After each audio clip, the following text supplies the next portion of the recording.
しいね I wanna kill myself やめてよ zip it もう聞きたくないの傷を見せてって言えないよ覗き込んだって見えないよ I wanna kill myself やめてよ zip it もう聞きたくない You don't give me no say I can't control but I can't control Give me someday more can't control but I can't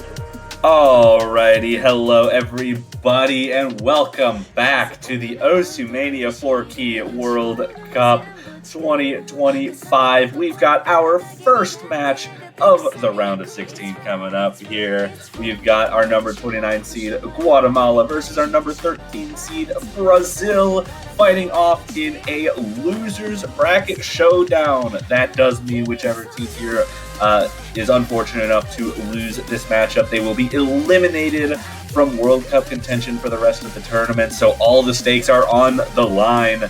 I am one of your commentators, Toke Daddy, joined here by Raviel. How's it going? Going great. This is going to be a very fun round, especially knowing the upsets that we've had last weekend. In fact, one of these teams being the unfortunate victim of one of the 4 upsets in terms of seeding, which is Brazil being 13th seed, going up against 29th seed Guatemala having their debut in 4K Mania World Cup history. Just the 4 players on their side. So we'll see what they can do against a very inexperienced Brazilian side. Yeah, an unusually inexperienced Brazilian side. We've seen them kind of have the same baseline team for what seems like 8 to 9 years at this point, stretching back from 2016 with Nate the Ruben being on the team and slowly building up team members with players like Andre MC and Lothus, but none of those players around for Brazil this year. So an unusually inexperienced Brazil going against Guatemala, trying to stay alive in this tournament, which is also something I don't think that they're used to, especially this early. Yeah, interesting fun fact is that Brazil do not have Silly Fango, aka Nate the Ruben, for the first time since 2014. So it's been 11 years now that they've had that player on their roster, and now they are going to push forth a new generation of Brazilian players, and they are actually going to be protecting Rise 3 first. Certainly are looking to protect Black Knight. The Jack-focused maps have been very, very popular protects, and I think that's just because a team like Brazil feels confident that they can FC these kinds of maps very easily and probably have very, very good accuracy. I mean, every team has had really good accuracy on those Rise 3s, especially when you're going against lower seeds where those misses are going to be more, potentially more likely. I think having something that comfortable is going to be a boon for a team like Brazil. Yeah, and a bit of a curveball seeing Guatemala actually protecting LN2, but both these teams did play the LN2 of the round of 32, which was, I believe, Mada Ayoi, and it wasn't that much of a difference. Brazil do have the better score, but only by 20,000 points. Yeah, both teams finding a couple of misses actually on that LM2, which is a little uncharacteristic, I think, for most players just in general when it comes to this. So potentially looking at 2 teams who could definitely be seeing chokes, especially on a map like LN2. And I'm sure seeing that small difference between Guatemala and Brazil and seeing the mistakes just come around from the Brazilian side was enough for them to feel confident in trying to keep that open as much as possible. Yeah, that is very true. And the bans also seem quite understandable, don't you think? Guatemala with the Rise 1 bans. Maybe Brazil going for the Hybrid 3 bans a little bit off. Yeah, you almost expect it. Seeing Guatemala protect LN2, you'd almost expect something like LN1 to get banned out by Brazil, but LN1 and LN3 are so different from those 2 maps. I think if you're trying to consider like which maps are similar enough to each other in this pool, the one that is the closest to Origami is actually Amnalese, the hybrid one, which is more straightforward, but interesting to see hybrid 3 instead banned out, while Brazil going to not quite take their protect, but they are going to stick in the rice pool with that rice 6 pick. Yep, immediately and also original for the round of 16 coming out to start off this match. Always love to see it. Yep. So this is the Glute Burst tech map out of the 3. Yeah, Glove Bursts, a little bit on the longer side, so requires a little bit of consistency as well. Maybe a little bit of a surprise to see a team like Brazil going for this. But I did mention, like, those Rice 3s, at least when I was talking about the Protect, the Rice 3 is straightforward. It does have choke potential, but when you're talking about something like Jax, you want to make sure that you're talking about accuracy, which I think Brazil is trying to take advantage of their high accuracy, at least in comparison to a team like Guatemala when it comes to a pick like this. Yeah, and Brazil knowing that Guatemala only have 4 players means that the players of Guatemala will have to kind of share the burden a bit more than usual if they had more players in their team. So it's really forcing out that kind of third player of Guatemala to see if they're able to keep up with the other players, especially Max Dolini, because Max Dolini has been extremely important. Yeah, and already showing the importance for the Guatemalan side here. Highest accuracy out of the intro there, just under 99.9, but the other 2 Guatemalan players not too far behind. Brazil's accuracy, of course, incredible so far. No player dropped below 99.9, but are starting to establish a small lead just because of the accuracy advantage. Yeah, but this is actually the longest map of the free picking pool. So there's still a lot to go, and Miwiki will be the first one to drop, and that's very messy. That is very messy. Dropping down to 98.5%. I mentioned some consistency issues from Brazil, especially from what we noted from the round of 32 matchup. This could be some of that inexperience that we mentioned at the front of the show, though. Miwiki, a little bit more experience than some of the other players on the Brazil side. That's even then, though, that miss is going to be huge. Trying to build up the accuracy, but 10,000 points of advantage for Guatemala, despite the accuracy advantage from Brazil in general, is going to be enough to hold them afloat. Certainly with how close the accuracies are just in general, as long as Guatemala doesn't find any mistakes, they are in control of their destiny on this first pick. Definitely looks like it, but Guatemala will also need to maintain these accuracies, or at least not drop too much. Will miss, but that is traded out with Art Law. So Aegis Fango, the only FC left from Brazil, this lead has been cut short because Hoshiteru's misses were way messier than Art Law's. But it is still a Guatemala lead nonetheless.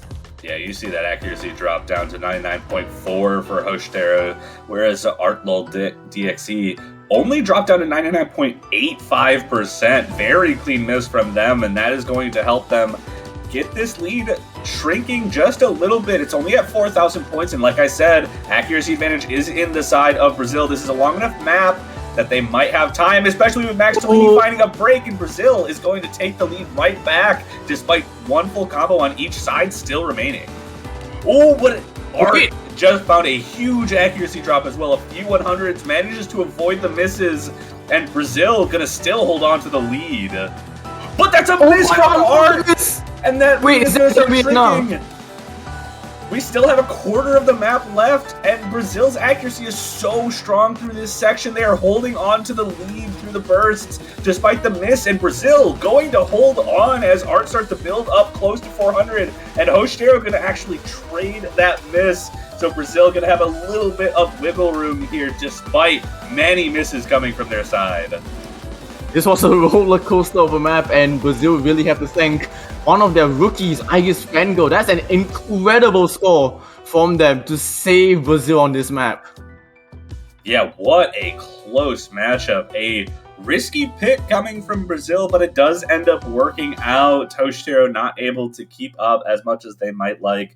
Miwiki with the big miss at the beginning, but does recover from it and gets that accuracy back back up enough to hold on to the Brazilian lead and take care of the first point in the match and not give up a break point. That's the important thing there. That was Brazil's pick and was looking a little shaky for a while. And Miriki saying that it was actually a lag spike. That definitely gave the Brazilian team a bit of a heart attack. But luckily, I guess Fango 995k to start us off.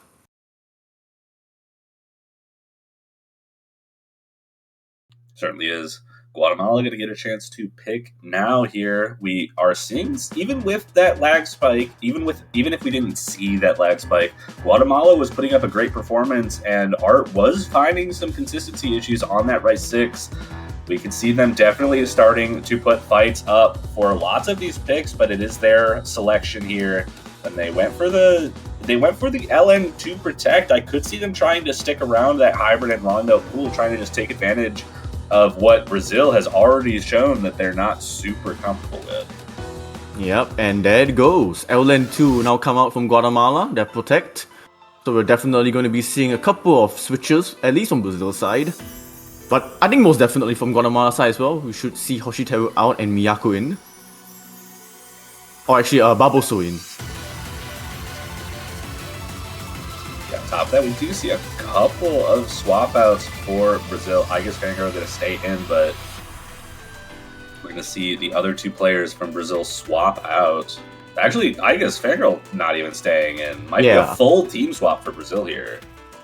Yeah, Zikuri coming in. I believe they actually got the most map MVPs for Brazil when they lost to Peru last weekend, so not a huge surprise there, but seeing Modest 68 in. Quite interesting. I don't think they actually played last weekend, so we get to see them how they play this weekend. Absolutely. We'll have to see if these are the teams that stick around. Hoshitero is staying in for Guatemala at the moment. Yeah. Again, when you only have 4 players on your roster, there's really only so much you can really do. Right. Your swaps. Can definitely be difficult to make those swaps. Yeah, Guatemala will be sticking with the same 3 players.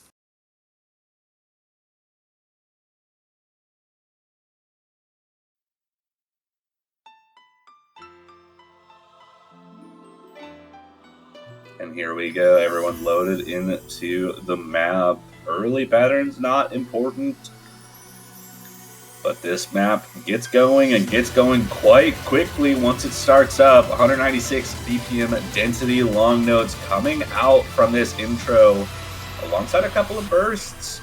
The accuracy is looking strong from everyone in the lobby. Everyone's staying above 99%. Brazil just showing a little bit more comfort here. Lowest accuracy right now is Mortis with that 99.6. Hoshitero a little bit behind at the 99.3 right now, but it really is just Z Curry and Boris holding on to the very strong accuracies that's keeping Brazil with a nice lead right now. Definitely, and just like the last map, right now this lead is just a single miss swing. So Brazil cannot get too comfortable, but right now they are building a slow but sure lead just from accuracy alone. They absolutely are. Still 6-way full combo across the board as we get into this transition section. Still only about 11,000 points of difference, but we did see that bar increase a little bit. Accuracy troubles continuing to plague Guatemala just a little bit. Still holding on as best they can, but without any misses, Brazil's going to be able to run away with this as we get to the last quarter, and the lead staying intact around 15,000 points. This is quite absurd to actually see all 6 players still intact, but Brazil's lead, and say that Hoshitero will finally miss, and Brazil's lead is just going to be solidified as we end Aragami. Yeah, coming into the last few patterns, 26,000 points, a little difficult to come back from, especially just in the last few patterns in Brazil. Despite looking like they were in a little bit of trouble on that first pick, are going to take the first breakpoint in the match and bring it to a 2-0 slate. What? Z Curry with the V1 double S, and Max Tolini with 990k as well.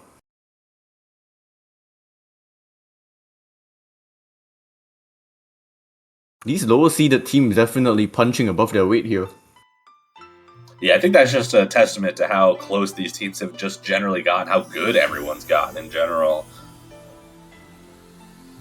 But unfortunately, not quite enough for Guatemala to take their own point here. Brazil going to have an opportunity to pick what they need to. Could see the Protect coming out trying to consolidate a big lead early on in this matchup.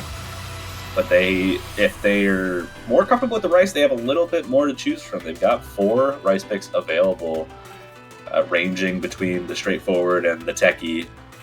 But it really is just about what they're comfortable with.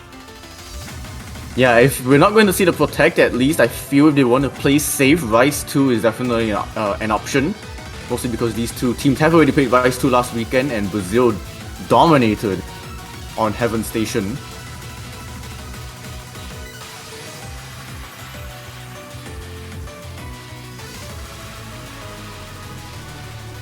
Absolutely just waiting to hear what the pick is from Brazil.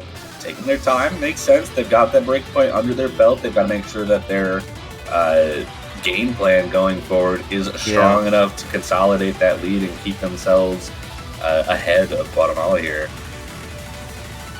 I think it's also just understanding the information of what Sharaku has given Vice 6, and they are going for their Protect Vice 3, so playing it very safe.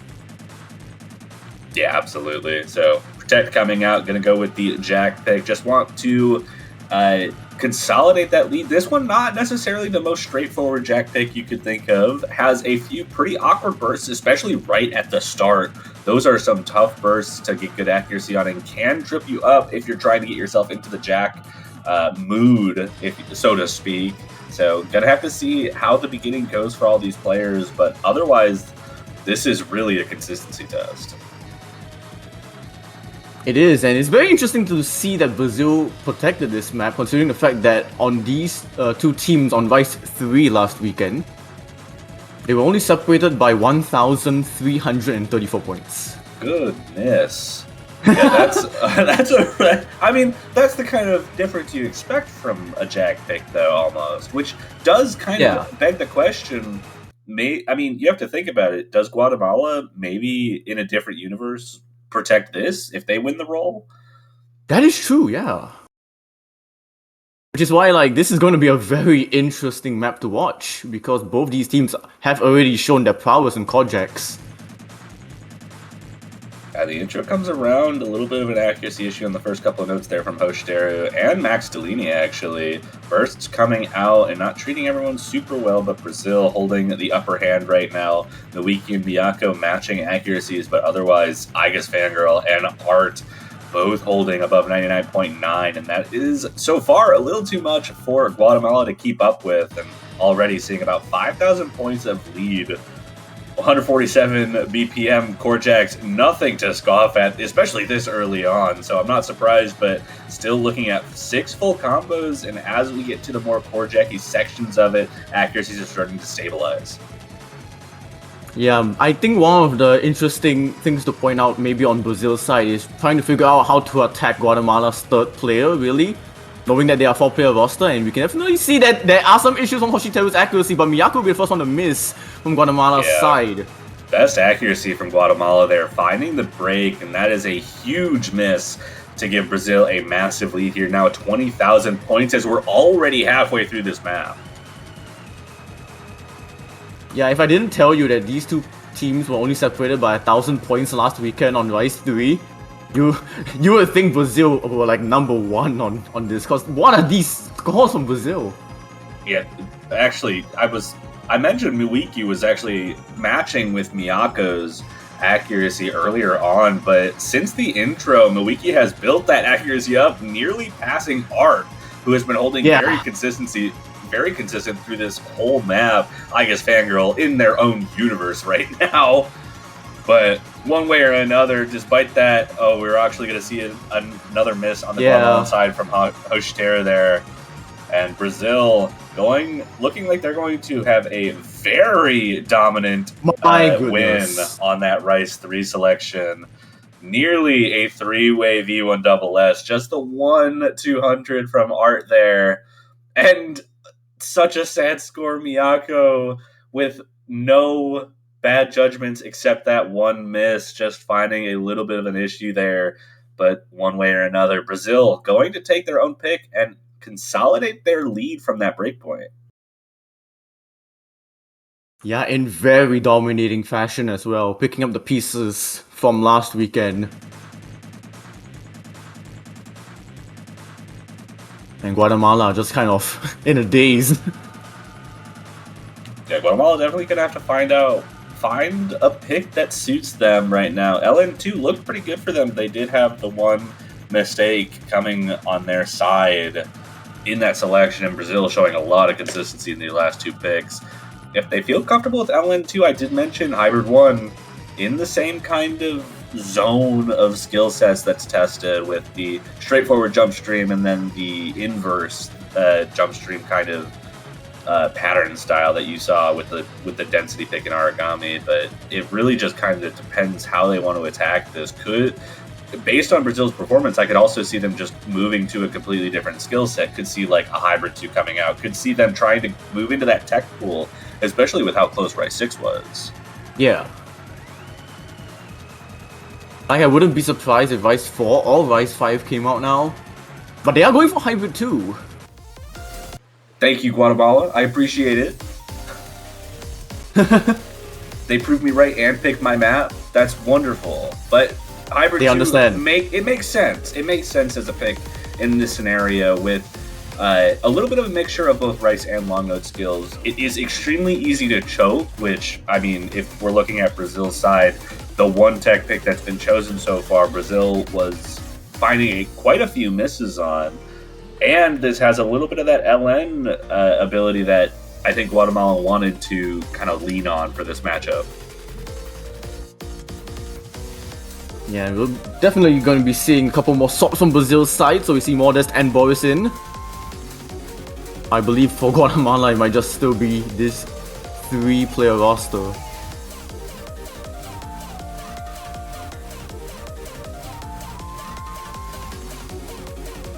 Might just be, looks like they're sticking with their 3-man squad there for Guatemala. Z Curry, Boris, and Mortis going to be the squad for Brazil. I believe the same exact squad we saw for LN2. So both of these teams anti-meta squads coming out there.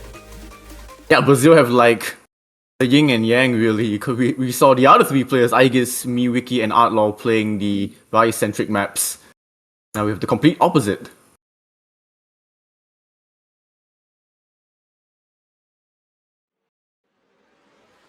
But here we go, Hybrid 2 coming out. Early pattern's going to come out. We don't see that. The score is looking a little weird right now. Accuracy lead slightly in favor of Brazil looking through this early slow inverse section, but not as heavily dominant as some of the past accuracy advantages have been for Brazil. Highest accuracy right now, Z Curry, 99.88%, but not too far off is the entire Guatemalan squad. Lowest accuracy, 99.66, keeping very well up with the Brazilian side there, and only allowing about 4,000 points of lead at the moment through this early section of the map. Yeah, not a dominating lead from Brazil's side. Still a 1-miss swing towards Guatemala, but also we've been seeing some inconsistencies in terms of combo from Guatemala, so they have to keep this up, keep up the pace, and stay behind Brazil. And they are staying behind Brazil, alright. Boris with the first one to miss.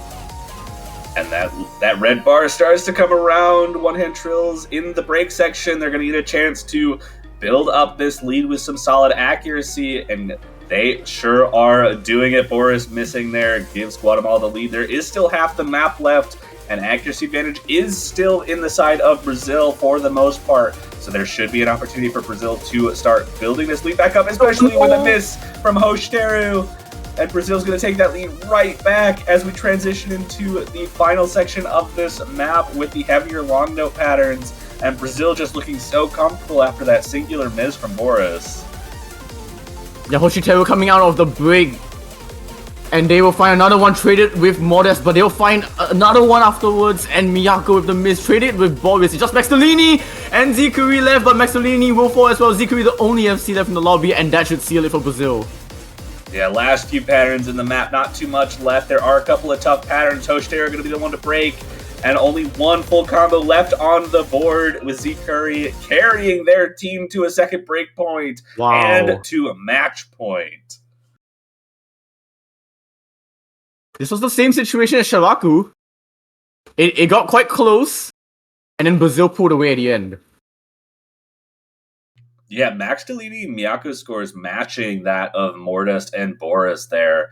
Very close between those four players, but it is just the difference between Hoshiteru and Curry, with Curry getting that full combo, just being what Brazil needed to hold a strong advantage against them.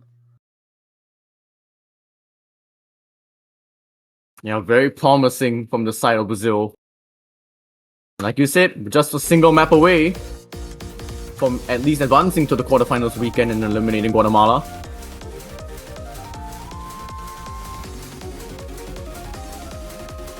And what could they go for? They have a chance to do it on their own pick. They've gone for 2 Rice picks so far. I would imagine they would want to stick with that. I could definitely see Rice 2 going out here. Yeah, actually. Yeah, I think Rice 2 is the clearest pick. Yeah, I think so far Rice 6 has been the map that's been the closest between these two teams, I think. So I don't know if Brazil wants to kind of go back into that zone with Rice 4 or 5. Rice 2 is really straightforward, should be very clean for their consistency. I think that is the clearest pick for them. But Rice 4 is actually going to be the selection. I'm going to go with our Winnipeg map, one of our tech selections. This one a little bit more focused on the straightforward side of tech with a bit of a broken jump stream structure. Now, long jacks, scattered mini jacks. It's really going to be testing your physicality, and maybe that is what Brazil really wants to try and test for Guatemala, knowing that they are a 4-player roster, so the physicality might be dropping off already. Yeah, that is true. That 245 BPM is no joke. No joke. Yeah.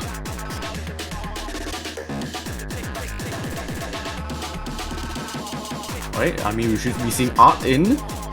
Another complete swap. It's just a little funny to see, just like Brazil having to swap all 3 of the players every single time, and Guatemala is just there.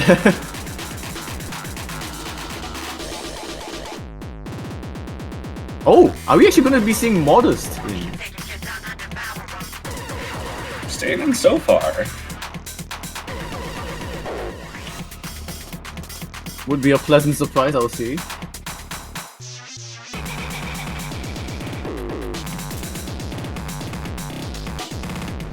Yeah, it does seem like it. No art lol for Brazil on a Rice map in the round of 16. We'll be seeing Modest. Yeah, same squad for Guatemala sticking in. We do see Mortis. I guess Fangirl and Miwiki, my bad. Yes, Mortis taking Miwiki's normal spot on this Rice map here.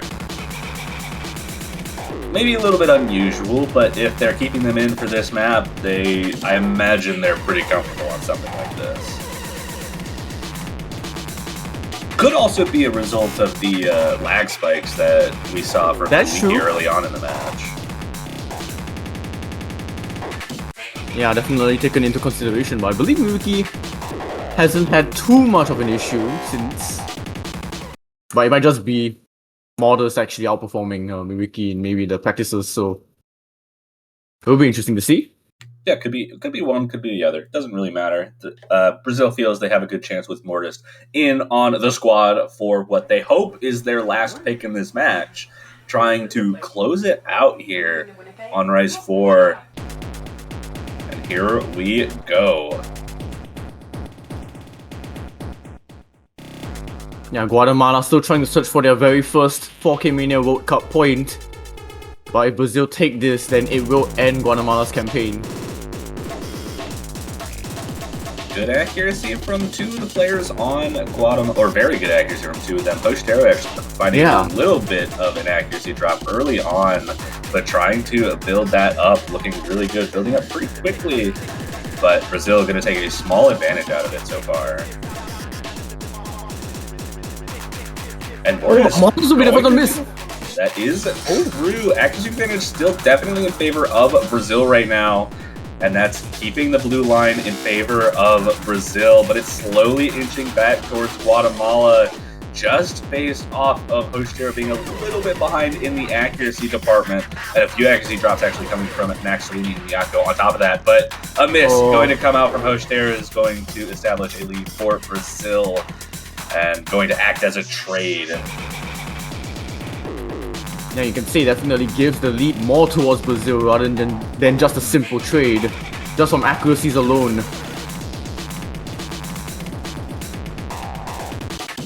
And I mean, Aegis Fenko and Outlaw just completely pulling Brazil ahead. Yeah, absolutely ridiculous scores coming out from them. Still within reach for sure.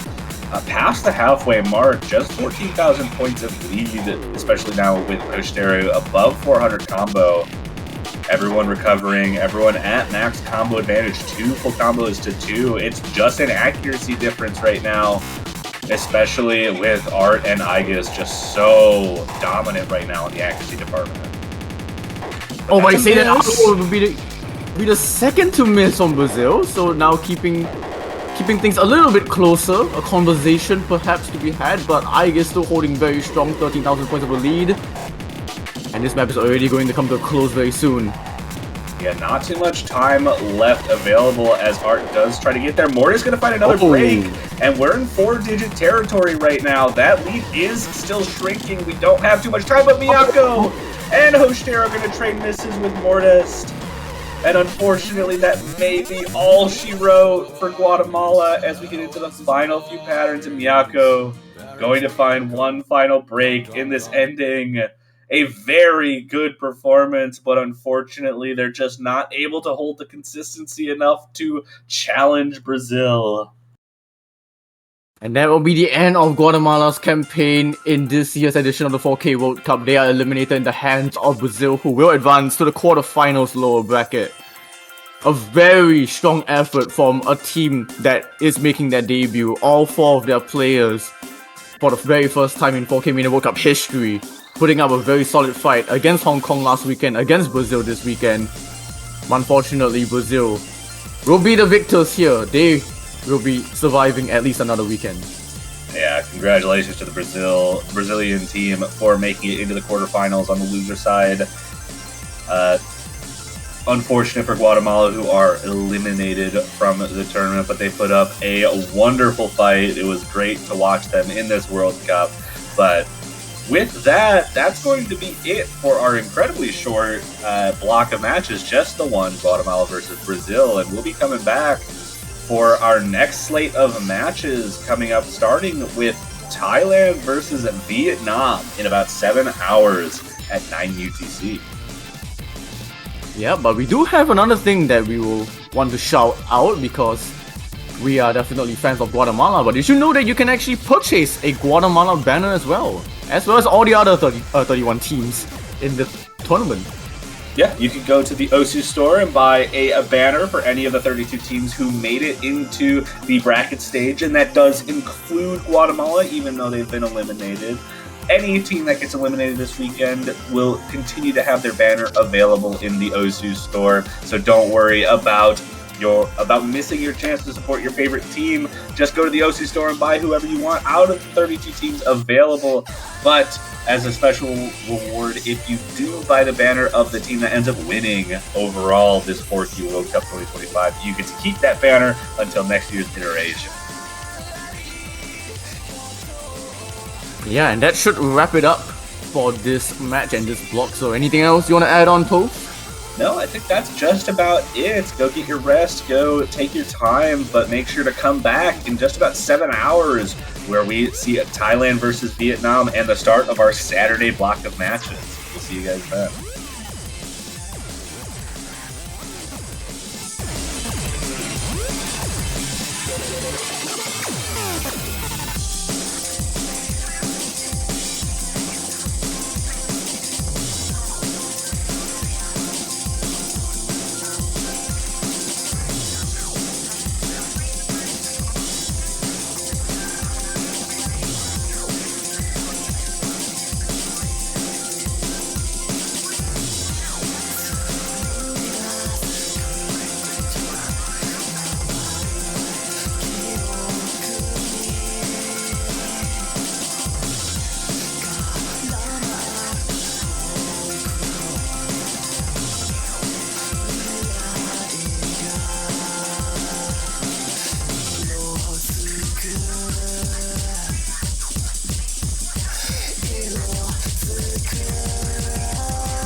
is it that you want to do?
Alrighty, hello everybody, and welcome back to the Mania 4-Key World Cup 2025. We are back with a winner's bracket matchup here for you today in the round of 16. It is going to be our 8th seed, Canada, taking on our 9th seed, Russia. We're going to see if they can make it to the quarterfinals in the winner's bracket.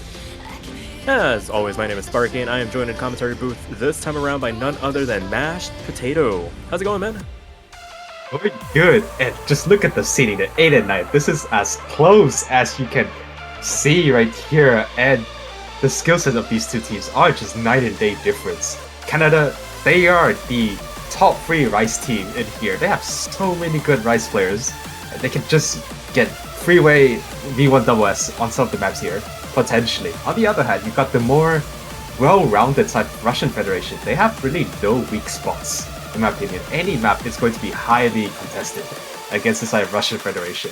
They have improved so much compared to last year, and they're here to make a statement, to be able to make it into the quarterfinals winners bracket. And I think this might be the first time Russia might make it into the winners quarterfinals. You can correct me, chat, if I'm wrong, but this might be a historic matchup for both of these nations. I'm really excited to see. Yeah, this is definitely one I think people saw the schedule come out, probably circling it as like the marquee matchup. And it's already pretty hotly contested. The roll is 59-58. Canada winning it out, getting the first protect, and gonna opt to protect Rice too. So sticking to the vein of the more Rice focus we've been alluding to for the Canadians. And we'll have to see what Russia decides to protect in response. LN3 going to be the response. So unsurprising so far, maybe playing a little bit more to what we were expecting as opposed to last weekend where it felt like a lot of teams were just primarily diving into that upper half of the map pool. And the ban is going to be Rice 5. Ooh, this is like kind of vibe, the more like vocal, the vibe mapping kind of Rice pick. Not as traditional as the other picks, so maybe they're not too comfortable with kind of the dumpy side of things. They prefer some more straightforward thing, maybe Rice 2, Rice 1, Rice 3, and potentially some Rice 4 picks as well. And Canada is going to ban Hybrid 3.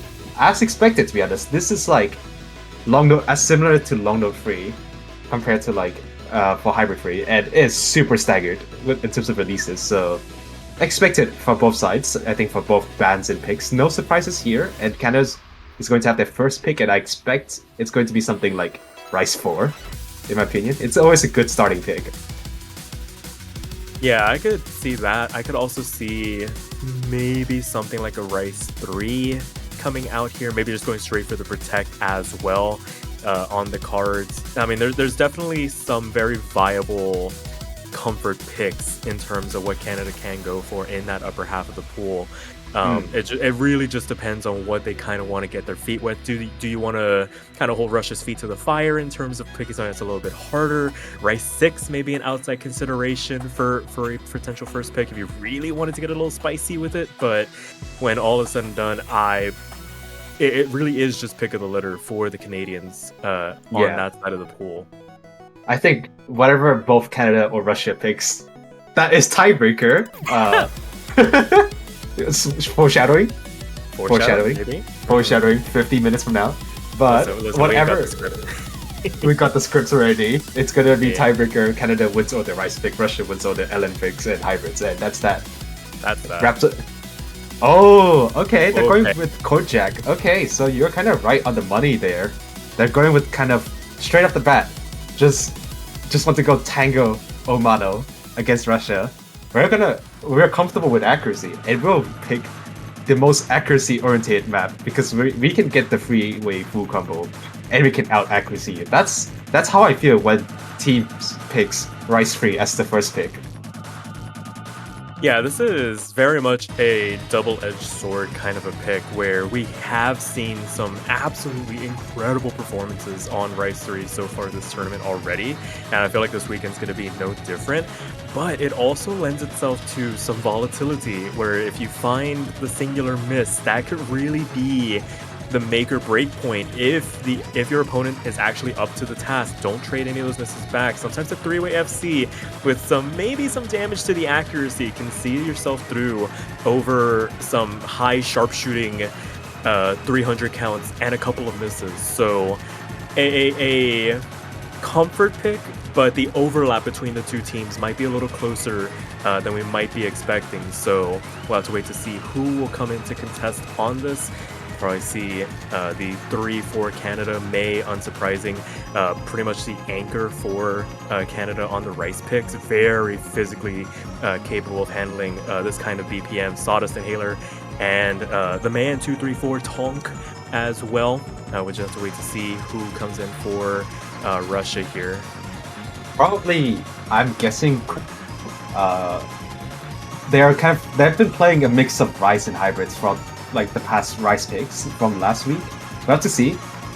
Okay, as expected, Crimson was going to come in, and we're going to be seeing newbie Nupko, who's actually known as Riftoyu, but also known as Neptko.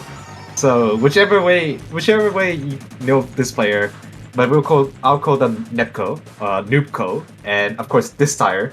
These two players, Nepko and Distire, has been like the main players within Russian Federation. They have been kind of around for a while, and they've been on the leaderboards as well. So in terms of accuracy, they can match Canada as well. They can definitely put up a really good fight. And Canada has to be careful. This map has a lot of miss potential. It's not like you can get like 5-6 miss all in one measure, but it's about getting that singular miss, and that could just be it when it comes to a lineup this stack. For sure. And I mean, with this particular Korjak pick in this round, yes, the BPM's much higher, but I feel like traditionally players expect it to just be like a constant like 1-2 barrage at that BPM.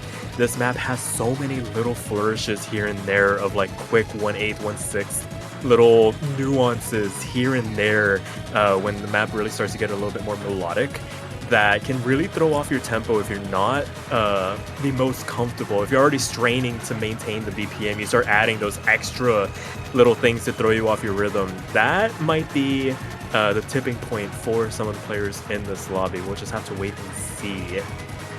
Yeah, definitely.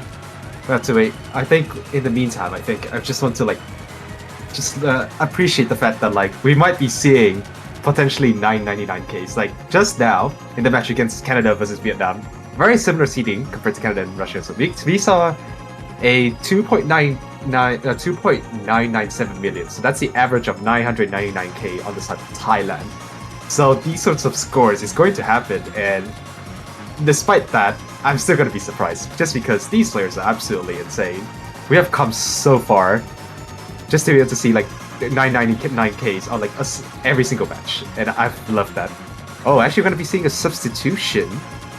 Maybe Nupko is going to be replaced. I'm not sure by who.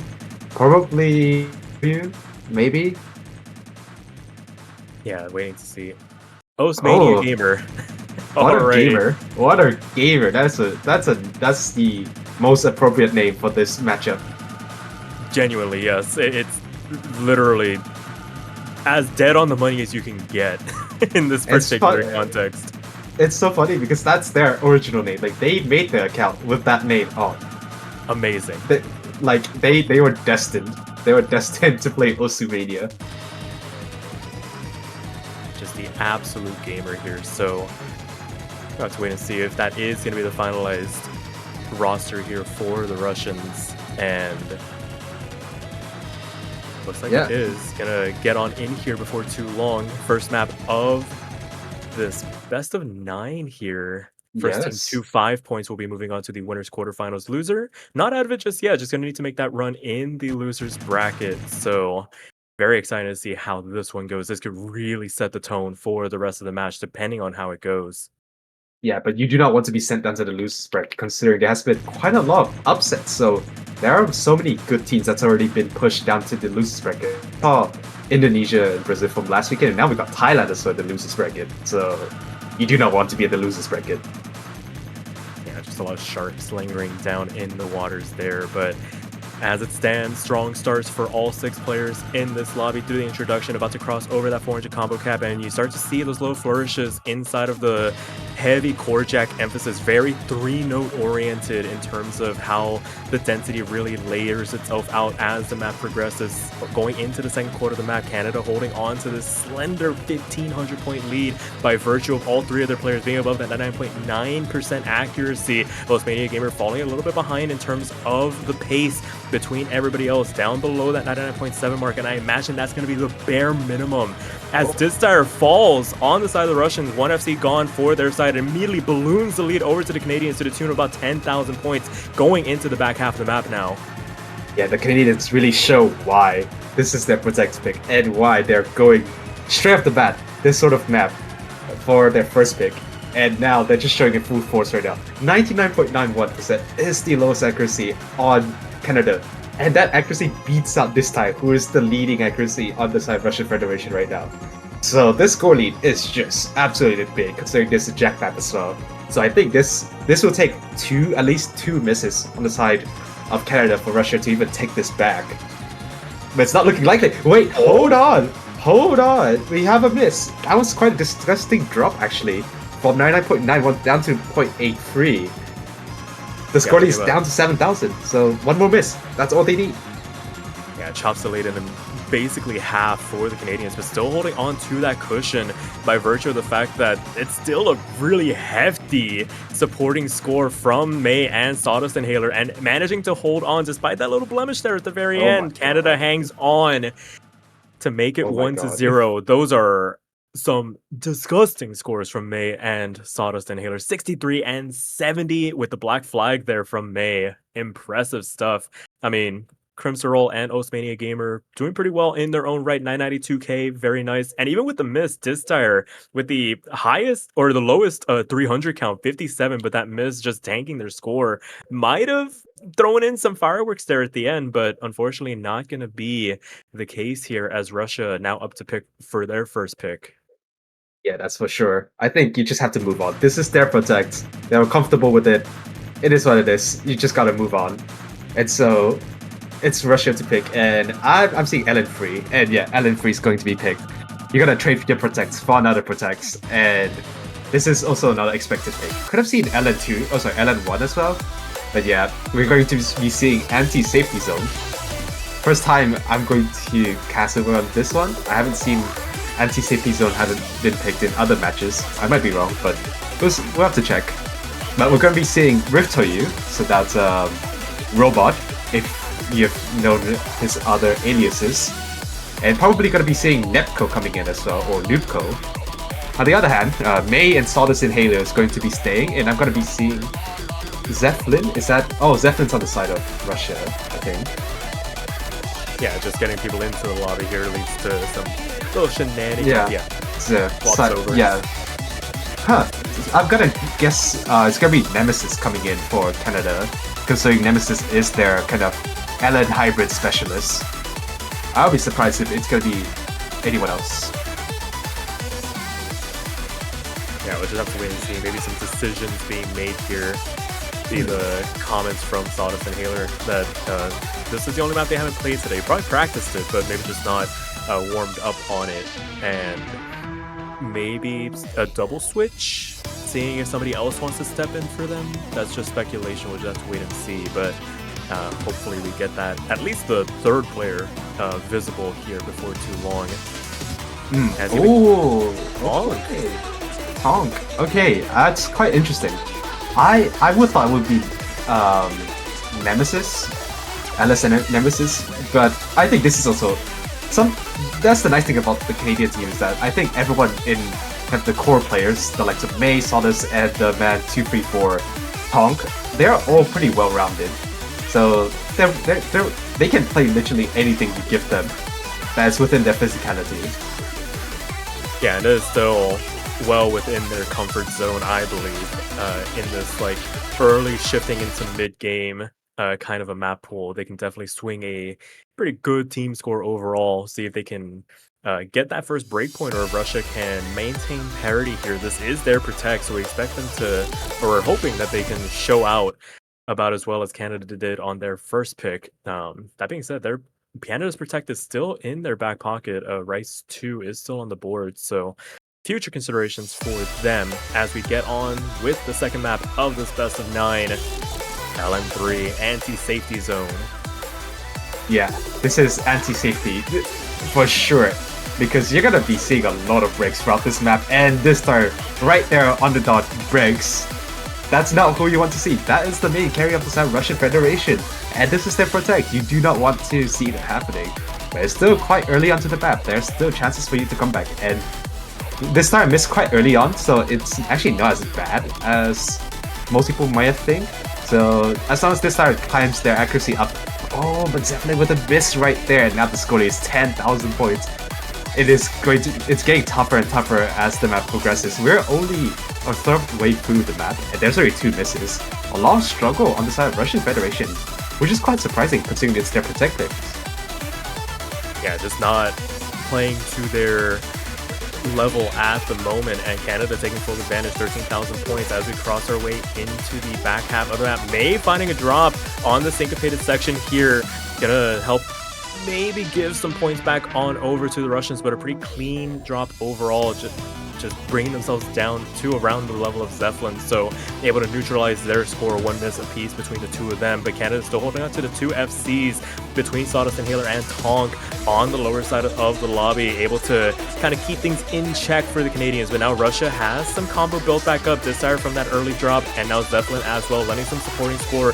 If they can start increasing their accuracy, they could potentially start making some inroads here on this lead, but they need to get over the accuracy of Sawdust Inhaler, 99.8, highest in the lobby here, crossing into the last quarter of the map here, helping to extend this lead for the Canadians. Not really much Russia is doing wrong at this point here. It's really just the overperformance from this dynamic duo on the bottom of the Canadian lobby, seeing them through here. An eighth of the map still left to go here. Anything can still happen at this point.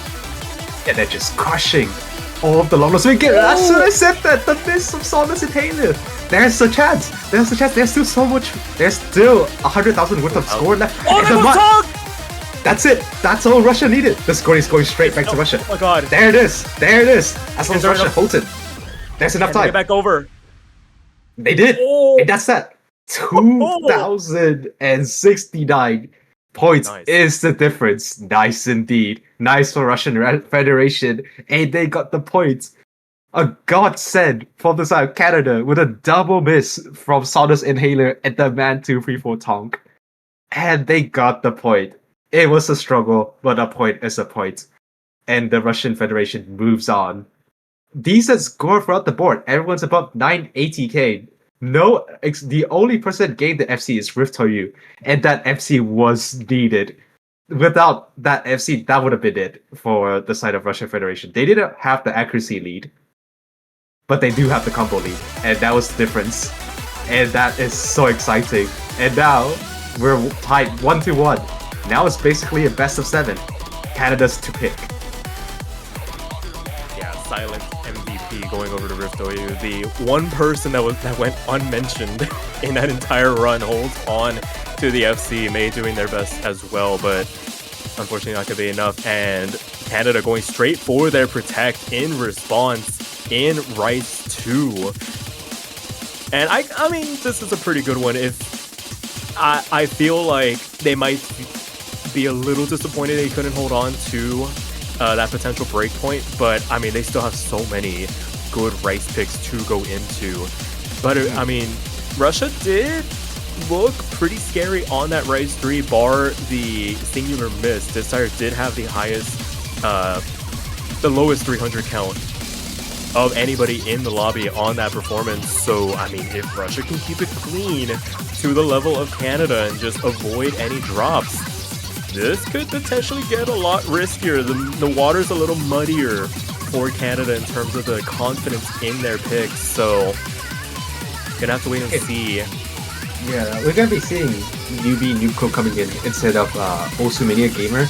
I just saw the chat earlier that Mania Gamer did have to play at 2 a.m. So not really the most good not schedule. The most fun. Not the most fun. I think it's just one of those things where it's just a time zone issue, especially when it comes to the Russian Federation. They have so many different time zones. Like you either have like a EU-like time zone, so those in Moscow, but then you got those far on the right, and they're more like Australian time zone.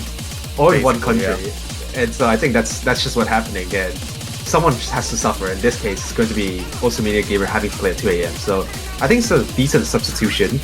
Maybe Osumania Gamer is a better gamer, well, Rise player, but not at this condition. So seeing Noobco coming in, that makes sense.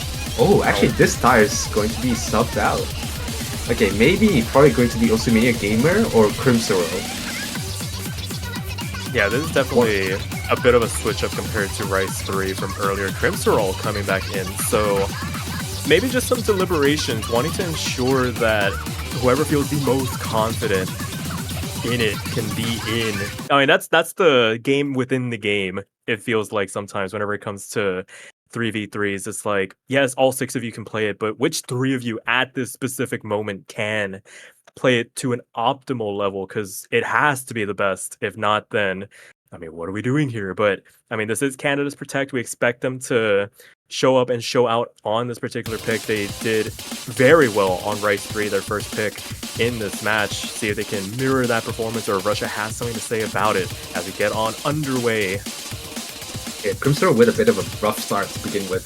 A couple of 200s, but again, we saw in previous picks, a bad start doesn't mean too much as long as you can hold all the way to the end. And with 3 minutes of just 240 BPM dense jump streams, there's a lot of missed potential. And previously when you saw the match against Thailand and Vietnam, it was the one miss that ended the match between Thailand and Vietnam. So anything could potentially happen. But just look at that accuracy on the side of Canada. I mean, you might have to pinch yourself because it is disgusting. Absolutely, you can literally just fit all 3 of them inside of like a postage stamp and have all 3 of them covered in terms of how close they are in terms of relative team cohesion. That being said, Russia not too far behind. Every 100% that Crimsoro climbs starts to chip away at that Canadian advantage. It's only 2,500 points for the moment, and there's still plenty of map. We're only done with the first minute. 2 minutes left of this to contend with, and yes, you do start to get into a tiny bit of a flow state before too long, but any little deviation, any little hesitation on a map this fast, and it's just lights out for the overall score, for the individual performance. And as we continue on, going into the second third now, back half of the map upcoming, we take stock of situation. Nepco able to maintain pace, like 200 there, gonna drop him down about a 10%. Now Riftoyu picking up the slack here, 99.9, trying to contest against the lowest accuracy from the Canadians, which is Sawdust Inhaler, 99.92%.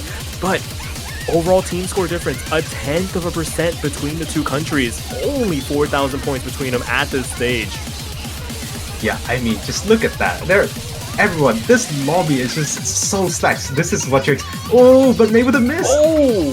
Wait, at the break as well. Wait, right at the break. So actually, this is looking good for the side of Russian Federation. They can capitalize on this. The score lead, I don't think it's going to go to the side of Russian Federation, but it's going to reset back to kind of the midpoint. May has to be very careful. This might be a disaster. This might be a breakpoint if they're not careful. But still, it's just this accuracy. They're back, but just look at that accuracy. That miss means nothing. They're still 99.9. That's still above literally everyone else on the side of Russian Federation. This is the accuracy diff. This is the accuracy diff that we're looking at right now. Canada just so confident at these sort of standard Rice pick, but it's still extremely close. So anything can possibly happen. Riftoyu, Crimso, Newbie Nuko. They're doing everything. It's shifting. Oh, wait. Hold on. Sawdust Inhaler dropped out the accuracy down to 99.89. The score lead is only at 3 digits for Crimsoro. Oh no. Oh, they were hanging on for dear life there. 11th hour miss. It was starting to flicker back and forth. It was getting contentious, but at the end of the day, Canada sees it through to the end, defends their Protect with all their might, and manages to make a 2-1 here. Oh my goodness. And that's what I was saying. If Russia can just keep a run clean all the way to the end, the pressure was being put on there. They were starting to maybe wrangle it back their way, but just not able to see it through the end. And if you're Canada, you see that and you're just like, wait, are these picks as safe, dare I say, quote unquote, as we thought they were? None of them are safe. We see so far, like... Even Russia's Protects. Actually, the last 2 picks were 2 Protects. That was super heavily contested. Yeah. The two safe picks are the two most volatile picks we've had so far. The last second swing over to Russia on LN3 and the near fumble from Canada on Rice 2. And Russia wasting no time. Hybrid 2 going to be the pick, so Virtual Resort going to be the pivot for them. I mean, unsurprising still, it's in that hybrid LN range.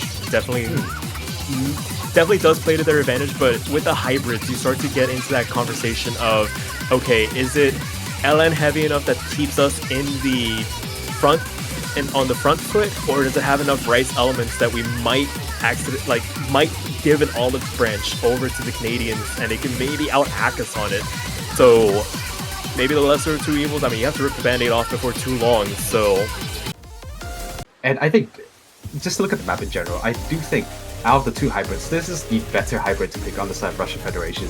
This is much more LN orientated, and the Jackson there as well is really technical. This is like a technical LN hybrid pick, and I think there is a lot of missed potential in this one. So we'll see who's going to be coming in. I'm expecting no substitution on the side of Canada, considering Nemesis did not play in LN3, so I wouldn't expect Nemesis to come in either. So I think Canada, they have their A team right here. May, Sawdust Inhaler, and the man 234 Tonk. On the other hand, we're going to be seeing Zeppelin, Newbie Nuko, and Distar, as expected, similar to this lineup in LN3. So they both have their A teams on this map. Highly contested match right here.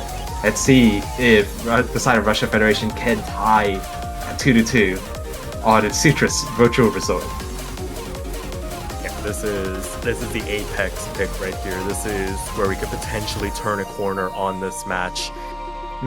Very important pick for Russia to maintain the parity here, because after this, I mean, with how close these two countries are, you really cannot afford to slip on your own picks. So gonna have to wait and see the good luck's coming out here. So it will be these 6 players on screen. No last second shenanigans here this time around as we check on into our virtual resort. Gonna be this 4th map. Let's see if best it's of going 9.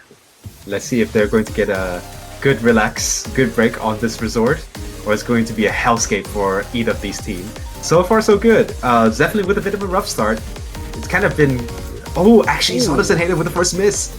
It's really early on. It's before the 400 combo break, so it's actually not as simple, not as disastrous. But both of these countries, they need to stop this kind of early breaks, early bad judgments. It's not good, considering how close the lead has been for both these countries. Like any bad drops, even at the start of the map, could spell disaster. Yeah, you don't want the map to theoretically be over within the first 100 notes, but as things stand, I mean, this is not the longest map by any stretch of the imagination, just over 2 minutes, so that's going to be the bulk of the lead, the cushion that Russia has to work with, that 4,000 points off of Sawdust Inhaler's early drop. As you mentioned, before that 400 combo cap, so not the most damaging in the world, and we already see Canada starting to chip away at it. As things stand, both May and Tonk in that 99.8 range. Sawdust Inhaler about to go back up over that 99.7 mark as well. Gonna be basically canceling out Zeppelin's score, and the only difference being that singular drop at this point. But if you're Russia, you can't afford to find any slip-ups in this last third here. Can they hang on here? Oh, I think I saw a couple of bad drops from Newbie Nuko right there. Down to 99.74. They were at the high 90s, 99.7s actually. Now the score is down to 2,000. Russia, you cannot let this slip away from your hand. You got the miss. They need to hold together as much as they can. I'm looking at Zeppelin, who was struggling a bit on the LN3, but they're doing as much as they can right now, holding that full combo. But is that enough? Sawdust Inhaler is running as much as they can, but now Nuko with the miss was traded by Tonk. Wait! Oh, the hold on. at the very end. There's still a bit more of the map. I think it is. There's still some more jacks, and that's that. Russia is going to take away. That was heart-wrenching. If you're on the side of Canada, they thought they could have got the point right there. The screen just flickered, just a flash of red bar right there on the side of Canada. But then, as soon as you saw it, the man 234 Tonk just missed his Well, actually, there was no miss. It's just free 50s right there, and that just pushes the lead right back to Russian Federation. And now we're even again. It's 2-2. Yeah, that felt like maybe just one of those chords at the end, maybe just catching them out, just either a rush or just a really late release on one of them being their undoing. The fact that it counted as a miss as well, being enough to swing it back over to the Russians. But heart and mouth moments. I mean, these are not easy points these teams are getting, but so far no break points have been given over either way. So on the surface, I mean, everything's going according to plan. You're winning your picks, you're doing what you need to, but oh boy, the micro story, when you really get down to the nitty gritty, it could very easily be 4-0 one way or the other, or maybe 3-1. 3-1 might be a fairer score. If things stayed as dynamic as they have been. Yeah, it could be 4-0, could be 3-1. Could be anything at this point. Like the possibilities are endless, and Canada. Speaking of endless possibilities, it's not for Canada right now. They only have 3 rice picks to go, and they're not easy. You got the more straightforward pick of rice 1, and they're gonna go with rice 4. I think that's a pretty good pick. It's going to be your tech pick, Winnipeg as mandatory. I think that's a pretty decent pick. This has a lot of miss potential. Yeah, this is definitely drifting away from the conventional picks that we have seen Canada go for. Rice 3, Rice 2 being those, like, I guess everybody knows how to play kind of picks. And then you get into, like, okay, can you handle these more, or rather less rigid kind of picks where you're just being asked, can you handle the technicality? Can you handle the raw physical nature of some of these picks? And Rice 4 is a pretty good introduction to that in this match. Yeah, that's for sure. And we're going to be seeing, hopefully, probably Nubko, Crimsoro, or this tire, or also Mania Gamer, or there's quite a lot of players on the side of Russian Federation like come in substitution. And as you said before, it's just the minute kind of slight score difference. Maybe who did better in practice, or who's feeling good at the moment. It's just that. And on the side of Canada, it's just 3 pillars of Canada right there. You got May, Sawdust Inhaler, and the Man 234. I think I'm gonna pose a question this down the line, maybe 7 maps in, 8 maps in. Canada, they still have the same 3 players. Is there gonna be some sort of, I don't know, like fatigue? Like, if you go to tiebreaker and all 3 players have been playing the same maps for 8 maps, have been playing in the same roster for 8 maps in a row, there could be potential fatigue chances right there. Maybe, I'm just putting this out there, maybe they might consider putting other players in with the LN picks. That's just a thought, but we'll have to wait and see. We're still waiting for the 3rd player on the side of Russian Federation. I'm expecting Crimsoro. She's going to be Rift for you. Okay. I don't hate this. This is a good lineup. Yeah, I feel like everybody on these 2 rosters that we have seen so far have been more than up to the task. And like you were alluding to earlier, just who in the moment is feeling it. But to touch on the question about the fatigue from Canada, if this were maybe like quarters or semis, I'd feel more inclined to say that maybe some fatigue might start wearing in. I wouldn't be surprised if we did see some substitutions from them on maybe later Russian LN hybrid picks. But we'll just have to wait and see. That will be a very interesting point to touch on, depending on how this roster permutates through these next couple of picks. But for right now, moving on into our 5th map, it is going to be some Venetian Snares action, our first Rice Tech pick of the match. Yeah, I think Venetian Snares, you either expect them to be like a jump stream map or like a really just tough technical picks, and this is going to be the tough technical picks.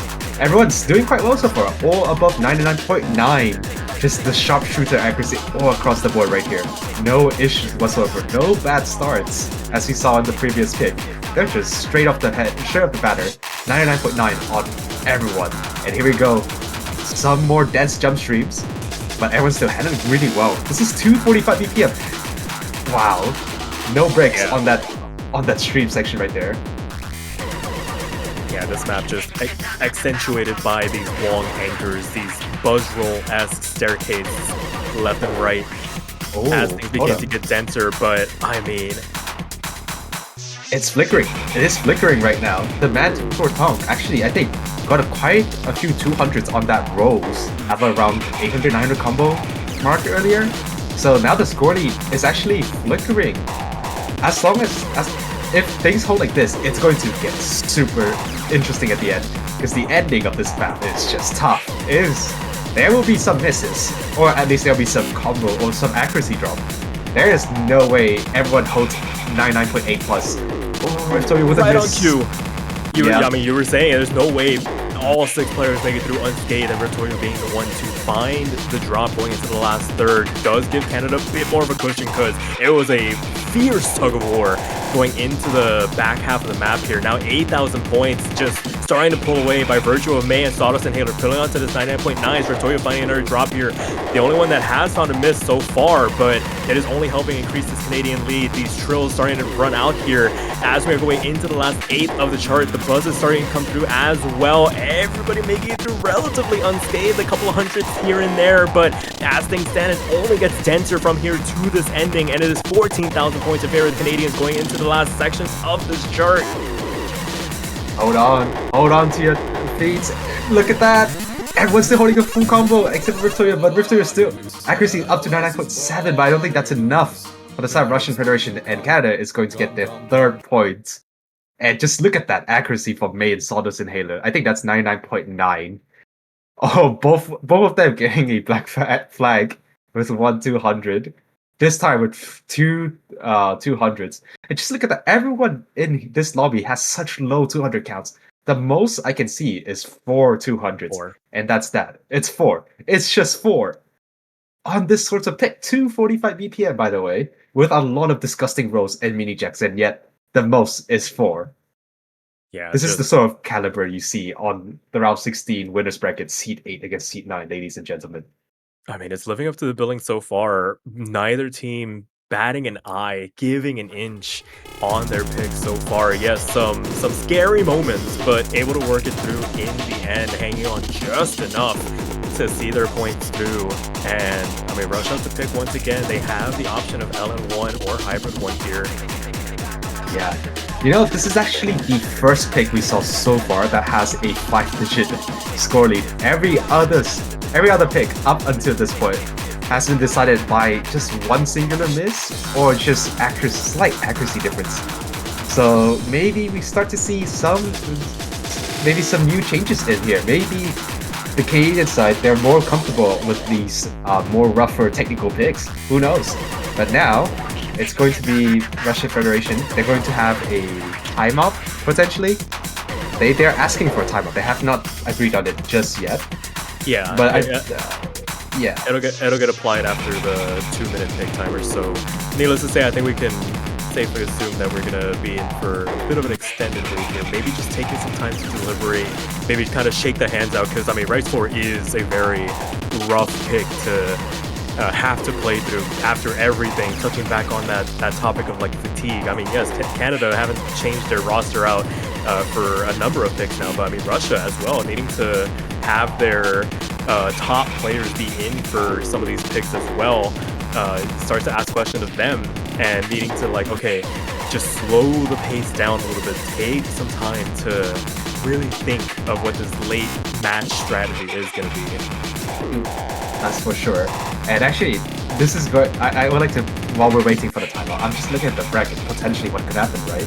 And the loser of this match is going to be in the same kind of bracket for quarterfinal as the winner of the match, Germany and Indonesia, who is seed 11, but they have the top 3 NWC 2023 core roster of Rei, Adiza, and Albert.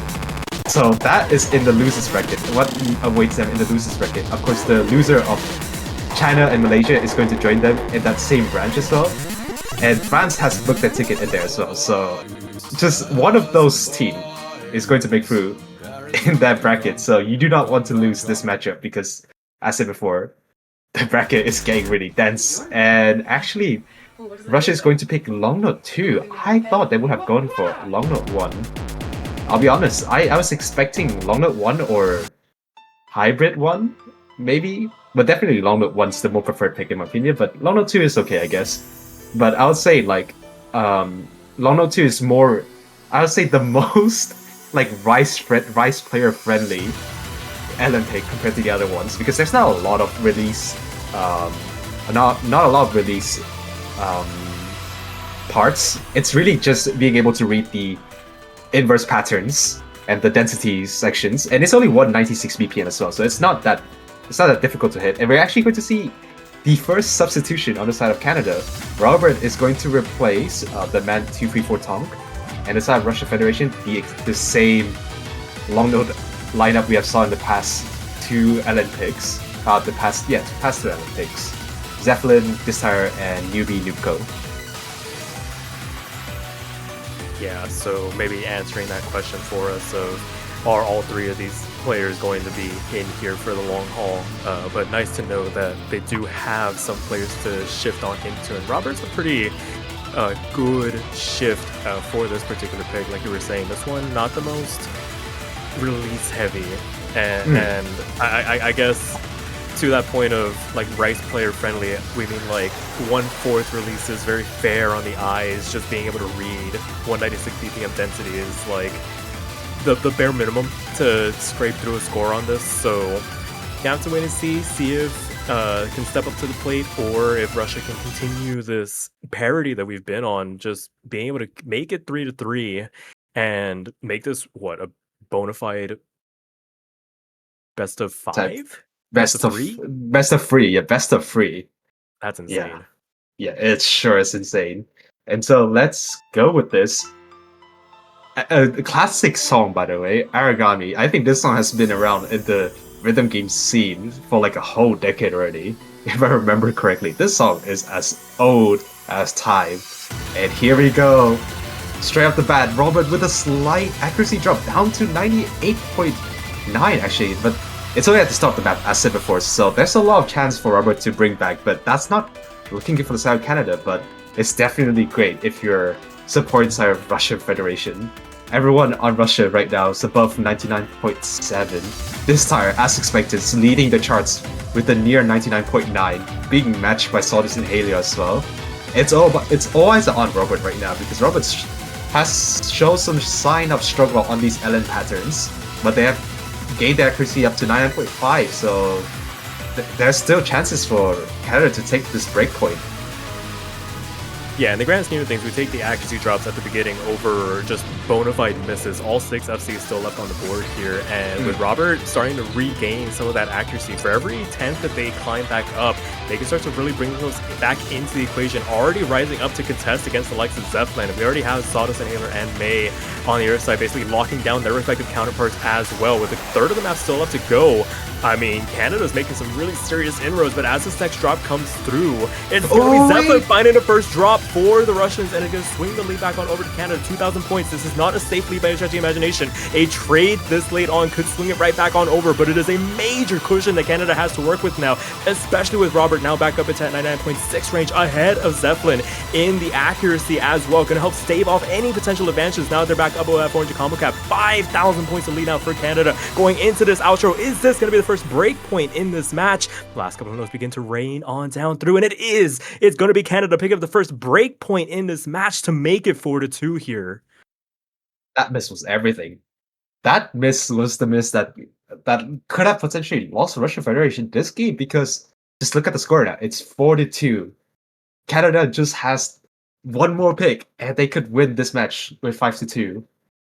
They are one pick away. It is match point for Canada right now, and just look at that. Sawdust and Haler with a V1 double S 995k on LN2. I mean, that's just insane. This time, just closely matching up against that. I think the top 2 players, they're matching against each other. It's just the bottom player, Robert, managed to hold the full combo, and that was the difference.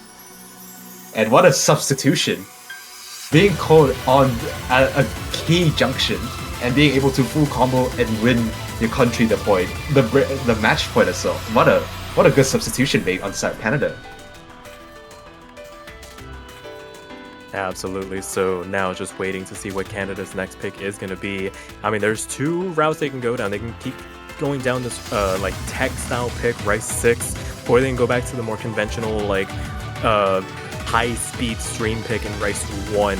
It really just depends on what they want to go for here. But I mean, they've looked, I'd say their team score on the tech picks have been way more convincing than those of like the core jack and core stream picks from earlier on, especially now that they're warmed up. I mean, they can really put a nice little bow on things here, but it's gonna be Rice 1. Okay. I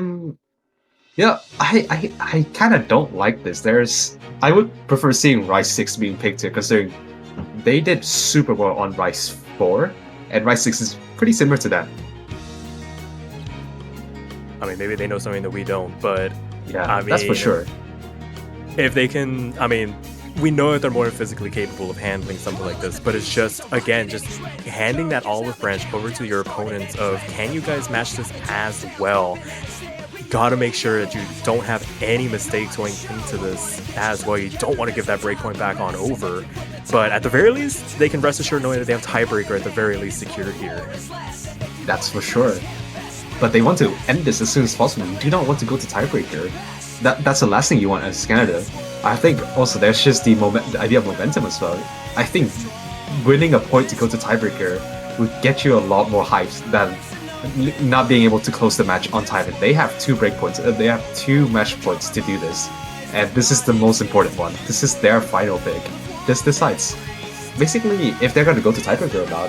And on the side of Russian Federation, you're going to be seeing expected lineup of Distire, Nuko, and Crimsoro. Canada, your ace lineup of May, Sawdust, Inhaler, and the Man 234 Tom, replacing Robert from the previous Long 2, and we see the good luck have fun on the chat. We're probably going to go straight into the 7th pick of this match and potentially the final pick. Yeah, if I always like to say in situations like this where you have the breakpoint going into a match point, that last point is always the hardest one to get. So Canada, you want to close this out as soon as humanly possible. You don't want this match to go any longer than necessary. But here we go. Can Russia get that breakpoint back here? Have to wait and see. We just have to wait and see. So far, quite a calm start, so everyone's doing quite well, as expected. Some long notes in some Rice in Rice 1 as well, of course, as expected. And here we go. Oh, this time with a really rough start already. Again, it's just the beginning. There's still a lot more chances for the start to take it back. But it's pick against Canada. How much do you want to bet on the fact that Canada is going to get a couple of misses? I mean, it's not out of the realm of possibility, but with how clean they've looked on these Rice picks overall, there's very few mistakes between them on all of the runs that they've gone into so far. And right now, nursing about a 5,000 point lead going into this chorus here. I mean, all 3 of the players very balanced, 99.8s between all of them. To start doing very well to bring themselves back into the equation, though, from that earlier drop back to match in that 99.8-ish range. And right now, it really just all eyes fall on Crimsoro, trying to see if they can bring up their accuracy as well. If they can bring it back up maybe about 0.5%, they can start making some inroads in this Canadian lead. But for right now, it has only stretched to a tune of about 10,000 points with a third of the map left to go here. Yeah, and just look at the side of Canada right now. Their UR bar, their concentration bar, is just right there in the center. There's no rooms of mistake. They're showing no signs of mistake. They're all hitting super right at the time, and everyone's still holding 99.85% plus. May now leading the accuracy with a near 99.9, but anything can still happen. We saw in previous Rice pick, May have a couple of hiccups. The Man 234 also have some hiccups as well. It can still happen, but they need to happen right now. We're already nearly at the end of the map. There's not much more notes left. This might be it for Russian Federation, unless a miracle happens, but we're not seeing it right now. the Canadians, they want to end this. Oh, sorry. You can go. No, ahead. you're good. Last couple of streams beginning to rain down here, and last note rains down, and that will do it. Canada successfully managing to close it out, getting that first breakpoint, and immediately capitalizing on it to finish this match out by a score of 5-2. And what a team score from them! 995Ks across the board. May showing the extra credit, 996K for them to MVP the lobby. Noobco doing everything in their power to try and match, but ultimately gonna fall just short as Canada punched their ticket into the winners quarterfinals. Yeah, they're going to be facing either the winner of China or Malaysia, while the Russian Federation, they're going to face against actually, I think we already have a match already. So they're going to be facing France. So a bit of an EU matchup there. That'll be very interesting to see. But congratulations to the Russian Federation. But it's not over just yet. They still have the losers bracket. But Canada, they're going to stab their ticket into the quarterfinals. And what a team's performance right here. And that's the likes of Sawdust and Halo, May, the Man 234 Tonk, and Robert right there. Without Nemesis did not play, but I expect later down the line we might see them showing up a bit more. And wow, what a performance. Yeah, absolutely. Commiserations to Russia, but gonna have the next weekend really take care of business there. But with that will do it for this match. And I mean, there's still plenty more action here to come. But I mean, Nash, you got anything else left to add before we sign off here? Maybe some extra credit we can potentially get as supporters here. Oh, hold on. I think I know what time is it. It is banner time. Oh, you're speaking my language now. Oh yeah, it's banner time because if you check on the Osu store, it is $250 for a banner, and there's no limit on your configuration. You can get as many countries and as many of them as you wanted to show your support to the country. And if one of your country do win the Mania World Cup 2025, you get to keep the design, the banner, the amazing design made by the World Cup design team. You get to keep it for a whole year. For the price of $250, mind you, you can get. It is super cheap, and I highly advise you to get it because it makes your banner 100% more better. And with that, I think that ends my segment on the Osu store. Very, very well said. But we'll go ahead and close things out here. We got another match coming in with just a couple hours, so stay tuned. But we'll catch you guys later.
苦しいね意味求め合うと悲しいね I wanna kill myself やめてよ Zip it もう聞きたくないの傷を見せてって言えないよ覗き込んだって見えないよ I wanna kill myself やめてよ Zip it もう聞きたくない存在 You don't give me no sign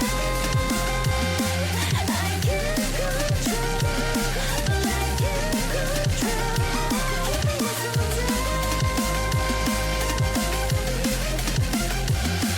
もう can't control 私 can't control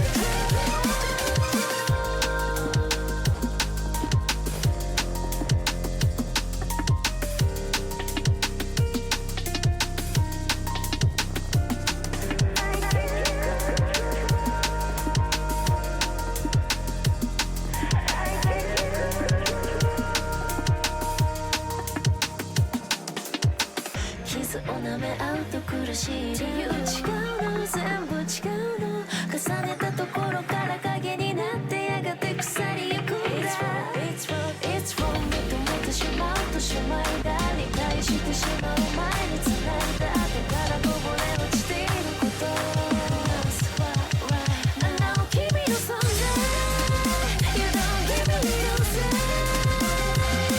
I can't control but I can't control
Hello everyone, welcome back to the 4Key Mania World Cup 2025, where we have yet another highly anticipated match between Finland and France. Finland, as seed 30, managing to take a point against South Korea in round of 32.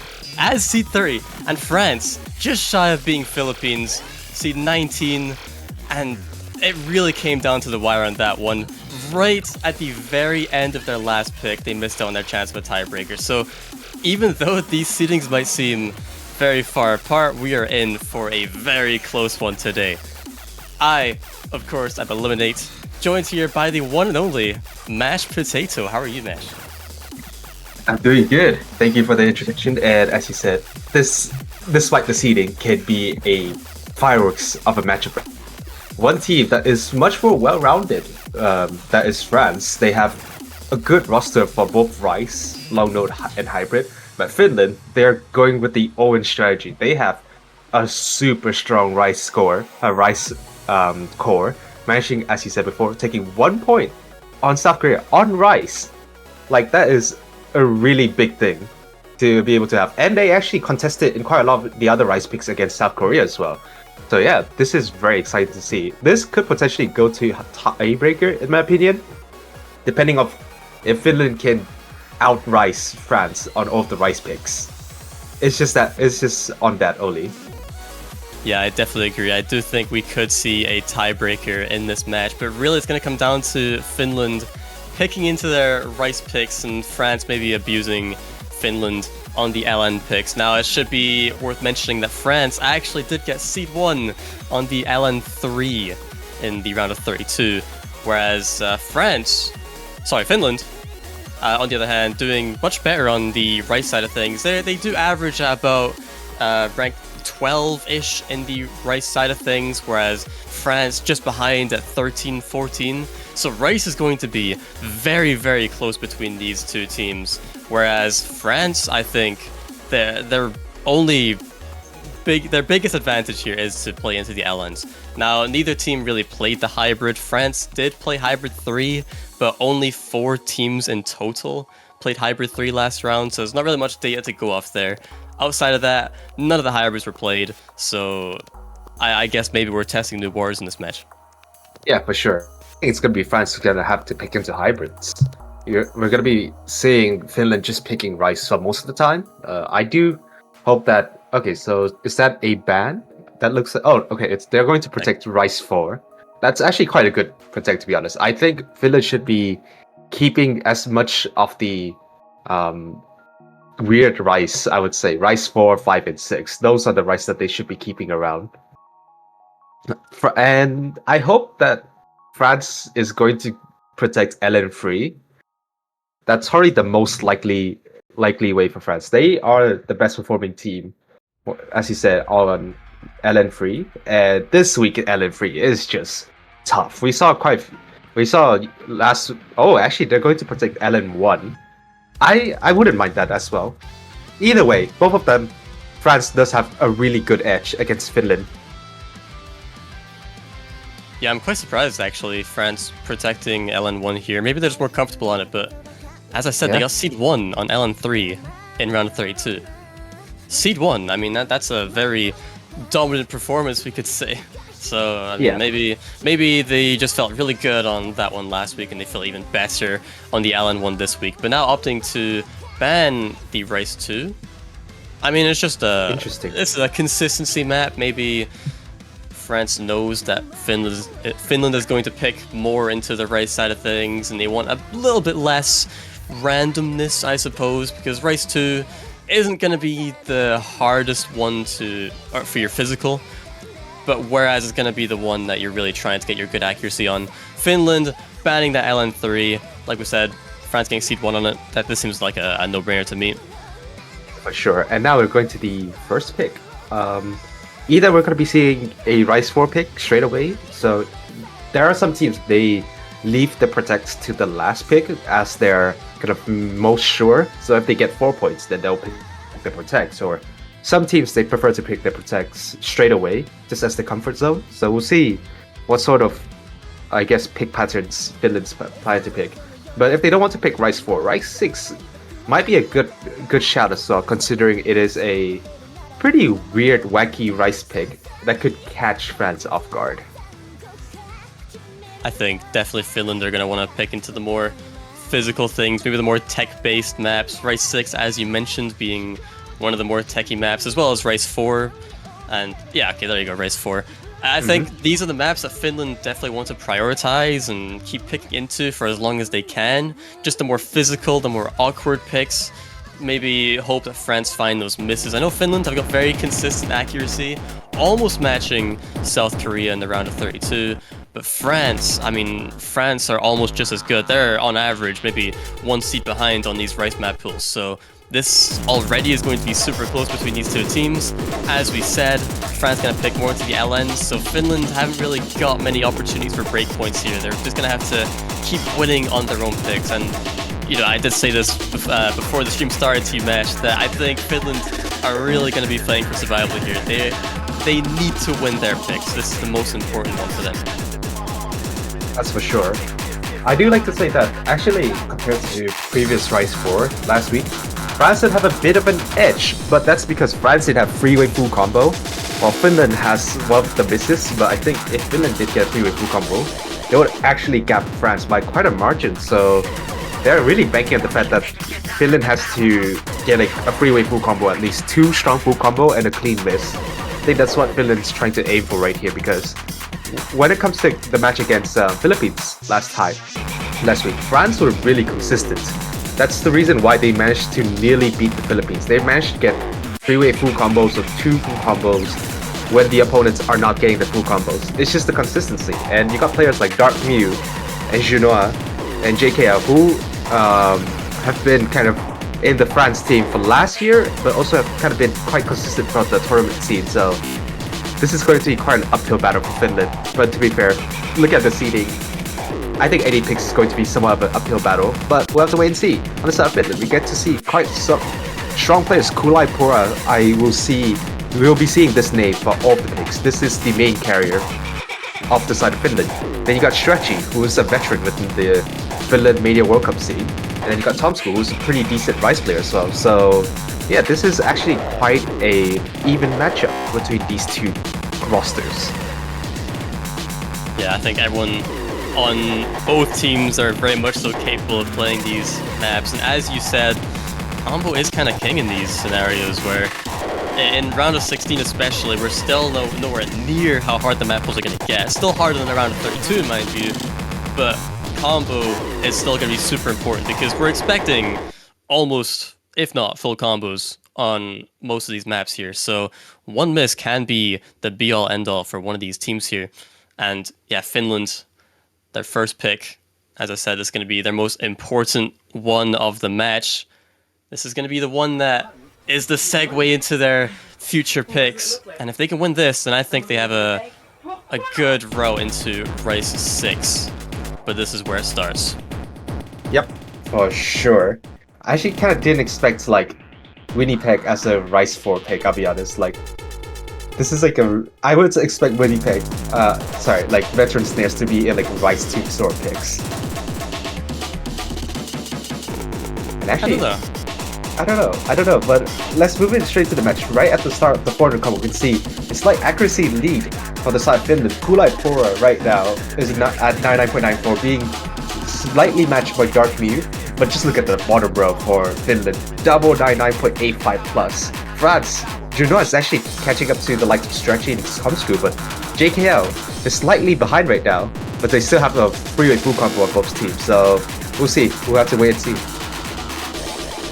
I mean, Dark Mew actually the first one to find a miss in this lobby. That's going to give quite the early lead towards Finland here. This map is 2.5 minutes long. I was going to mention JKL really struggling on the accuracy side of things, but as long as they can combo, it should be okay. But 7,000 point lead into just coming out the first half of the map. Yeah, I actually just saw 100 from Stretchy as well, so that actually just knocked down. Oh, hold on! As Stretchy got a really dirty misser did, his accuracy went from 99.75 down to 99.5, and that score lead is going back to France. Just like that. Yeah, really nasty miss with strategy there. Now it's 2,000 points in France's favor, and this is Finland's first pick, so this is something you'd hope that they're most comfortable on. But still a third of the map left to go, and we have seen 2 misses already in this map. With a third to go, there's definitely a possibility for more to come out from either team here. It's whether or not they can hold on for the rest of the map, and Finland, I do believe, have the accuracy advantage, so maybe there's time if they really lock in. Oh, there's time. 1,000 points. There's time. The score is going down to 1,300 3 digits. And Dark Me with a miss right there. And the score is going right back to Finland. But straight in by Stretchy. What is going on? It's just Stretchy and Dark Me constantly trading misses. I think the score will go back to France after combos are even on both sides. But actually, so. never mind. Never mind. It's actually now inside Finland. There's still some more maps left. Everyone needs to hold on to the combo. Oh! Darky fighting best friend at the very end. That might just be the nail in the coffin, but we see some accuracy drops too, and it's going to be 3,000 points in Finland's favor coming out of the outro. Oh my god, that was way too close at the very end. Calm down. This is the first pick of the match, Mash. This is the first pick of the match, and we see it come down to the wire already. Look at the 200 counts between both of these teams. We see 7 in total from Finland, and we see, 11 from France. This is 4 200s of a difference, but we see Strategy and Tomsku with the 100s as well. If there were no misses here, I actually think that would have went to France, but I don't know, because Finland did have the ratio advantage too. This would have been so close. Okay. First pick, out the way. France wasting no time, going straight to LN2. And if it's going to be that close on the race, oh my god. I don't know. France are in for a rough one, I think. Yeah, France is in the rough one, and I think that the best thing to come out of the side of Finland is that they have the ratio advantage. Just the fact that Kulai, Pora, Tomsku, and Stretchy can get better ratios compared to their counterparts on the side of France, I think that's a really positive thing to go in.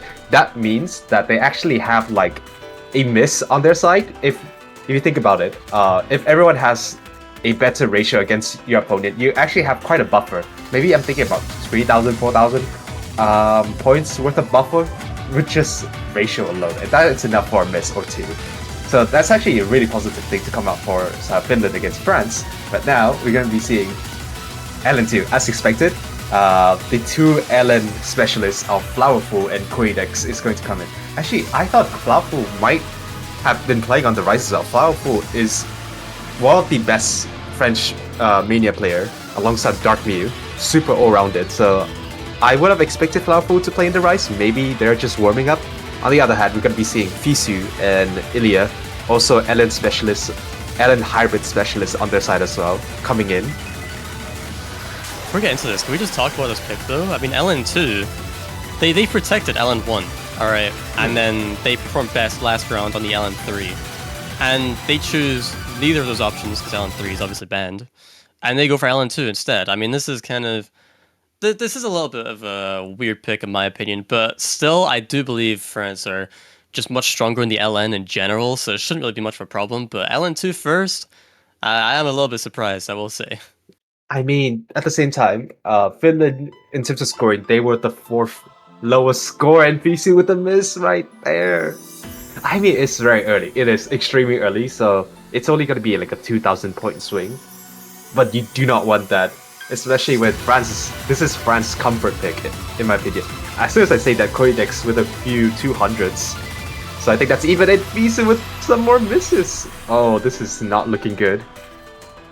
Yeah, Kulai struggling in the Axie department, Fisu struggling in the combo department, whereas France just looking really clean and comfortable right now. Ilya, the only person on Finland who is really putting up a fight here. Already 15,000 point lead coming out of the first core of the map, and now it should be mentioned that these LN maps are overall a little bit shorter than the Rice maps in this pool, so giving such a big lead over so early can be very detrimental. Darkry did find a miss there, but shouldn't really mean too much from Fisu and Kulai Pora's performance so far. Fisu, yeah, trading that back already halfway through. This isn't looking too great for Finland, but there is still a chance if France do find some more misses.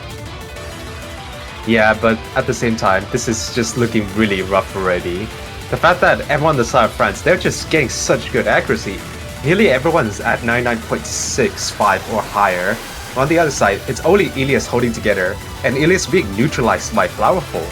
So the score difference here is just Queenix and Darkmute absolutely gapping their counterparts. And now it's a 50,000 point lead. I think this is basically irrecoverable. Yeah, most certainly is, but Kulai, I should have mentioned, he has brought his accuracy back up. Did struggle at the very start, was below 99, but has been gaining throughout the entire map, so this really... I mean, the accuracy is still lower in comparison to the other French members, but Fisu really struggling on this LN2 pick. Not so great on the LN density. And maybe that's why France picked this. Pick into Finland's weaknesses rather into their own strengths. Yeah. Flowerful with the V1 double S. Wow. I mean, that's just crazy. How do you like get that sort of ratio? But then on the other hand, though, like Koidex, like still 988, and Darkmute, I think with that ratio and accuracy, that's probably a 990k as well. So very dominant performance. Ilya doing quite well. 993, Kulai also 982. It's just the third player syndrome is on the side of Finland, and that's not what you want to see at round 16. Yeah, and you know, maybe they're just not so great on the LN density, but much better on the LN1 on the releases on the timing-based long note maps. So might see a better performance from Finland on that if it gets chosen. Maybe. But no, Rice 3 is chosen from Finland here. I was expecting a Rice 6. I'm gonna be totally honest. That's what I was expecting. But Rice 3, I think is a very risky pick, especially considering the fact that Finland and France are so close on these race maps that it's all going to come down to ratio here. And I think ratio is probably the one thing you don't want to play against if you're Finland trying to take points off of a team that's already so close to you in these types of maps. Yeah, I actually kind of think this might be a pretty decent pick, in my opinion, to go pretty early on. I do think Finland definitely have the consistency. They have a really strong team score. Last weekend, they got 2.98 million, and that's with a miss. So they have really good potential to get a high team score. It's just that can they reach that? Can they reach what their practice scores suggest? Because practice scores would suggest that Finland would beat out France in this pick. It's just that can they pull that sort of level of score? Yeah, against but France? Yeah, here's the thing though, right? Finland, they're choosing this pick, right? They got seed 13 on race 3 last week. Okay, France got seed 14. Okay, these two teams are directly beside each other on the race 3 from last week.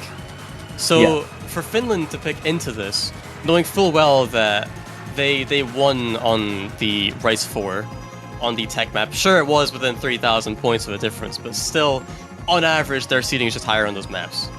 And it just would have made more sense to me to pick into race 6. But I'm not going to say that this is, just overall a bad pick for Finland. If they have put in the practice, and if they don't find those misses and they get the ratio on their side, we could actually see a larger advantage towards Finland on this pick. But I just think this one is a bit risky to go into, especially this early on in the match. Yeah, I think there's going to be a lot of focus on Stretchy. Just because Stretchy is kind of I would say the weaker player in Rice compared to Kulai, Bora, and Tomsku. And we saw how Stretchy got quite a lot of misses in the previous Rice pick, and you cannot afford those misses in the Jack map.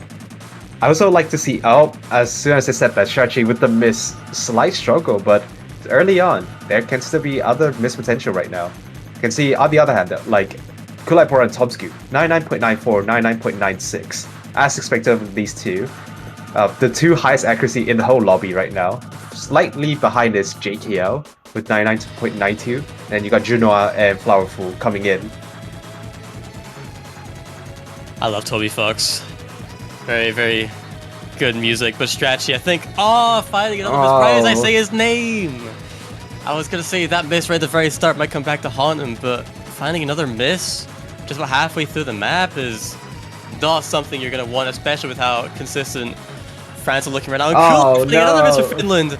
Disaster. This is where it all crumbles apart. Still half of the map left to go though, but with 3 misses in total from Finland on their own pick, France are just playing combo game right now. 99.92, 99.86, 99.81 respectively for these 3 players, and Tomsku, the only player on the Finland side, to actually beating France at the moment, but with those misses, that is not enough support for this. Yeah, they need a lot of misses to be on their side, and it's gonna be hard.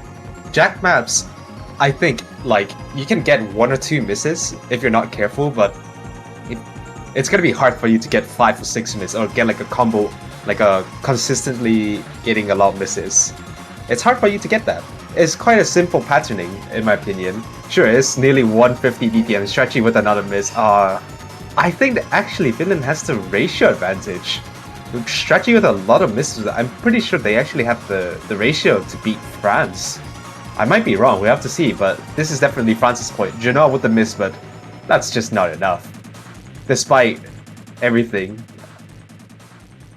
Oh, and yeah, man. that ratio. Yeah, I mean, this is why I said, like, Jack could have been it if they can match their practice score. It's just that they couldn't. They just couldn't. The misses was their undoing. France was just more consistent at the end. Stretchy actually beating out the ratio of Juno and Lauvo, if I remember correctly. Kurai Bora, so 1-to-22 ratio. So yeah, definitely a really strong ratio on the side of Finland. But again, it is about combo game, and France is having that combo game in them right now. Yeah, I guess Finland was correct with this pick. You know, they knew that they had the ratio advantage, but in the same sense, they couldn't take it away with the combo. They did find those very nasty misses throughout the entire map from 2 of the players, and overall that's what cost them that point. And I'm going to go back to, I think, picking Rice 3 as your second map, maybe not the wisest of choices, but at the end of the day, it was probably going to need to be chosen regardless. If Finland want to get to tiebreaker, then they're going to have to really push through that Rice pool. So I think Rice 3, you know, was going to be mandatory at some point. But just picking it right now at this very moment, I was not a huge fan of. And France now, because of that, have taken the first breakpoint of this match. And they've only got 1 LN left. So it is their protect. But once they're past this LN, they are going to have to pick it to the hybrids if they want to keep going with that LN focus. Now, hybrids, we don't know if Finland or France have got a huge advantage over the other, taking into the fact that neither team's actually played the hybrids in the round of 32, with the exception of France playing hybrid 3. Yeah, but like, I think with some of the scores we see so far, I think we can make a decent guess on how Finland or France will perform based on how they did in LNs. For example, on hybrid 3, I think France definitely just have the edge on that. It is such a difficult staggered release. It's very similar to like LN3 in a way, and France definitely going to take that point, or at least has a really high chance. Hybrid 1 is a bit more like coin flippy in my opinion. It's more straightforward, so there's a chance Finland can still take that back. But enough with the hypothesizing. We're gonna go to Long Note 1. It's my favorite song in this pool. Yoshika, my beloved. Sounds very good. And this map is only a minute 53 seconds, so also, yeah, again, on the shorter side of things. France, This is their last LN pick. This is their protect. Once it's out the way, sure, they're 1 point away from a guaranteed tiebreaker if they win this point. But, you know, it goes back to saying, how good are they going to be on the hybrids? We don't really know, but Finland are going to need to take a breakpoint back. And looking at the map pool, I really don't know what they're going to be able to do, and it's going to need to be a good performance of one of the hybrids. I think France are going to be way too comfortable in this LN1 pick, and yeah, it will come down to the hybrids. But Finland, they've got almost the entire Rice pool to play with here, so maybe things aren't looking too bad for them at this very moment. I think France definitely, definitely have a path to 2 match points, in my opinion. As you said, hybrid 3 along Note 1. Definitely that's the way to match point, but it's about finishing the game, and they have to pick either of the hybrids, which is in an unknown territory. But now, let's look at the current lineup, and we're going to be seeing expectedly Kulaipora, Stretchy. Oh, actually, Stretchy is going to be playing instead of Visu. Then, of course, Ilias coming in as the ally specialist. On the other hand, got Dark Mew, Queen X, and Powerful. So, expected lineup for the side of France. I just can't stop thinking about the fact that one of these teams are going to be eliminated after this match, and what a wild matchup, right? Because both teams played exceptionally well in their previous matches in round of 32, and now to face each other in round of 16, I think is such an unfortunate matchup that one of these teams have to go out so early in the tournament. But Finland are now the ones that need to take it back. Yeah. Can they do it on the LN1? Most of the bets would say no, but then at the same time, anything can happen at this point. And we're going to be seeing Stretchy as well, so we'll see if Stretchy can bring a bit of an edge when it comes to LN. So far, so good on the side of France. We see that Koidek's lowest accuracy, 9.66, and that's just an insane accuracy as the lowest player on the side of France. And Flowerful 99.8, same as Dark Mew. It's also matched by Ilya as well. So yeah, I think quite even accuracy across the board, except for Stretchy, who's slightly behind with 9.16%. Yeah, and I do think this point is actually somewhat winnable for Finland. This is France's Protect, obviously, but round of 32, Finland actually did pretty well in this. Still not quite being France, but getting pretty close to. Stretchy does have the combo, but really struggling on the accuracy there. Finland are not going to win this pick on accuracy. That is definitely not going to happen, but we might see some misses on the side of France. There's still half the map left to go. This is where the map really starts to pick up. Yeah. I mean, all eyes are on like the likes of Dark Mew and Flowerful. I think Dark Mew did have a couple of chokes at the start of the map, but Stretchy is going to be the first one to miss, and that score is going to balloon up to 24,000 points, and that's basically it. Kulai Pura, with a miss right there, the KI section is extremely difficult to be able to read and handle the releases. And yeah, it's only just Ilya on the side of Finland that's managing to hold together a really good accuracy. But on the side of France, this is just the definition of consistency. You pick what you're comfortable at, and then you get your freeway full combo, and you get your point. Yeah, and we saw the same thing in the LN2, right? Ilya performing very well on the LN picks, but just unfortunately not having enough support to take the point away. In France, I mean, they look too dominant on this. Regardless if Finland had all triple FCs, their accuracy is just unmatched here with a team total of 11,200 yet again, and Finland way over 60. So this wouldn't have been close regardless, but still a very strong performance from Finland and France showing dominance on the LN picks. But that's it. Yeah. There was only 2 LN picks to be had in this match. So France now just need to get 1 point to guarantee themselves a tiebreaker, but can they do that on the hybrid pool? Or even take another breakpoint on the Rice? And there we go, Finland picking Rice 6. This is something we would have liked to see before the Rice 3, but picking it now shouldn't matter too much, hopefully. We need to take into the fact as well that maybe coming out of Rice 4, it might have been better to pick Rice 6, so they were still in that flow state, still feeling the tech. But after picking Rice 3, maybe they're not going to be as warm on this. So it might come back to haunt them, but overall, I think this is definitely their best pick.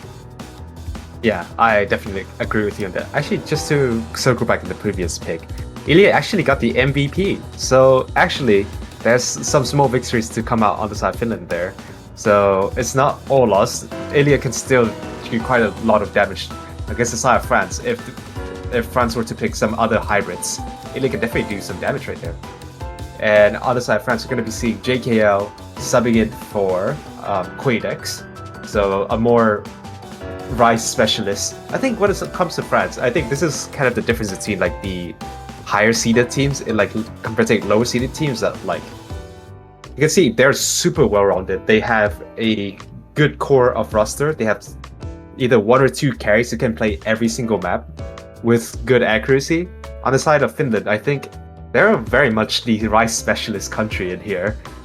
As you can see, they can get a lot of Rice picks against the likes of France and South Korea. It's just that they just can't win a breakpoint as of right now because of the long notes and hybrid weaknesses. But we have to wait and see. There's still a couple more picks to go. And here's our 5th pick of this match. The Osu original Sharaku. Hosu original ND. This map is actually one of the longer ones, 3 minutes 12 seconds. I think teams can afford to find a few misses as long as they can back up with ratio. So this might be ideal for Finland here, maybe struggling on the consistency side of things throughout this match. But if they can just, as we saw in the race 3, if they can keep up that ratio, I think they should have no problem on this pick. Darkview, what are you doing, Darkview? Darkview, why are you holding 99.97? What are you doing? That's not right. We're 400 combos in already. That's not right. Yeah, it should be mentioned as well. This map is very back heavy as well. So starts off a little bit easy, and it progressively gets more difficult as the song goes on. So can the teams just hold on to their accuracy and combo for as long as they can? That's what it's going to come down to. We do see everyone above 99.9. Yeah, I mean, that's severe drops expected. just yet. That's expected. Actually, maybe somewhat expected, but on the side, Finland though. Oh. See, 30. Hold on. Powerful. With a bit of a... Yeah, I think that's a 200, wasn't it? I missed it. I didn't see it. I'm pretty sure that was a 200, but as I said before, Finland, they're just so good at Rice. You can see, sure, it is the first half of the map, it is the easier half, but it's still something to take. When they're leading France by some, not a large margin, but they have the accuracy lead. Actually, I think Strategy did drop a couple 200s. Now we're getting to the meat of the map. Now we're going to be seeing some misses here. I mean, this part isn't exactly physically demanding. It's just got a few awkward trills, I suppose, that people are dropping 200s on. I mean, I saw Strategy just missed on a flam there, so I don't know. I think these are just random 200s, maybe the nerves coming into play here. But this is a relatively slow section. I wouldn't be expecting too many accuracy drops, but this is where it starts picking up again. France now, here we go. with the advantage, but still no misses. Still no misses. That's the key. Everyone's still holding the full combo. All eyes on the likes of Strategy, Dark Mew, JK, Flowerful. They have some miss potential in here. Tomsku as well. There's a lot of miss potential now. But yet everyone's still holding the combos together. Things are getting denser. The score lead is on the side, still on the side of France. It's only 3 digits, but it's still someone else's score lead. We're approaching the end of the map. Shifting. It was 1,500 points. Now it's gone down to around about 900. But can Finland take up that ratio? That is something that will be determined in the next 20 seconds of map left to go. It's down to 500. It's getting closer and closer. Is there enough time? There certainly is. Can Finland just take it back? And they take it. But it's flickering back and forth with only maybe 5 or 10 seconds of map left to go. It's going to come down to who finds more 300s. And it seems like, Wait, there's still some more maps. There's still some more. Oh, it's flickering to Finland. I think France has this. Oh, no. By 500 points. No misses found. We see 3 200s from France and 5 from Finland. This was a ratio battle that Finland was winning. If they didn't find those 200s at the break section, this would have been their point. But to give away another break point just like that. That's so unfortunate. I think Finland would have won that. I think most of the time. That team score, you shouldn't lose on that team score. Just look at 994, 996, and another 996. That is a really good team score. And yet they lost out of anyone in the losers bracket. They just have to face France, who are just as consistent, as good on the accuracy, on the sort of Rice picks as well. And that's just a heartbreaker. That's just tough for side Finland. And now France has the match point. They can now pick hybrid free. I think that's the only pick that I think they should be picking. And that's the ticket for them to victory. Oh, that's a disaster for Finland. I feel so sorry. Cannot believe there were 3 996s in that lobby, 2 995s, and the lowest score was 994. I mean, how often do you see that? Both teams played phenomenally well in that race 6 and really came down to just finding a few accuracy drops at the slowest section of the map, not even at the ending, where it's the most dense and the most difficult. It was at the break. At the slower section is where it really came back to haunt them. But now, next point underway, France picking into the hybrid 2 Finland, they've got a tough game ahead of them. They're going to need to take back 2 breakpoints if they want to take us to a tiebreaker. Can they do it? I don't know. They're going to need to get through 2 hybrids, assuming France picks another hybrid after this. Yeah, and I think the main thing is that they have to really hope that France has a bit of a collapse on any of this. We saw that France just doesn't miss on the past 2 LNs. I think they got a freeway full combo on both LN picks, if I remember correctly. Yeah, freeway full combos on both LN1 and LN2. So they are consistent, so they have to hope that maybe some of the patterns in this hybrid 2 is going to trip France up, and Finland has to do anything they can. But the likes of Ilya, Kulaipora, and Fisu, they have to hold together their combo. I actually, I'm not too sure about this pick from France, though. I think this is maybe the most winnable for Finland here. I think so as well. My opinion, I would have said that France maybe hybrid 1 would be more ideal, but... Or hybrid 3. I think hybrid 3 is the most ideal in my opinion. But regardless, I think we both agree that maybe hybrid 2, not the best pick, but I guess we'll let the players speak for themselves, right? They'll show us how it's done. Yeah, we don't have the practice score, so we don't know how each of these players are feeling. When it comes to mania patterning, there's so many different sorts of patterns and so many nuances that a player can be comfortable with a specific pattern or just cannot play a specific pattern, even if they're like a really good player in general. You can see slight struggle on the side of Juna with a few 200s, so and a miss. Hold on, we might have a match right here. Very early miss, very early score advantage towards Finland. Fisu has got quite a bit of accuracy, as has Kulai. Ilya doesn't matter. is always doing really well on these LNs on the side of Finland, but yeah, that one miss on the side of France is going to give quite a big lead to Finland, and I think the ratios are close enough that Finland managed to FC the rest, that this will be their point, unless they find any severe drops. Yeah, I think the nice thing is that actually we can see Kulaipora and Fisu. Kulaipora and Fisu is actually holding their accuracy together. They're not at 99.7 or anything, but it is very competitive right now, and that's all you need because they have a miss above on the side of Finland. But actually, Ilya with a miss. Oh, I think it's the Rise patterning that's catching Ilya off guard right now, and now the combos are even on both sides with a slight advantage towards France because Juna's break is really early on, but Juna's accuracy is still quite low.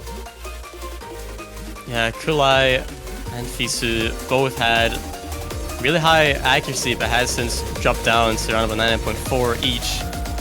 And I think that's what's costing them a lot of score here, is that accuracy drops, whereas France looking very consistent with 2 players with 9.8, and now it's 20,000 point lead towards France in the last quarter of the map.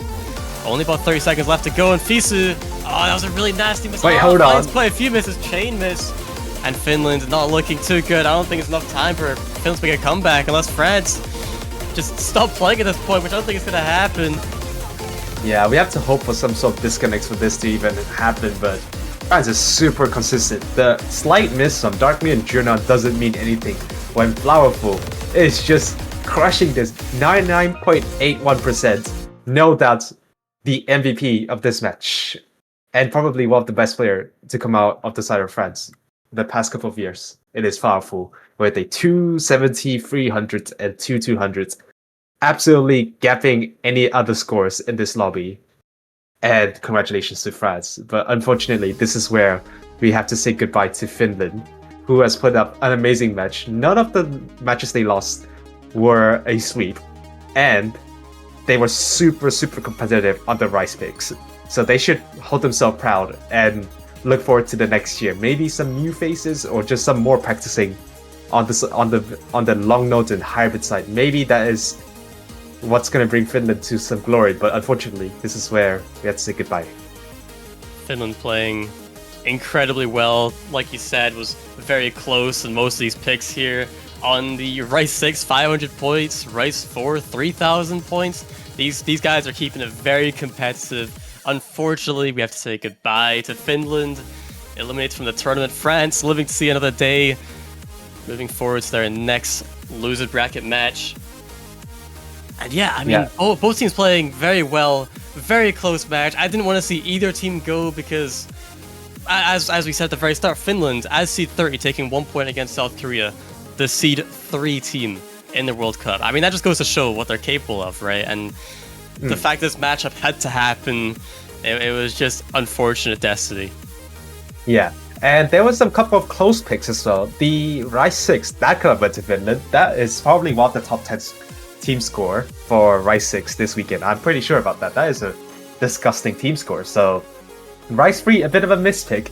I think with some better pick strategy, I think that could have been a bit closer. But yeah, unfortunately for Finland, that is their journey. And so France is going to face the loser of either Canada or Russian Federation. So do have that to look forward to. And we do have a match in 19 minutes from now, which is going to be Singapore against Ukraine, another match within the losers bracket. So do stick around. And before we sign off, we have my favorite segment, which is the banners. Do check out the OSU stores to support your favorite country. And there's no limitations in the sort of configurations you can get for your in your banners. You can get any countries within the top 32 that made into this tournament. And if your country do win the Mania World Cup 2025, you get to keep it for a whole year for just the price of $250. Then do check out the OSU store. And this is Match Potato and Eliminate signing off on this match. Thank you. Take care.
Hello everyone, welcome back to 4Key Mania World Cup 2025. We are back again just shortly after seeing that Finland versus France match.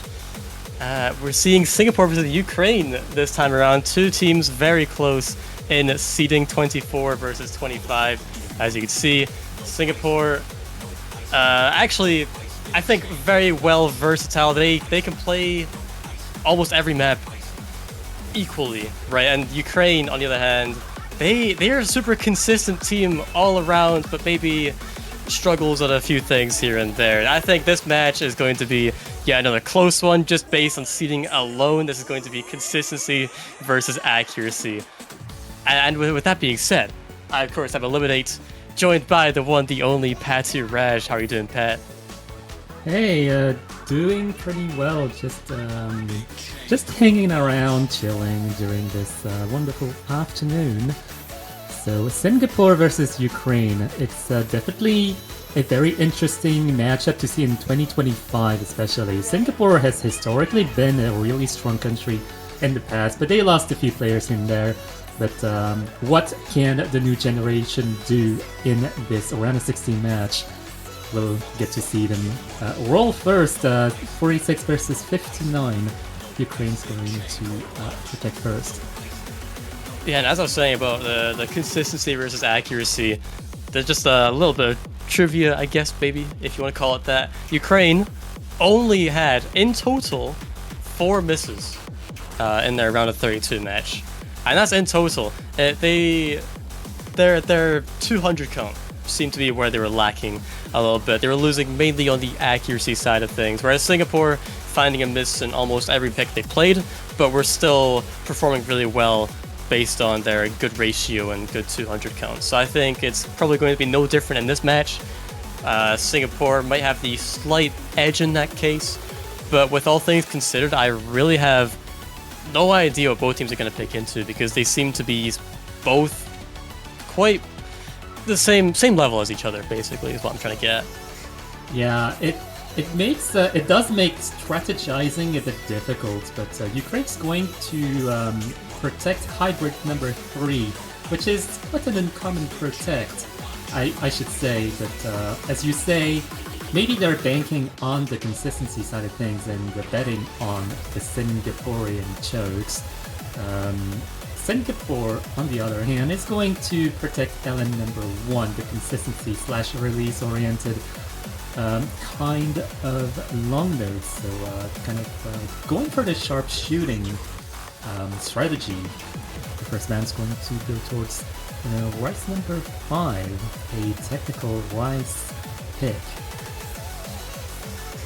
And Singapore, Ukraine, on the LN1, the fact that Singapore is protecting this, Singapore got seed 13 in round of 32. Ukraine got seed 15. So that there are 2 ranks apart. The one team in between these two on the LN1. So I think it is definitely an interesting protect, but the LN1 this time around is obviously much different than the LN1 in round of 32.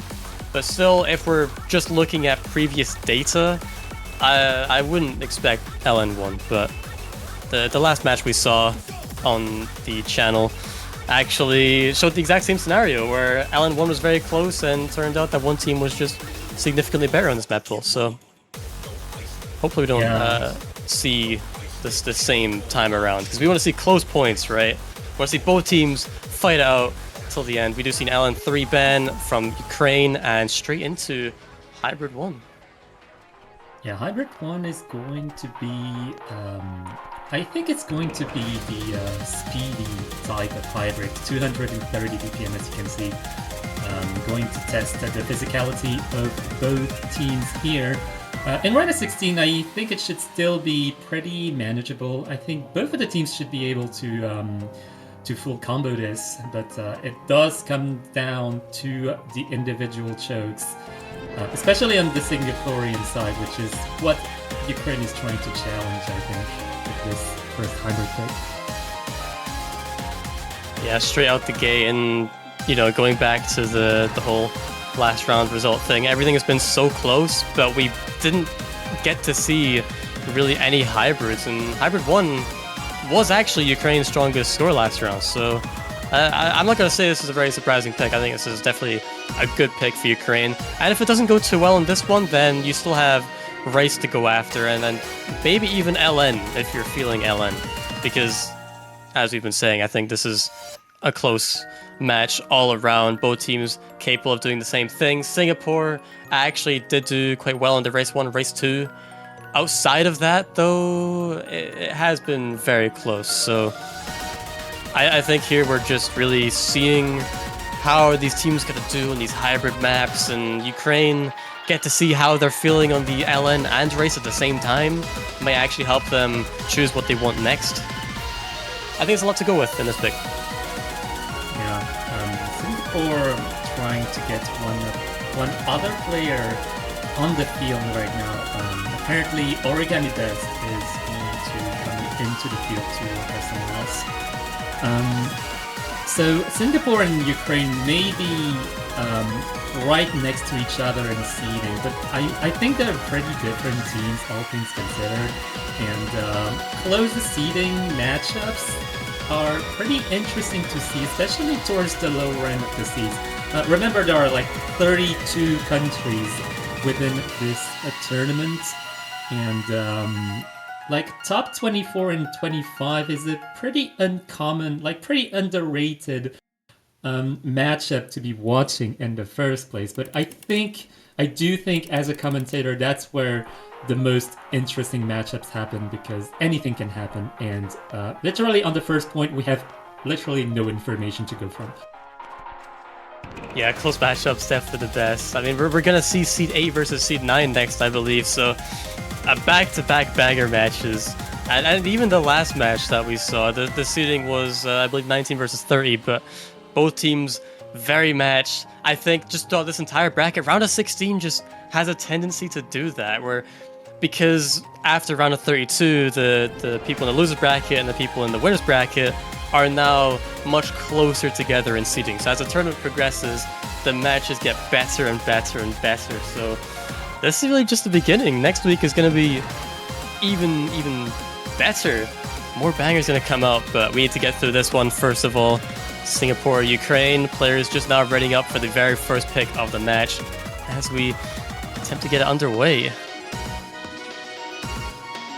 Yeah, honestly very interested to see where this is going. Origami Best is going to replace Adam on for Singapore. And we can finally go. Everyone is ready, it seems, and we are transitioning into the playfield for the very first point of Singapore versus Ukraine. This map, I do think, will be I think this will be a telltale sign of what's to come later in the match. If we see one team struggling more in the LN than the race side of things. This map is very hybridy, for a hybrid, that is. So we're really testing.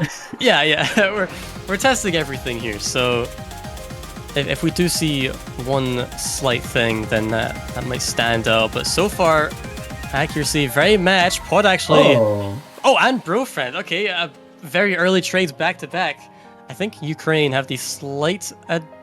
I'm not too sure. Actually, Singapore might fly advantage after those misses, especially with the accuracy as well. So Singapore. Whoa, what's going on? Origami finding 2 misses back to back so early on in the map.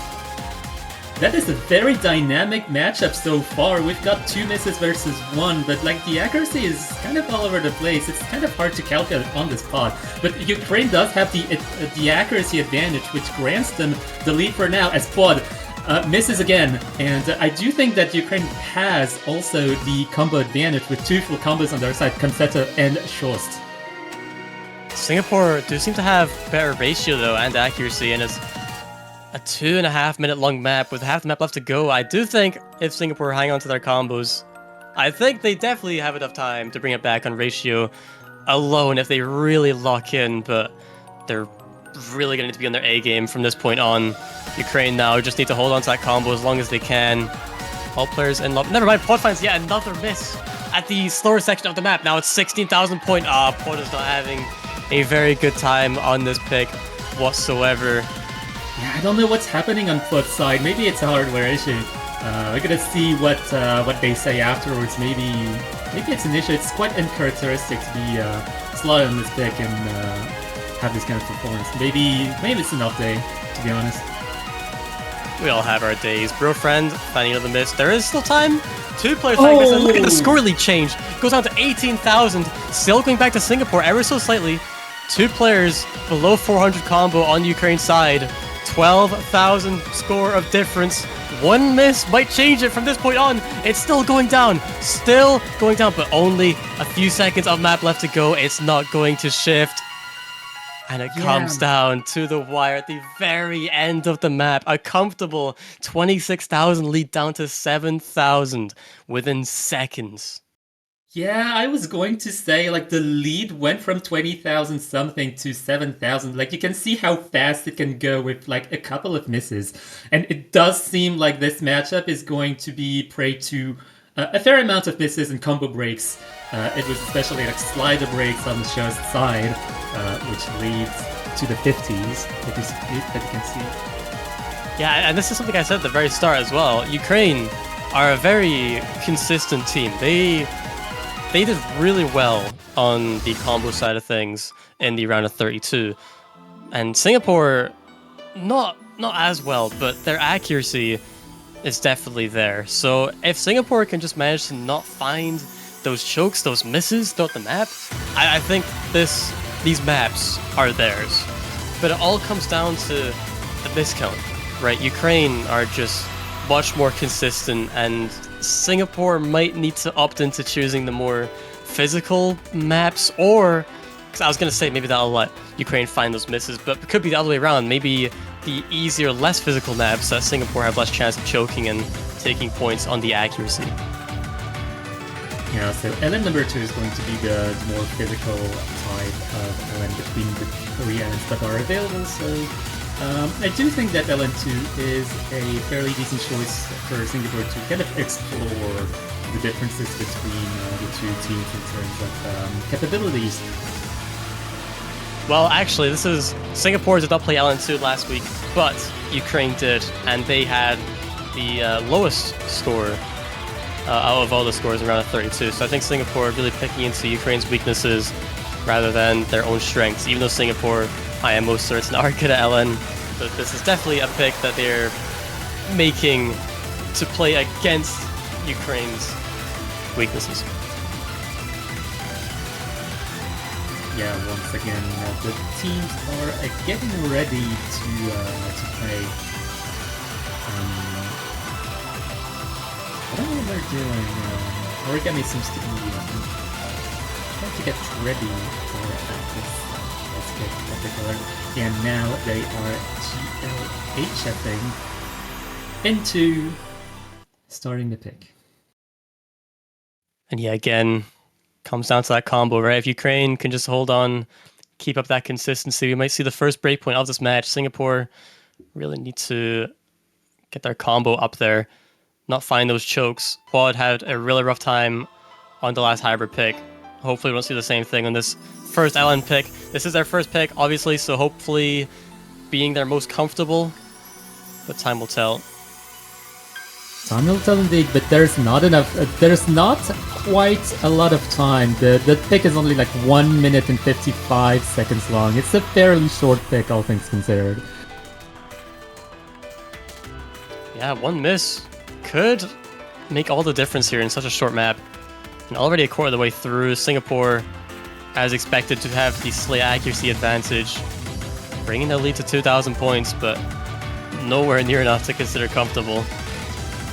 Yeah, like the thing with Singapore is that they have really good accuracy capabilities, as you can see. Like, they're sustaining an average of 99.65 just about, taking the 8,000 point advantage over Ukraine right now, but all full combos right now, but a miss could change everything in the second half. Already 10,000 points, not just accuracy alone. You look at the accuracies from Singapore, their lowest is 99.6, and Ukraine's highest is 99.5, so definitely unmatched in this case, but with still a quarter of the map left to go, we finally get into the main section of this map, the Ki. A quarter left, around 30 seconds of map 1, and Oh God! What misses is on happening? triple. All of Singapore finds misses. Ukraine still holding on with combo, and the score lead changes just like that. 10,000 Singapore's favor, now 13,000 Ukraine, and it all comes down to those 3 misses back to back to back on Singapore's side. That is the most unfortunate series of misses I've seen on Singapore. It's like 3 misses at the same time, and Ukraine just showing their consistency and getting the second point. Wow. I cannot believe what we just saw. I will say this for a fact, okay? Ukraine did not beat Singapore on a single map in round of 32. Not a single map. So I was expecting all these maps to be like close, but Singapore to just have that slight edge over Ukraine. But Ukraine already finding such an early breakpoint and in such a dominant fashion in the sense that their combo, their consistency just seems absolutely insane. These players are not finding misses, whereas Singapore are just finding these chokes back to back. We saw on the last hybrid, now we're seeing it on the LN. If one less player had missed on Singapore, that might have been enough for them to take that pick. But the fact all 3 missed at the same time, I mean, what? How does that happen? Yeah, like that was really unfortunate. They really just crumbled at the same time. It went from a 8,000 point lead to basically 20,000 points to the other side, which is kind of incredible to me. That's like the most drastic lead change I've seen in a while. And if I'm Ukraine, I would not feel too confident after that pick. You know, you still won the point, sure, but you were losing for almost the entire map, so I would just take that point, move on. I wouldn't even think about picking into LN here because Singapore's LN performance was still really good, just unfortunate misses. And Ukraine, after winning the Hybrid 1, now going into Hybrid 2. This is actually very interesting. Not very often you see a match where no Rice maps are picked. Yeah, quite interesting to see kind of an NT meta type of matchup. But I feel like both of the countries are kind of scared to find out the other team's capabilities on Rice. I think Ukraine knows that Singapore has the accuracy advantage, but Singapore might not be feeling super confident physicality-wise on the Rice side of things. Yeah, if Ukraine did have to choose into Rice, they would, based on what we've seen so far, they would need to pick something much more physical, maybe like the Rice 4 technical map, maybe Rice 1 speed. They couldn't afford to pick maybe a Rice 2 because that would be way too accuracy dependent, I feel, and Singapore definitely have a shot. And as you said, both teams might just be scared to pick into the Rice map pool without really knowing how each team's gonna do. Why not just keep picking into what we know we're winning on, which is exactly what Ukraine are doing in this moment. I think it's gonna. This pick in particular is going to be interesting in the combo department, which is also part of why I think Ukraine opted for this pick in particular. But yeah, Singapore. I don't know what Singapore can do at this point to kind of catch up. Maybe it's because of nerves, but I don't know. They're down 2 points. It's definitely not a comfortable situation to be in, but I think all they can do is just tread on. I mean, yeah, it should be noted as well that Ukraine protected Hybrid 3, and that is the last Hybrid in the map pool that hasn't been picked.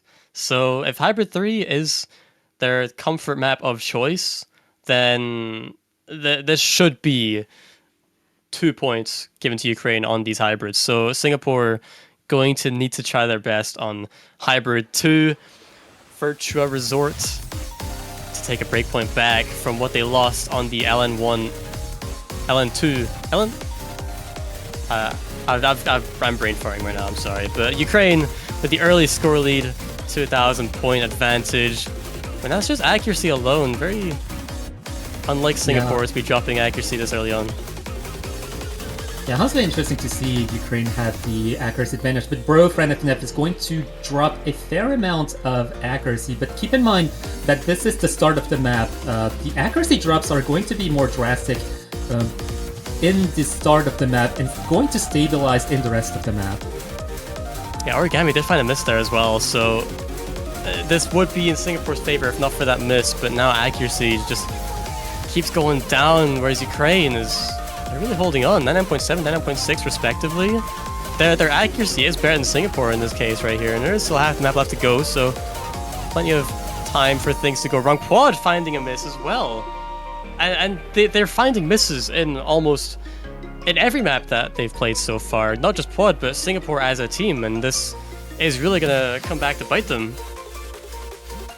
They need combo, and that's really what they're lacking most right now. Ukraine are just beating them on this fact alone. Yeah, right now Ukraine with triple FC and accuracy advantage. They really protected this for a reason. They protected race 3. This is hybrid 3. This is hybrid 2. Shu's actually the first one in Ukraine to find a miss. And now the lead is gonna slowly go back to Singapore, but Quad trades it. There is not enough. Oh wait! There is enough. Bro Friend finds a miss. And there's still about an eighth of the map left to go. There's definitely enough time. Yeah, the lead is less than 10,000 points. It definitely can go back to Singapore right now. Oh god. Oh god! It's so close! Oh no! It's going to come down to the ending! I do not know where the lead is because of the lag. Oh! Oh my god. Right, okay. Singapore actually won on accuracy in this pick. If Shoes had not found that drop, or Brofriend had not found those drops towards the end, they would have had that point. But ultimately, Singapore, they held on. They held on when it mattered most, and their accuracy. I mean, look at Origami and Poke.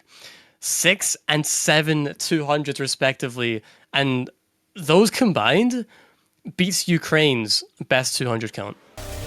Yeah, I think the defining performance of this pick in particular is Pochettino's the 990k. I believe it is Singapore's first 990k in the match, and that one allowed them to get their first point. So 2-1 for Ukraine. I think coming from this breakpoint, it's definitely still possible for Singapore to make it back. Like super possible. I can't believe it. That was right at the very end of the map. And Singapore taking back that breakpoint. Ukraine still does have that protect available, the hybrid 3, but Singapore actually be the first one to try out the Rice map pool, Rice 2. And I think this is what I was discussing earlier with you before. I think Rice 2 is probably Singapore's best bet on the Rice map pool. This is one that isn't going to be super awkward or physical like the rest of the Rice map pool. This one should just be predominantly accuracy for the most part, and Singapore proving themselves to be winning in that aspect. Yeah, speaking of accuracy, we've got the entrance of Reunos in the Singaporean team. A name that people might have known for years at this point. Maybe even a decade. I don't even know at this point. Yeah, Reunos has been around for a very long time. This map, 3 minutes long though. This is the longest map pool. Sorry, the longest map in the map pool. So a lot of time for things to go wrong, but also a lot of time for things to go good. One team can hold on for longer. As we've seen so far, this really is just a combo game. Do Singapore find enough misses? Do Ukraine not find misses? And that's what this match has been so far. Yeah, going into the Rice category, we see a roster change. Like, mostly a roster change from the Singaporean side, but Ukraine is going to keep mostly the same core, really. I don't remember how many players Ukraine has, but I do think that they don't necessarily have the flexibility that Singapore can have. Yeah, Ukraine has 5 players, I'm pretty sure. And Ukraine, throughout this entire match, have not swapped out a single player. This is the exact same 3 roster throughout every single map so far. So definitely a very, very good core. They do have 2 other players on hand if needed. Singapore, full team of 6, have got a lot more flexibility, but look at this score difference already right at the gate. Both teams very matched on accuracy, but Singapore's have that slight edge. few less 300s. Yeah, both of the teams seem to have the same type of, I guess, raw accuracy ability, but we are still waiting to get into the actual, like, meat of the map. Yeah, it really goes to show 1,500 already for Singapore. Singapore, the better team in accuracy from here throughout the match. Still climbing, and this lead's gonna keep expanding until we see any drops from any player. Yeah, Ukraine, right now, all they can do is hold on to combo. Oh, well, as you say, as you say. Just fighting the first miss of the map. And we're already about halfway through, but there is still a minute and a half. So plenty of time, but the map is very consistent. Not much really changes. Concept finding future 200 and shoots with another miss yet again. Singapore actually the ones to look super consistent on the missing side of things. Yeah, I think like the different roster from Singapore, like this particular roster is much more consistent than the one before that. Shus is going to have another miss, and that is really unfortunate. Those are fairly clean misses. The 99.5 is like really good still with, I believe that was 3 misses I think coming out. Yeah, not many misses at all, and so looking at Singapore on this map right here, right now, still holding on to that triple FC. Ukraine still does the 2 FCs, and Shus hasn't missed besides those misses earlier on. And this lead is not going to shift whatsoever unless Singapore finds some misses, and 1 miss is not going to cut it. Maybe even 2 misses might not cut it. Singapore just have a huge lead in Axe at the moment. And Shus with another miss. Look at Singapore, man. Runosk and Big Noob, both players hanging on to above 99.9% accuracy. And this, you can't beat this on combo alone at this moment. Yeah, the third player, Pokachino, is at 99.8, which is above everyone else on the Ukrainian team. So it's going to be an uphill battle, dare I say, just a mountain to surmount in this standing in this last like fifth of the map. There's definitely not a lot of chances for them to make up 50,000 points of lead now. Yeah, nowhere near enough time. That is going to be Singapore's point. Evening out the score now, 2-2. Right after Singapore taking that breakpoint back from Ukraine, and the very first rice map of the pool given to Singapore. And we see 1v1 double S on Big Noob Law there. Very good ratio too. 997. Yeah, we definitely see a difference in physicality and accuracy proficiency between the two teams, and it's kind of interesting to only see this now within this first Rice pick. And honestly, with how the hybrids have been going for Ukraine, they were so close on Hybrid 2. Hybrid 3 is their Protect. I would not be surprised to see a Hybrid 3 come out here, but once the hybrids are gone, the fact that Singapore didn't choose LN1 as well is definitely a indication of something. But yeah, Hybrid 3 coming up from Ukraine. No more hybrids left in the map pool. Singapore might pick LN1 next, and that's going to be a Rice battle from here on out. And Singapore did ban Rice 5, so I think that's maybe a good sign for Ukraine to pick maybe into Rice 4 or Rice 6. Yeah, I gotta wonder at this point if Ukraine is even going to pick into Rice, given the physicality differences between the two teams. But maybe it's different on the technical side of things. Rice number 1 is definitely something that I do not think Ukraine is going to pick at all. Or even Yeah, Rice I don't know. 3 for that matter. Rice 3, definitely not. I think Rice 3 would be way too risky. Korjak just being an accuracy battle all around. So unless Singapore find misses on that map, that should be a Singapore pick. And they may even pick it next from Singapore. But for Ukraine, I would say Rice 4, Rice 6. For Singapore, if they don't want to opt for LN1, then it would have to be a Rice 1 or Rice 3 in my eyes.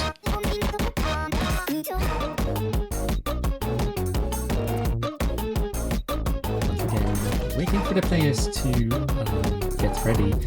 It is always a pleasure to see the teams kind of banter around, talk the hot side in a competitive situation.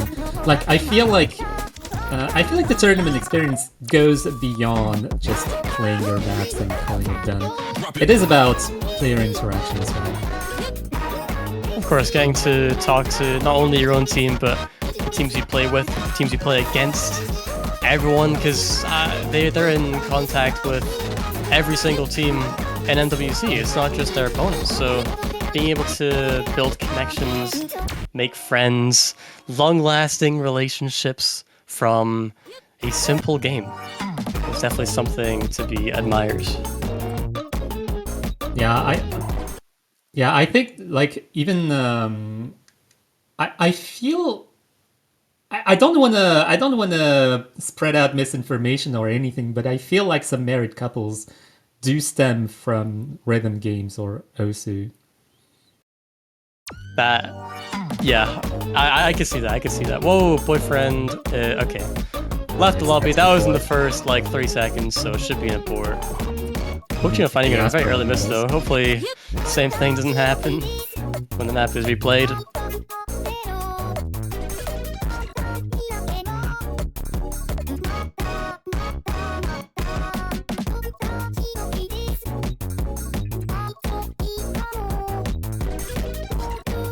Well, I guess carrying on through the first core of the map. I mean, everyone's looking pretty strong. I'm sure we will get an abort, so shouldn't worry too much. There we go.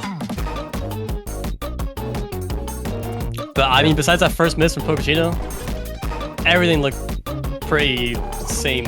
So not much to be said from that first quarter of the map there. Could still go either way.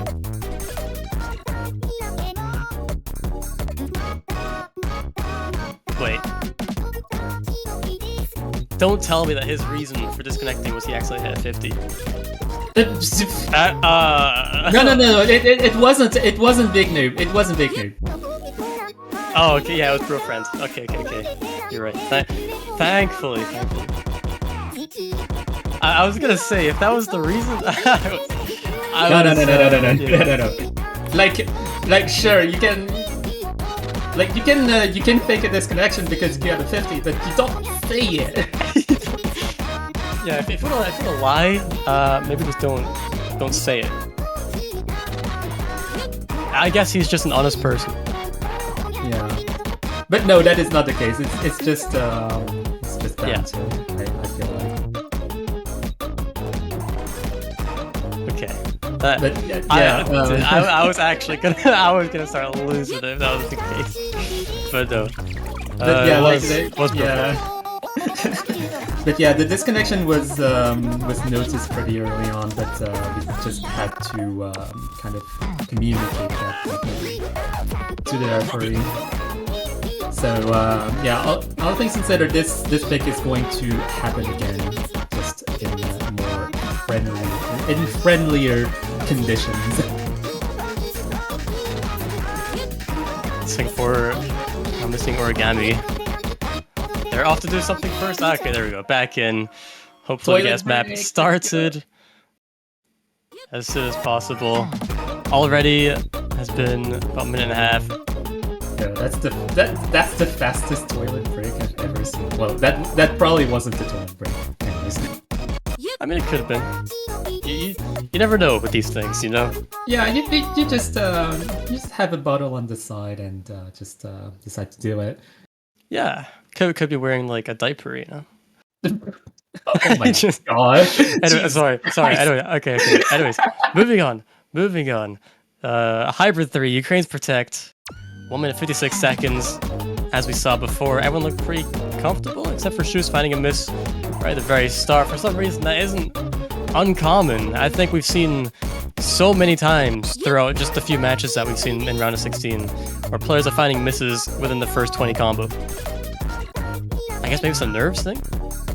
Yeah, maybe a false start, really. I feel like Shoes does have the opportunity to catch up in the rest of the map. 99.35 and counting is definitely on the trend to catch up to Singapore right now. The accuracy is on Singapore's side here. 4,000 point lead in favor of Singapore. Had Shoes not found that miss, would be much more competitive, but it is already competitive enough already. Against the first key out of the map, everything looks to be pretty equal, except for Singapore now picking up on the Axie side of things. Origami is the first one to find a miss though. Yeah, that is going to steer the lead towards Ukraine most definitely. So I'm looking forward to see if Ukraine can hold this second half. Another miss going from Origami is going to solidify the lead towards Ukraine right now for their potential third point. Now, taking into consideration that Pochino did find a miss on the aborted map as well, so I guess maybe these are the same circumstances of what would have happened regardless. Look at the score though, I mean 4,000 in Ukraine's favor. Not at all is this comfortable. This is shifting towards Singapore ever so slightly, based on accuracy alone, but there is not much map left to go. Look at the score lead, 2,000 points now, 1,000 points. It's gonna keep going back. Now in Singapore's favor, but with only 5 or 10 seconds left to go. We need to see some 200s. We need to see Ukraine building up their Oh no! No, not the miss from Origami trades oh, it.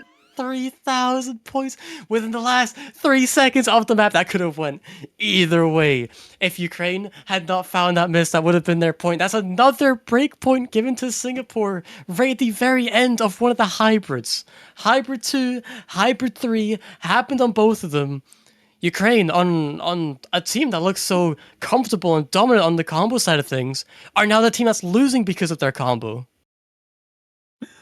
No way! Singapore is making it back. They were down 2 points in the beginning. They were 2-0. Now they're back 3-2. They are taking the advantage over this match.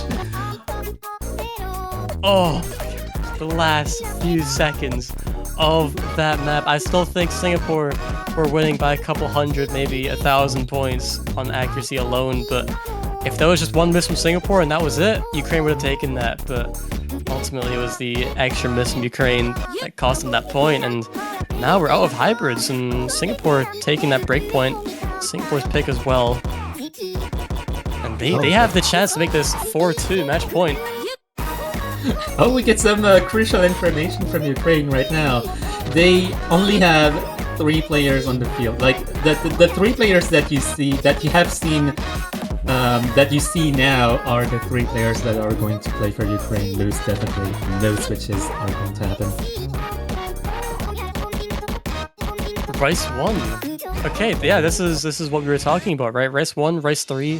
Maybe Singapore's best Rice picks here. Still not opting for LN1 though, which I'm really curious about. But Ukraine, they still have 1 pick after this, right? So this pick, Ukraine pick, then Singapore pick, and then potential tiebreaker. Ukraine, they still have Rice 4, Rice 6 to choose from, and I think Rice 4 is a really good pick for them.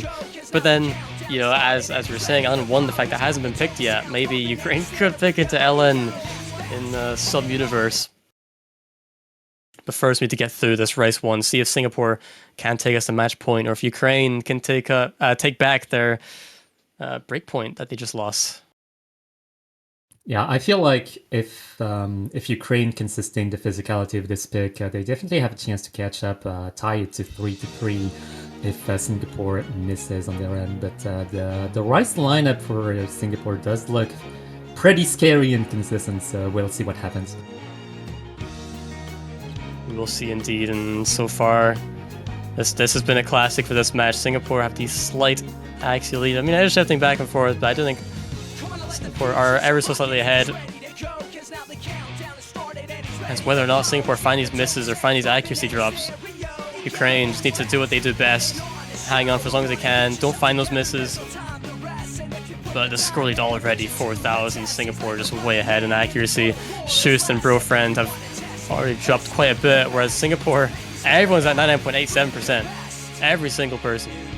Yeah, they just have 3 of the same players on the Singaporean end. Ukraine a fair bit behind, but Scansett does match. Reynolds with the miss from Singapore. And shockingly, it's not actually going to change the score lead that much. Still, seeing about 2,000, now 3,000 point in Singapore favor. If we find more misses like that, though, it can shift over, but I mean, that miss, the fact that it didn't change anything, really shows how much better Singapore are with the accuracy side of things in this situation. And it's still going up. Shoes did find a miss there as well. So now it's already way too far in Singapore's field. We're going to see some nasty chain misses potentially from Singapore. But with only a quarter map left to go, it's going to have to be here. Yeah, 12,000 point lead. As you can see, as you could see in the previous picks, 20,000 points can go in the blink of an eye. It definitely can still happen at some point, especially given the physicality of this pick. But well, given the consistency of Singapore, it's looking less and less likely. Yeah, I still can't believe that LN2. I'm gonna be dreaming about that tonight. But Singapore taking a very comfortable Rice 1 pick, 16,000, 17,000 score lead, even with the misses. And Shoes, if he had FC'd as well, this still would have been maybe around 10,000 points. Look at, oh my, Clean. 1-200 across Singapore's entire team. 2 V1 double S's. That is clean. Also, shoutouts to Concepta for the V1 double S as well on the Ukrainian side. Whoa. Rice 3. Okay, this was unexpected. Okay. This is probably the only map in the entire map pool that I would have said Ukraine maybe shouldn't be picking. The only map. And they've picked it. I am confused. I am confused. The problem is, right, if both teams get triple FCs, Singapore should be winning on their accuracy. But saying that, Core Jack, of course, is played much differently than you play, for example, Jump Stream or Tech, right? It's the way you move your wrists, your fingers are much different. So maybe the isn't going to transfer across as much, but it still should to some extent. And this is by far the riskiest pick that Ukraine could have picked. Yeah, one may argue that Korjax is kind of in a different realm than the rest of Rice, but I'm still pretty confused. I'm still pretty dubious about this pick. Well, let's hope it's not their last. Ukraine. This is their last actually. This is their last pick. So Rice 3. After this, if Ukraine take it, they're gonna need to win on a breakpoint. And if they do get through this, the riskiest pick of the pool, then I guess they are in a good spot because the other maps should be much more doable for taking a breakpoint against Singapore. We might see a tiebreaker, but this is by far going to be the hardest one. If Ukraine, I think, even find a single miss, then it might just be over at that. They're going to need to get their FCs and hope that Singapore find huge accuracy drops or even some misses. Yeah, I feel like Ukraine doesn't want to pick into LN1 because it's Singapore's protect and they're kind of scared of what Singapore can do, especially in the accuracy department. But I feel like maybe, just maybe, it might be their best shot.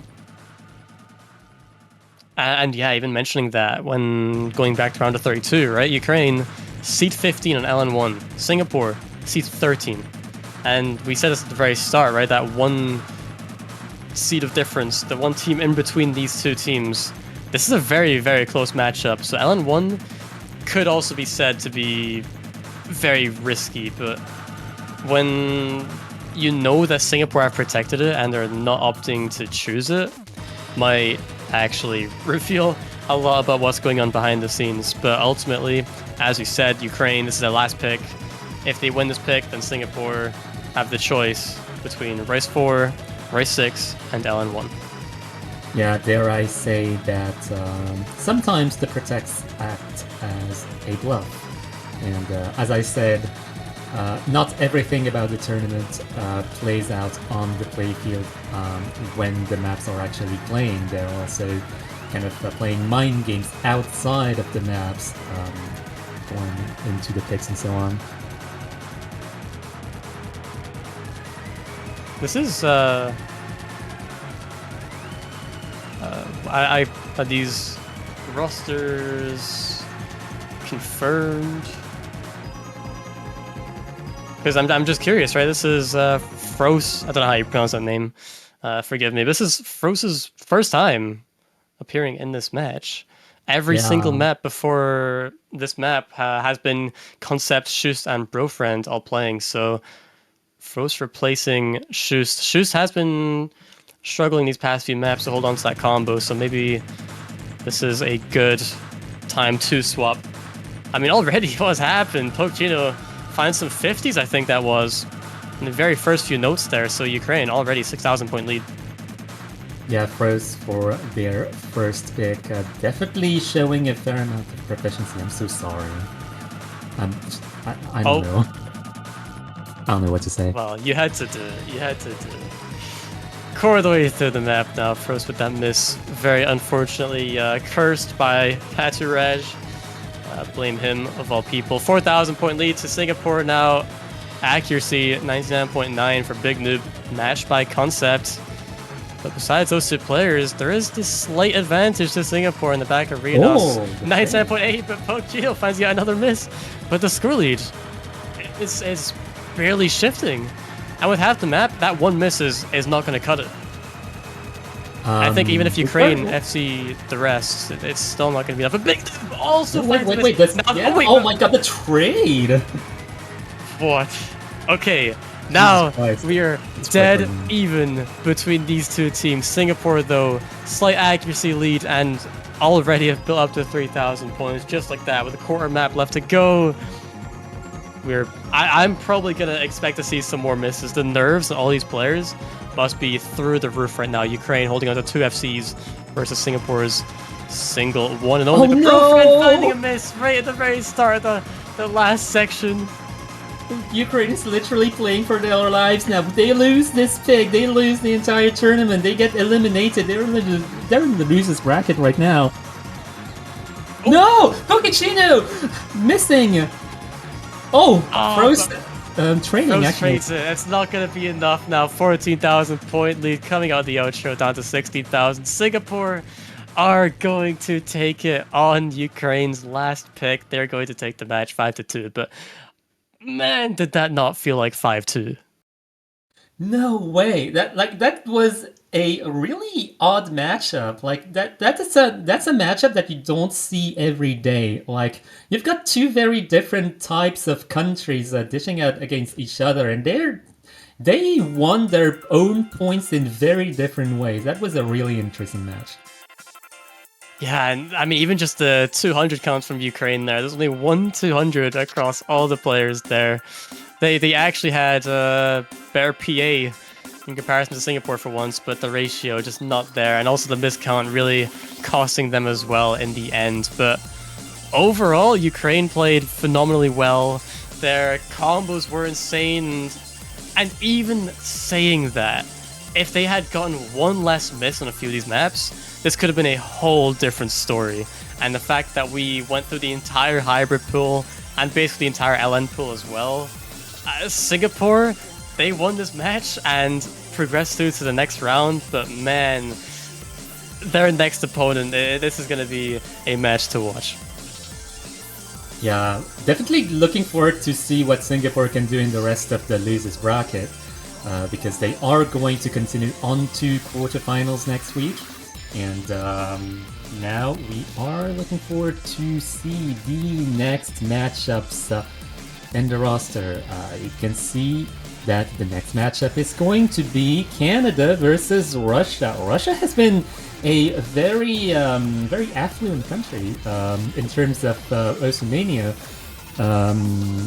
proficiency. They got a very good seed in the qualifiers, so I'm looking forward to see what they can do against Canada. And now from now, well, a little bit more than an hour from now anyways. But that is going to be it for now. You get a tiny bit of a break, and you can get some snacks in between for the next match to go. Anyways, this has been Singapore versus Ukraine on the Yosumania 4K World Cup 2025. We can now say goodbye to everyone, and see you next time. Take care.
Hello everyone and welcome back to Mania World Cup. We're going to be in round of 16 and what a matchup we're going to be seeing is going to be none other than Mexico versus Netherlands. Going to be playing with a bit of fire a bit more as we are in the losers bracket, and looking at the seeding, C26, C23, strapping guys, we are going to be in for a ride. And with our two commentators here, I'm going to be Nightcore, co-casting alongside me is going to be Danscape. How are you doing? Doing great, Nightcore. Thank you for the intro. Yes, both teams fighting for their tournament lives. And as you can see, the seeding's very close, but these teams could be, they can't be more different, to be honest with you. Mexico sent down to loser bracket by Thailand. And in all Rice battle, both teams just picking every single Rice map available to them. Whereas the Netherlands were trying their luck in the Vietnamese match. They did manage to get a point. I think that was by way of the LN or one of the hybrids. And I think that's going to be their game plan for that. So, looking forward to this match as we're going to see probably a Rice LN, the classic showdown, right? I 100% agree. Even just by looking at the seedings alone, I think Netherlands does have that more showing when it does come to some of the long nut picks. But we'll have to see what their game plan does fare for them. And with the match starting, only the roles can tell. Exactly, and we see Protects coming out. Of course, Mexico going for a Rice 6 Shiraku, whereas Netherlands protecting LN2. Bans are coming up, and wow, Netherlands already out of the gate with the Rice 2 ban. They do not want to play jump stream at all, whereas for the side of Mexico, could be an LN, could be a hybrid. What do you think, Nightcore? Honestly, just looking by LN2 being protected, maybe you'd want to go for something kind of similar. So maybe something like even hybrid 1 ban, or even one of the other LNs would be good as well. But I'd say hybrid 1 be my prediction, as it does sort of share some of those similarities with LN2. Oh yeah, that's actually a really good shout, because Amna Halisi is a very, very tough pick. Very big difficulty spike from Ofeben of the last round. One of the harder maps in the pool, I'd say. So that could be a very good choice, especially since it's very, I guess, like density-ish. And so, I mean, if they don't want to pick that, I think another route that they could go might be anti-safety zone. And yes, they will be going for LN3. With all that settled now, Mexico is up to pick. And I just think they'll just jump in straight into Rice. Maybe sharing some similarities with Rice 6. They might jump into... Actually, there's not really much similarities other than maybe Rice 4. But I think Rice 4 might be a bit too physical now for the start, unless they do just want to jump in straight to the deep end. But I think Mexico will just go down the route of Rice. Yeah, I could see them going for something like, Rice 4 would be really funny, starting off with the most physical map. I think Mint even claimed this was one of maybe the hardest map in the pool. So, going for that Biosphere tech pick would be a bit crazy. I think you might want to start off with something a little bit more light. So, I mean, I like Shiraku. I think it could flex into Rice 4, their protect later on, or even Celebration after that. But if they want to go just straight up accuracy battle, of course, there's always His World, Rice 1, Black Knife, Rice 3. It will just be going down to what they'll pick. Again, anything on the board, and it is going to be Dump. Rice 5. Very good song. Going to be Celebration by BY on 1.05. Yeah, the dump pick, as you said, of the map. There are a couple of pretty physical sections in here, especially halfway in. So definitely not the most straightforward map. Not like some other vocal dumps that many have played before. There's room for error. There's a lot of room for error. And for Mexico, I think what really sets them apart as one of the lower seeded teams in the bracket is that they have a lot of players that are very interchangeable on different skill sets, especially when it comes to Rice. I talked about how, them against Thailand, they only picked Rice. But in that whole match, they incorporated 5 out of the 6 players, Z8 being the only player not playing in that match. So on an all-rice battle, they're very flexible when it comes to that. As for Netherlands, you are going to see a lot of that same core of Toxic Scent, Shoira, and Quinny Y usually. Polygon, we are going to start to see now that we have, a bit harder rice picks. But, Netherlands doesn't really like to move their composition as much as Mexico. Yeah, it definitely seems like that, especially how they do kind of pull in a few more players than it does come to some LNs as well. But you are on point with kind of more the flexibility with Mexico on the rice. And going to be seeing Happer Gamer, Nerawai, and Brandy. I think most of the players for a pick like this does make sense, especially that we have seen them play most of the picks when it came to the qualifiers and round of 32. So gonna be interesting to see how they do perform and see if that flexibility does rise. Yep, and everyone gearing up as this map starts. Pretty good overall, of course. Polygon, highest score for Netherlands at the moment, almost matching Happer Gamer. And on the other side of things, that second and third man in your team is so important. You see Toxic Scent matching Nerawai, but the real question is, can My Angel Brandy show up against Shoira? Because right now that third man deficit is leading to Netherlands having this 2,000 point lead. Slight bit of a late start from Brandy, which does get the accuracy advantage to Netherlands, but mostly this map is just going to be your consistency test. Of course, you do have the difficulty spike near the middle where you're going to be getting a lot more anchory, but actually, accuracy is still kind of flickering around, but actually still goes over towards Mexico as Shoira actually does find a few 200s. Yeah, pretty rough miss from Shoira, still keeping that accuracy, so hopefully as they get to the comp cap at the moment, they can start making some amends. However, we are about to hit about halfway into the map. This map is 3 minutes long. It's quite, like you said, a good consistency test, but we are going to head into one of the more physical sections as we get into this rap solo. And here we go. Still very close score lead, so even a 200 could swing things over towards the other side. No one really dropping, and actually everyone keeping very consistent, being able to actually hold on very well. So we'll just have to see if anyone does falter when we do get to the final area of the map. Yeah, I'm very surprised at everyone's performance in that little rap solo. Now that we're flying by it, you see that Shoira, still keeping around the same act, but My Angel Brandy has really done well to help their accuracy. Polygon actually taking miss. Only FC left is on Toxic Scent.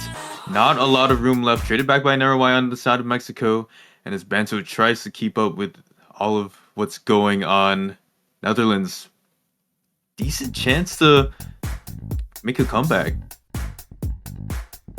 We will have to see in the final quarter. The score still very close, but still those 1/6 and some of those 1/8 as well might catch some of the players out, but as we are getting into more the flow of the very end, I don't think it is going to be switching over any side as long as Mexico doesn't drop a 200. They can't afford any even minor accident drops. When you get to the end, score difference only around the 1,000 cap as we do get to the outro.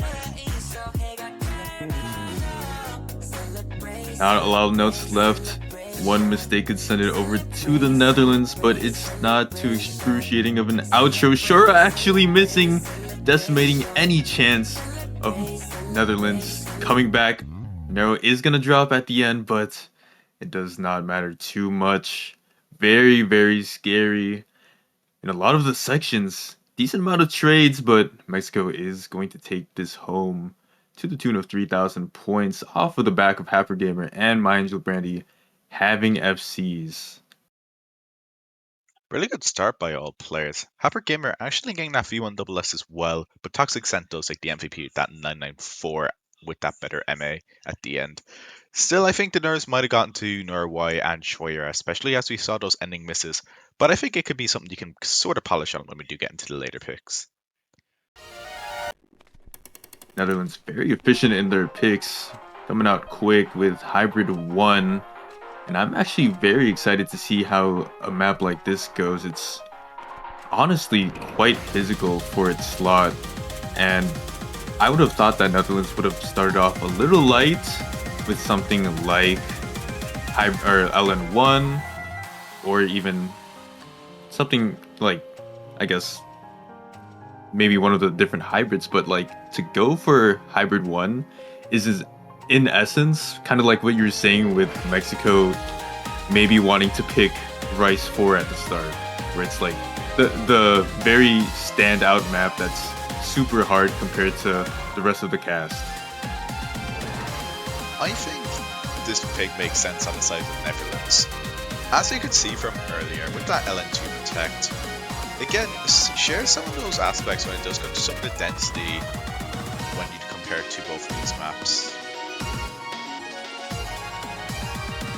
Oh, I can totally see that. It's just when it gets dense, it gets pretty dense, and you know the BPM jump from last round is quite huge as well. I mean, we're at 230. We're talking about 230 1/4 density with some Rice mixed in. So hopefully everyone on the Netherlands can keep up with that and get a good team score in, because as it stands, Mexico, very good score from them on that first Rice pick. Can they make that magic happen yet again and try to get a break point? This map does kind of show a bit more that stop-go aspect. Like, you're really just trying to transition between the LN density and more the Rice jump stream. So, it's going to be something you kind of have to keep your eyes out for, especially finding some column locks, and they will pretty much spell doom. Z8 actually getting that pretty late start, only down to that 98, but pretty easy to catch back up, especially that we are at the intro of the map. You're already seeing how speedy it can get at some of these sections, and as it stands, I mean, not really, honestly, Mexico not having the best start across the board, whereas for Netherlands, at least you have some decent acts in Toxic Scent and Madeley. Sure, also putting up pretty good numbers as well, and a 7,000 point lead as the map is just starting is absolutely amazing from the Netherlands. And we're not even in the Kia yet, so maybe scores will have to kind of start shifting over, but Z8 just kind of has to get the accuracy a bit back up. Going to be around an average of 99.6 over on the side of the Netherlands, with Toxic Scent just holding on, being the leader of the pack right now, being that front runner. But as if you get to the Ki, things might be subject to change, as we are going to be seeing a bit more of that LN density take that aspect in. But we do get into the mini break before that does happen. So looking at the accuracy now, 8k lead from Netherlands. Mexico kind of have to hope at this point, maybe for a miss on the side of Netherlands if they do want to kind of take their stuff back. It's really Z8 kind of just being that anchor, holding the score down slightly for Mexico. Exactly, Mexico can't really make anything happen without the help of the Netherlands dropping a couple of inputs. But after that small little density section, I mean, you saw how crazy it was. Netherlands not dropping at all. They seem pretty comfortable, except for Shoira is going to take a miss. So that blue bar is going to dip down just a little bit, but it's not enough. Something else needs to happen from the side of the Netherlands in order for Mexico to take it, because the accuracy differential is way too much. Even with Shoira getting back up to 400 combo cap, with Madeley F dropping, maybe things can start to happen. We'll have to see. Getting into the end of the map now, where it still rolls down. And as we get into the final mixed hybrid section with some of those shorter LNs, could catch a few 200s out from either player, but as we do get to the outro, I don't think there's going to be enough time. The score is still flickering back over, but it's only going to be remaining at that 3-digit range. Netherlands are going to scrape by and take this point by 904 points. Absolutely scary from the Netherlands. Yes, they dropped 2 times on their side of things. In Mexico, great job with getting that triple FC, but it just was not enough. I mean, with that last Ki Nightcore, it got pretty scary. Madeley dropped a lot of 200, and I think even their 100 over there. The lead was shrinking down and down, and I think if it went on for just a little bit more, if it was just a little bit more physical even, Mexico might have taken that point, but no, Netherlands going to secure it 1-1. Mexico now up to pick. Where do they want to go in the Rice section? Maybe they could probably just jump into their protect, I would say, after that. But as you were saying, with maybe Netherlands might not be too comfortable when it does come to some of the more physical stuff. Maybe something like Rice 4 could be feasible, or maybe to test Netherlands' nerfs as well. Rice 1 might not be a bad shout either. Yeah, I would like to see something like Rice 1 at some point in the match for Mexico, just seeing as how Netherlands had banned out Rice 2 leads me to believe they don't really like more of the accuracy-based, straightforward picks. So, with them going to Rice 4, Mexico really taking that deep dive and pretty much going for the most physical pick that you could go for. And I think this could be a very good pick if they win by a dominant amount. Just flex their Rice muscles a little bit and feel safe knowing that you probably have in the bag going into something like Shiraku afterwards. Oh, 100%. And also what I was kind of considering as well, maybe trying to wear Netherlands a bit out maybe for later games as well. Maybe that Mexico might just be a bit more confident when it does come to more the stamina side or less fatigue-wise. So maybe we might be getting some swaps, but I think Netherlands are going to be staying with the same roster. But maybe for Mexico, it is going to be Nerwai, Hammer again, and Ranowich. Correct me if I'm wrong, I think this is the same roster. Oh, it is Nerwai and Ranowich against one. It's like not finalized in their lineup here, but Nerwai and Happer I think are quite secure. Again, we are going to see Polygon Toxic and Madly for Netherlands. Not sure if Shoira will be coming in instead for Madly like how it was on the last Rice pick. However, as Mexico tries to figure out who their sixth, or I guess their third person is, Nightcore, what do you expect from this map? Because it's a map, alright. I mean, it's 2 minutes 30, so you know, pretty standard for these kinds of tools for the tech slot. It's a Biosphere Venetian Snares pick. It's kind of scary, huh? Oh, very scary. Especially like if you have watched the pool showcase and it being hit multiple times. This is going to be the most physical pick in the pool, I do believe, outside the time right here. So it can go either way. We're going to be who's going to be more the physical team. But I think since Mexico have picked this, they're probably a bit more confident when it does come to physical stuff. Now, sure, Adam is actually going to be getting swapped out, for I do believe Mad Leaf is going to be taking their place. But maybe that swap you might expect for maybe more heavier Rice picks, or maybe Shoira and maybe Camden their nerves as well. Because we have seen that Netherlands are a bit more prone when it comes to missing, although having pretty strong accuracy as well. But I think it can go either way. What do you think? Yeah, I think it probably could go either way as well. My Andrew Brandy is able to download the map, or I guess re-download the map properly. That is going to be the third person. So yes, same lineup from Celebration for the Netherlands. Instead of Shoira, we do get Madly.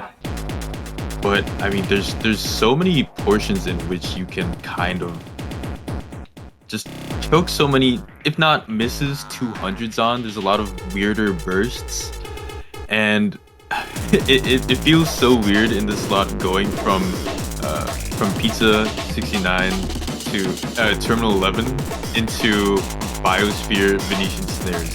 It really, like, I wonder what the next pool has in store for the tech slot, because I mean you can't get more ridiculous than this. It's just absolutely brutal, I would agree with you. Like, definitely especially tech, considering, well, tech's most physical, so we can't go anywhere but up. It's just like a balloon. Unless you pop it, of course, but you should pop a balloon. It's scary. Yeah, well, Netherlands trying to pop the bubble that is Mexico's stranglehold on the Rice picks. Let's see if they can make any moves, try to run away with this match. Mexico trying to go up 2-0, trying to stay away from tiebreaker as much as possible, because I think at a standstill they are at a bit of a disadvantage just from the nature of how the how hybridy the tiebreaker is. But with this start here, Mayan Brandy again not having the strongest of starts, 99.5. Netherlands, bit of a lead, but obviously with all the bursts that are still in store in this map, let's see if anything changes. This map pretty much throws everything at you when it does come to tech. You're seeing some of that broken jump stream, hand stream, very trilly as well. Brandy catching back up there actually to 99.7, but as we do get into the first KI where the stamina is going to be getting a bit more into that aspect. Netherlands still not breaking, having that 99, never mind. Polygon going to be finding that drop right before that jump trill. Going to swing the lead back over, but it was kind of more of a cleaner miss going down to only 99.6. Again, we still have the rest half of the map left where, you know, we're going to be seeing a lot more anchors when we do get to after this point of the map. So anything can still happen. Exactly. Finally out of that little break section, I guess you could call it. And we're finally gonna go back into these weirder split trills, the burst in between the jump stream. It's kind of crazy here, but everyone is actually doing great. I think Mexico has widened their lead by just a little bit, and Hypergamer Narawai proving to be a very strong duo, and Mayan Brandy also proving to be a very valuable third man, as Mexico now up to 9,000 points of a lead. Way more than when we last saw it. Netherlands only have a fourth of the map to try to make something happen, but Madeley is going to take the fall. Toxicent now the only FC, and it's not looking too great. Hypergamer is going to trade it out, but Nightcore, it's getting close. It is going to start to get nail-biting near the ending. The score slightly shifting over towards Netherlands, but anything can still happen. Accuracy still very tight at this point, but Polygon just slightly ever so behind. When we get to the ending, the polyrhythm is going to be getting thrown in more. Some more of those bursts, some more of those anchors at 245 BPM. Everyone is still holding on, getting out from that ending. Looks like nothing's really changing as the map just concludes at the final few nodes. No one faltering at these final trills, but if it was to, I don't think anyone would be falling at these trills. But now at the end, just waiting for Hypergamer to kind of get that client synced up. And look at these team performances. Really strong on the side of both teams. 994 and a V1 double S as well from Toxic Scent. Really good performance. Such an interesting scoreline to look at, because if you really look at it holistically, Netherlands just has the better MA, but not better when it comes to the 200s, and of course the misses. It just speaks to how consistent Mexico is of a team. I mean, we saw them have a crazy team score on that last pick of Hybrid 1, where, I mean, Z8 had a 99.19 FC, and that's not something you see every day. So Mexico, right now, the consistent team, and because of that, they are going to be up 2-1. I think both of those Rice picks looked decently winnable for Netherlands at some point, but what needs to happen from them is that they need the triple FC. It's really the big thing. See, what really scares me is that both teams are just really well rounded when it comes to all of these picks. So if a breakpoint does happen, things can pretty much go in 180. But now Netherlands going for their pick. Maybe following Hybrid 1, they could probably jump into their Protect going into LN2. But maybe they might want to stay in the way of Hybrid. Or, you know, again, as I said, LN could be feasible as well. But what do you think then? I think right now what they probably need is consistency, and the only way you can really get that is by picking LN2. You know, there's nothing super crazy about Elixir's map of Origami. It's quite straightforward as a density pick. Yes, it's pretty fast. I think it's something like 193 BPM, but I mean, there's a reason why they protected it, right? They feel very confident on something like that, but no, they're actually going to go for Hybrid 2 Virtual Resort by Tove. I think this is a very risky pick for Netherlands, especially as we have seen how Rise 4 did kind of go. Now, I don't really have too much of a problem when it does come to Toxic Scent, because I do know our consistency on Hybrid is really good, but really my main concern is going to be from Polygon a small bit, not really taking a lot of FCs when we have seen for the previous free picks, but I think if they're able to, as I said for the first pick, polish up a small bit, or they might get swapped out. I would probably get Shoira, but I think I could say the same thing with Shoira as well. Not really the most consistent, probably from nerves, if they do get picked in. Watch it now get picked for one of their other teammates, but, you know. Yeah, I will say Toxic Scent currently the only player on the Netherlands to not have a miss at all throughout any of these 3 maps. Everyone else that we've seen fielded from the Netherlands have had at least a miss or 2. Medley, I think, at 1, Polygon at 3, and Shoira at 2. So, I mean, as long as Medley and Shoira can clean it up, should be fine. I mean, you really have Toxic Scent as the anchor of your team at the moment, and they've been providing very, very good scores. Pretty much, let's see here. Yeah, top scoring every map so far. So as long as you can give a good supporting score and hope that Mexico shows a bit of weakness in accuracy like they have on the past hybrid, that's all you can really ask for. As for Mexico, I mean, they've done well to be consistent, done well to minimize the misses as much as possible throughout this match. What needs to happen for them is they kind of need to bump up their accuracy just a little bit. And on a more, I guess, physical map like this, where it's very coordination-y, very shieldy, I think that's something that they can be pretty good on. You pretty much just have to kind of focus on when it does come to some of those burst and free columns. And yeah, as you were saying as well, just kind of keeping focus. Now I think the map is going to be starting very soon, so I think if Mexico can hold on to their consistency, maybe they can snag that break point. But again, actually still has to be in favor for them as well. I know that Nerwhite does tend to slightly anchor when it does go to some of the hybrids, but hey, maybe this pick could say otherwise.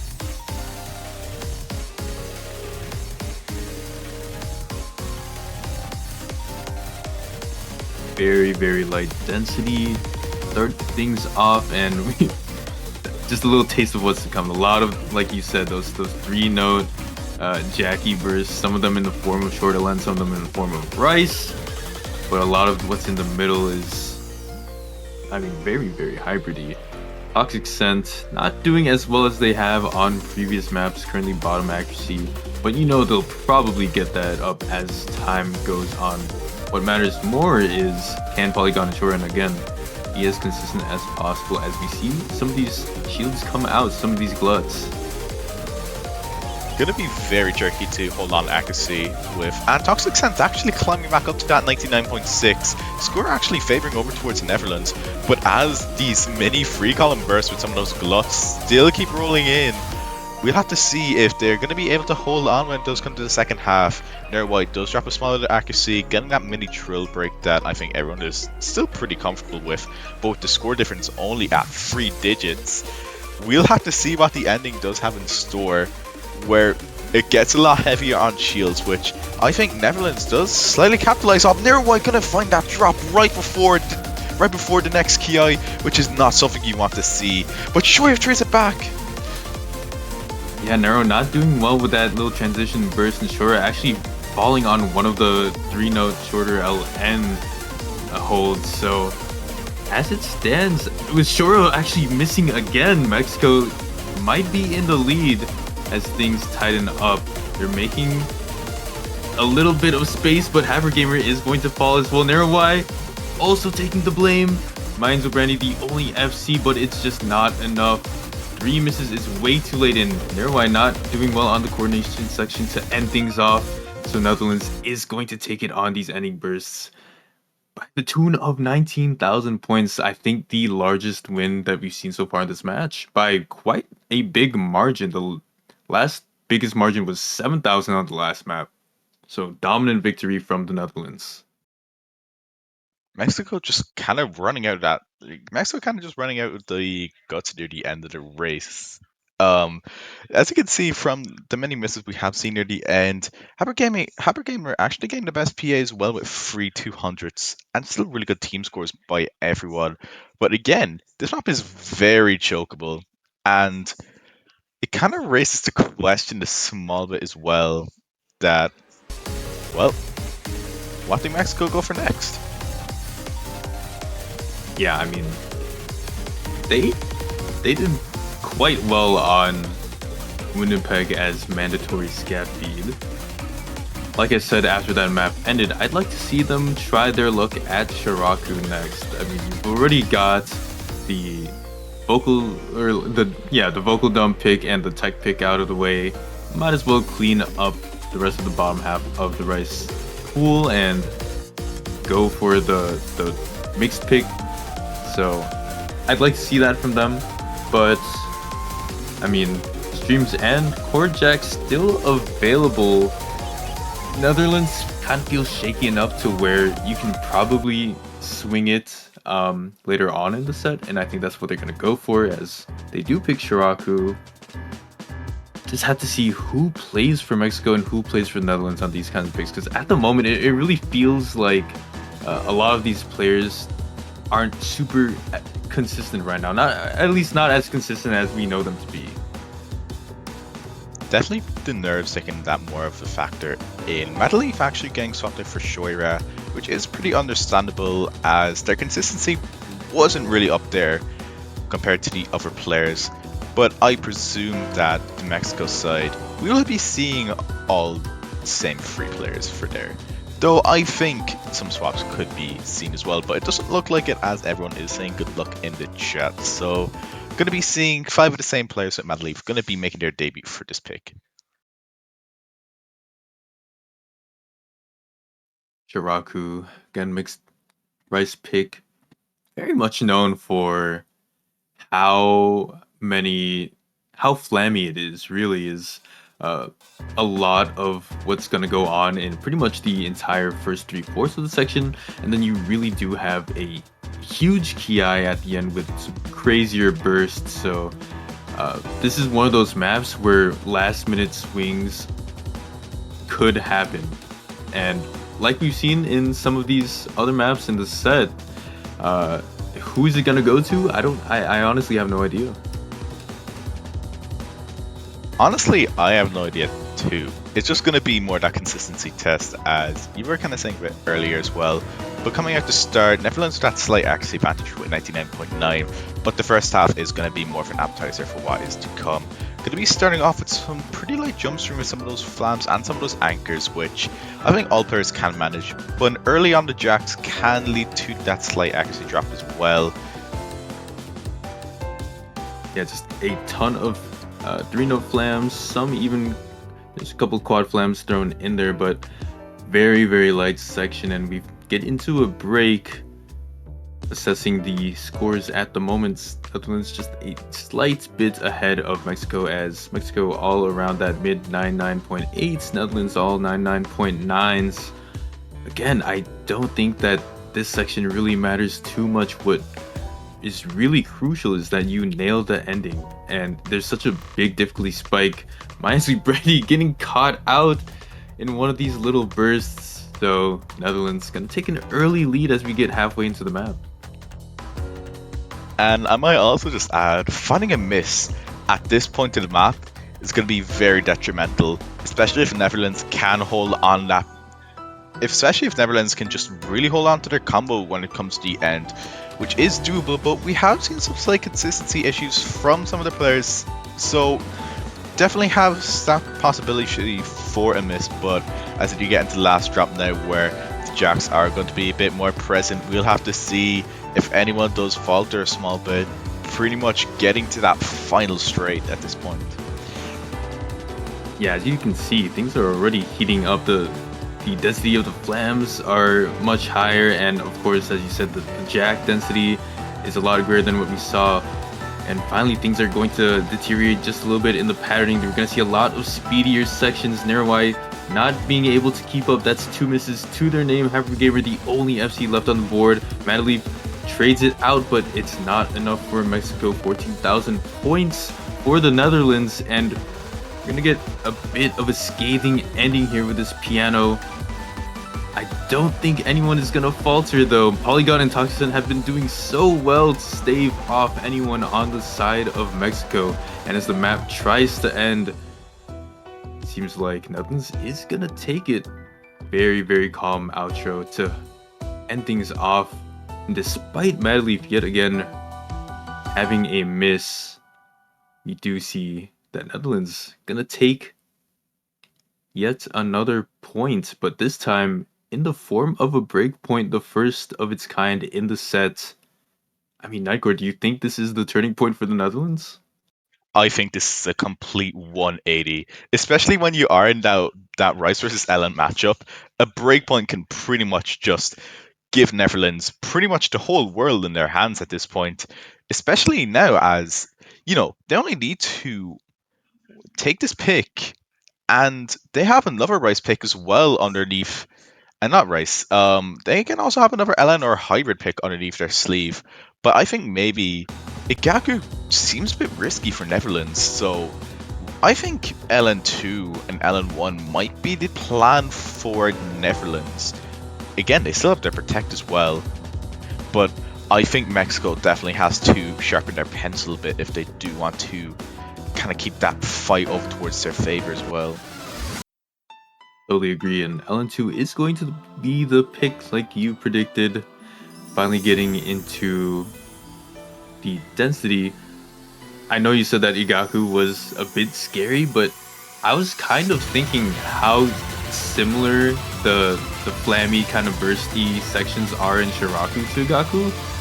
And I thought that could have maybe been a pick if they were feeling it, but no, I mean they have 2 points to close out things, and they have 2 Ellen picks, which was their original go-to. So with Origami up in the cards, it's a good pick. It feels like they're probably going to try to close things out on Hachigatsu at the end, but we'll just have to see. For now, Netherlands getting up Toxicent, Choira, and Madaleaf. C8's gonna come in for Mexico.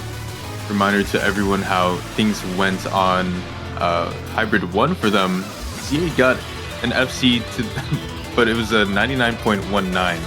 So not something you see often. I think with this being more of a straightforward LN pick, you'll probably see them with better accuracy overall. But Mexico just is at an inherent disadvantage when going against this other team when it comes to LN. So we're going to need to see more inconsistency from some of these Netherlands players in order for Mexico to take the point, is my guess. It's going to be pretty much consistency versus accuracy. Going to be pretty much all putting their boxing gloves on for this. As you were saying as well with, the consistency and accuracy. ZA might have a small bit of concern when it does come to the lower accuracy end, being at the shorter end of the stick, but I think, as you said, with this being a bit more straightforward, just gonna be more straightforward density, but has some of those 1-6 scattered in as well. I think if Mexico can hold on, they might have that potential to take back the breakpoint. I definitely think they can get this breakpoint back. Overall, the hybrid picks have been kind of close. Hybrid 1 was 904, and Virtual Resort didn't really go Mexico's way, but this is the first we see of an LN pick, and as things stand, it does seem like Mexico is struggling a bit more than Netherlands. It was a pretty quick start. We are getting these 1/4 196 BPM LNs, but Netherlands is just killing the game right now. There's a lot of 200s dropped on the side of Mexico, whether that be early or late, but for Netherlands rather, it's just they're very, very consistent. Not too many 200s dropped, and I mean, when you are up 9,000 points as a team and you're only halfway through, that's a pretty good sign. Especially how short this map is as well, that you don't even want a few 200s. And really just looking at this team performance from Netherlands, all on that 99.56 and 7 range as well. Few 200s, My Angel Brandy finding that drop right before we get into the Ki. If Netherlands could just keep holding on, it's traded by Toxic Scent though, but still, having the better accuracy, it's really going to be who holds on. Will Netherlands be able to hold on to their consistency, or will Mexico be able to snag back this? Sure, finding a breakpoint, but traded back by Happer Gamer. Finally finding that drop as well. All FCs on the side of Netherlands gone, but the accuracy still showing really great sides on them. Getting into the outro where map just does not stop when it does come to the density. I don't think there's going to be enough time for Mexico to make that comeback. Even then, Manly finding that drop again, heading into the outro. It looks like Netherlands are going to be doing it. They're going to be taking their point on their protect, going to be getting them into the match point and at least a guaranteed safety for tiebreaker. Yeah, I mean, what a map that was. I think overall, if you look at the misses, it was pretty close. Everyone but Z8 falling at some point. And can we talk about this guy? The craziest combo player of all time, mayhaps. Yet another, what some might say, low accuracy FC at 99.2 is one of the most impressive scores to me. Oh yeah, probably just not, as we were seeing, was heading a bit early. Could probably be, if they are using Percy, might be an issue on that end, but hey, misses count the most, so I guess that's going to be Z8's secret weapon, just being able to keep onto that FC whenever they want, but with the trade of that accuracy a small bit. But I think now, with Mexico's next pick, they do have to pick pretty wisely, as I do believe this is going to be their last pick. So do they kind of go into more the accuracy test and test Netherlands' nerves going into Black Knife? Or will they go to their final Rice pick and jump into Rice 1? The red pill or the blue pill, as I do say myself. Yeah, I think just based off of Netherlands wanting to ban Rice 2 from Mexico, Rice 1 seems a little bit better than Rice 3. Obviously, I don't know how people feel on the side of Mexico with the core jack, but I mean, Mexico feels like it's the better pick, as they do want to go for Black Knife. They want to try to stay in. This is their tournament life on the line here. And I mean, if they go out, it's on their hands. So Black Knife core jack pick is Mexico's weapon of choice. They want to see if they can still keep things up. If they're able to get this, they're able to take a break points from the Netherlands. They still have the TB to go through, so quite the onslaught oncoming if they do survive. They'll pretty much have to try pull a knife out of their pocket if you get what I mean. Oh yeah, and I mean, they kind of have to. I mean, very dire situation. We are going to see the first of Allison, one of the I guess core jack players for Mexico. Angel Brandy and Narrow-Y also coming in. As for Netherlands, no changes except for Shoira subbed out for Polygon on this Rice pick. Yeah, I do believe it's going to be the same, but did Shoira play last pick? I unfortunately fall short of short-term memory, but oh well.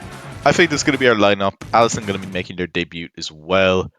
So, going to see how they're going to perform in our potential last pick.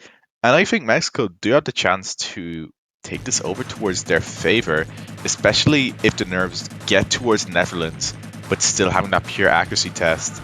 And Narrow-Y finding that drop at the start, but I think it is traded back over by Polygon as well, getting that rough start underneath that 99.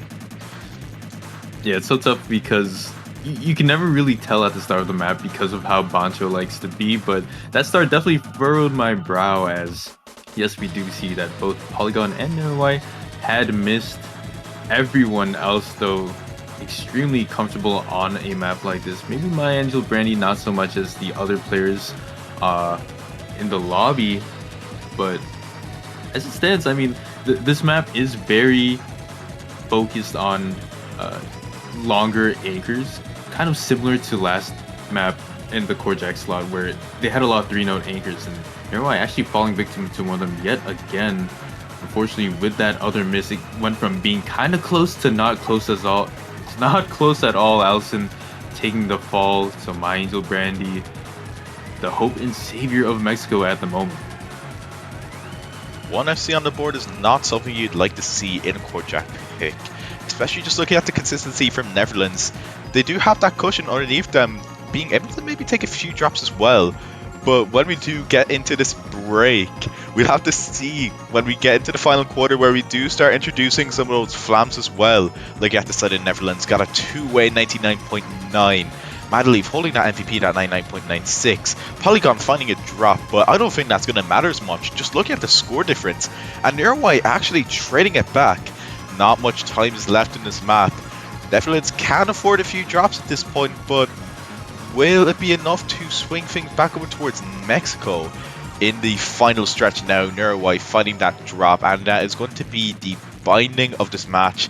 Netherlands have done it. They have struck down Mexico out of the tournament and getting their way into the quarterfinals next week.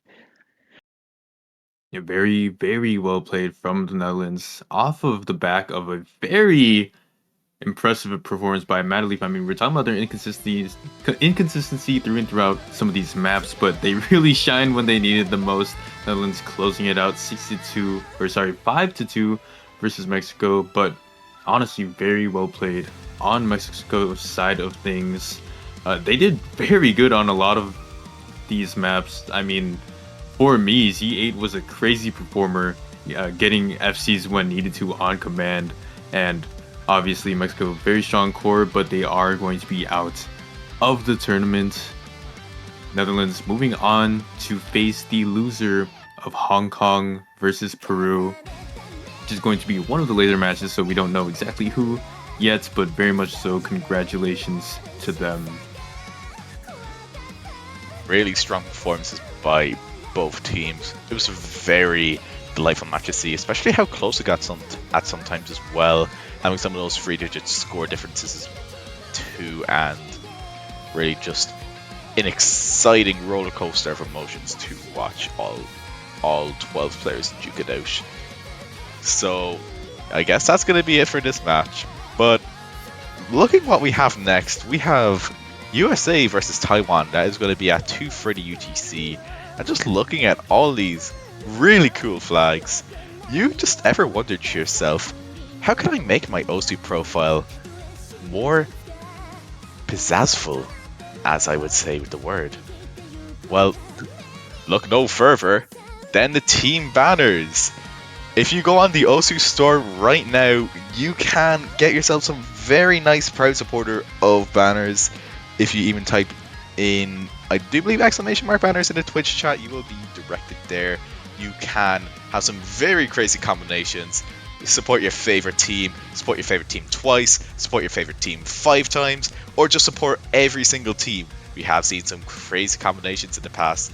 I do actually believe someone having a ton of Iceland ones for catch. So, you know, if you do send me your craziest proud supporter of banner lineup, I might give you something. It won't be something. I'll give you a fist bump if you have a crazy banner lineup. I know for me, I'm going to be rooting, of course, for my home country, the USA. That is going to be the next match in 5 hours. But other than that, we have a big block until that last little showcase in the round of 16, or for the round, I guess, of the quarterfinals. I think that's at 18 UTC.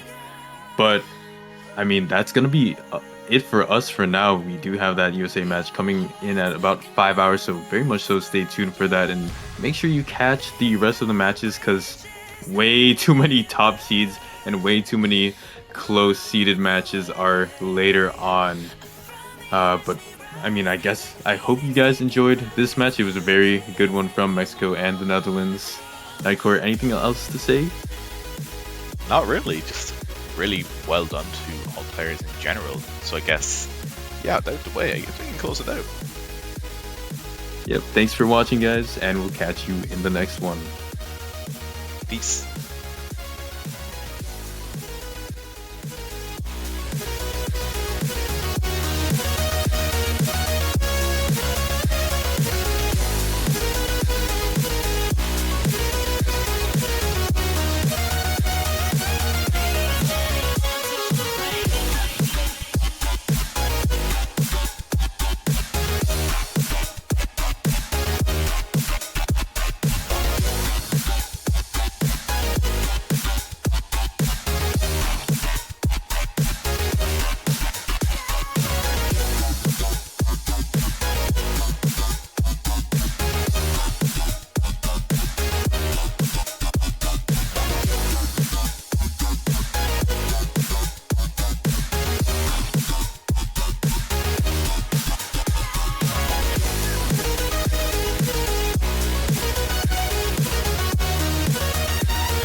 Hello everyone, welcome back to Mania 4K World Cup 2025.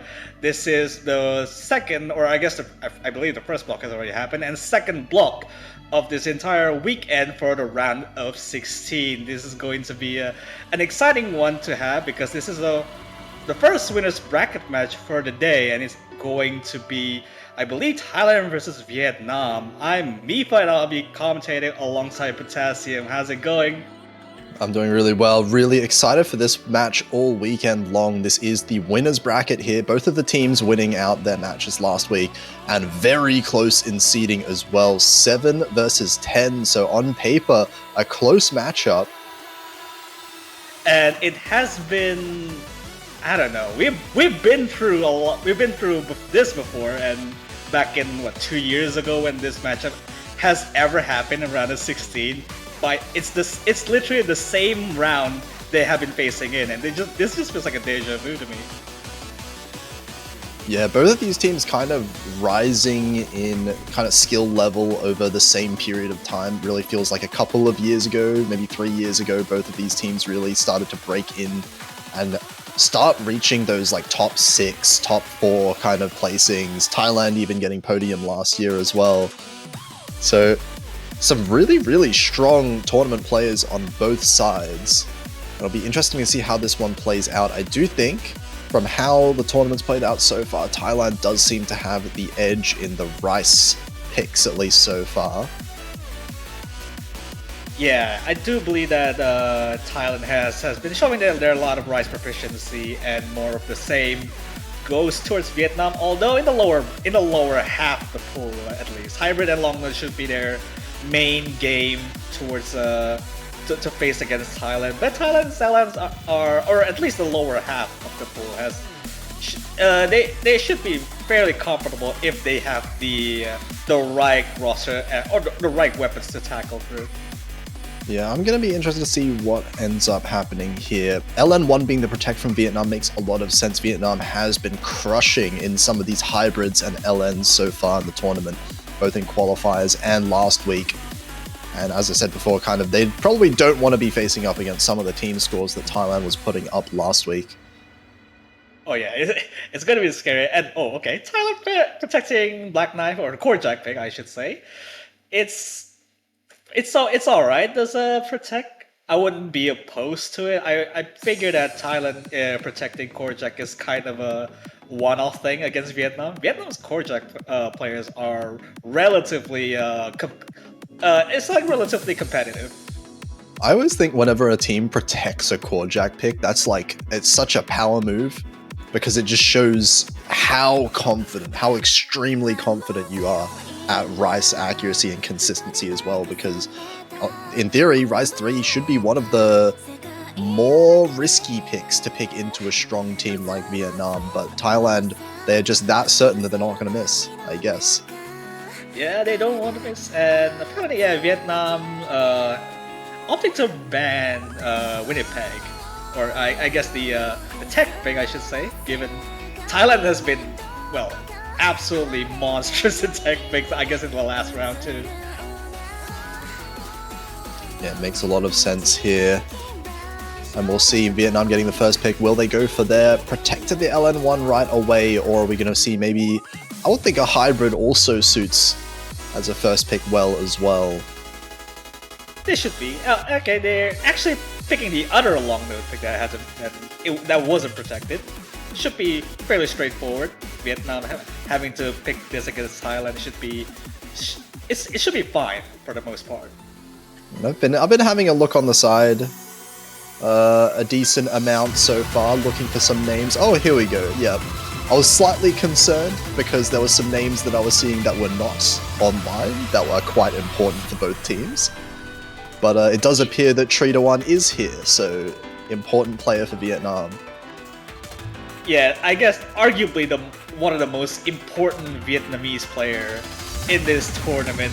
Trita1 has been the sole, if they're not missing, they're gonna be one of those reasons that Vietnam has been carrying through a lot.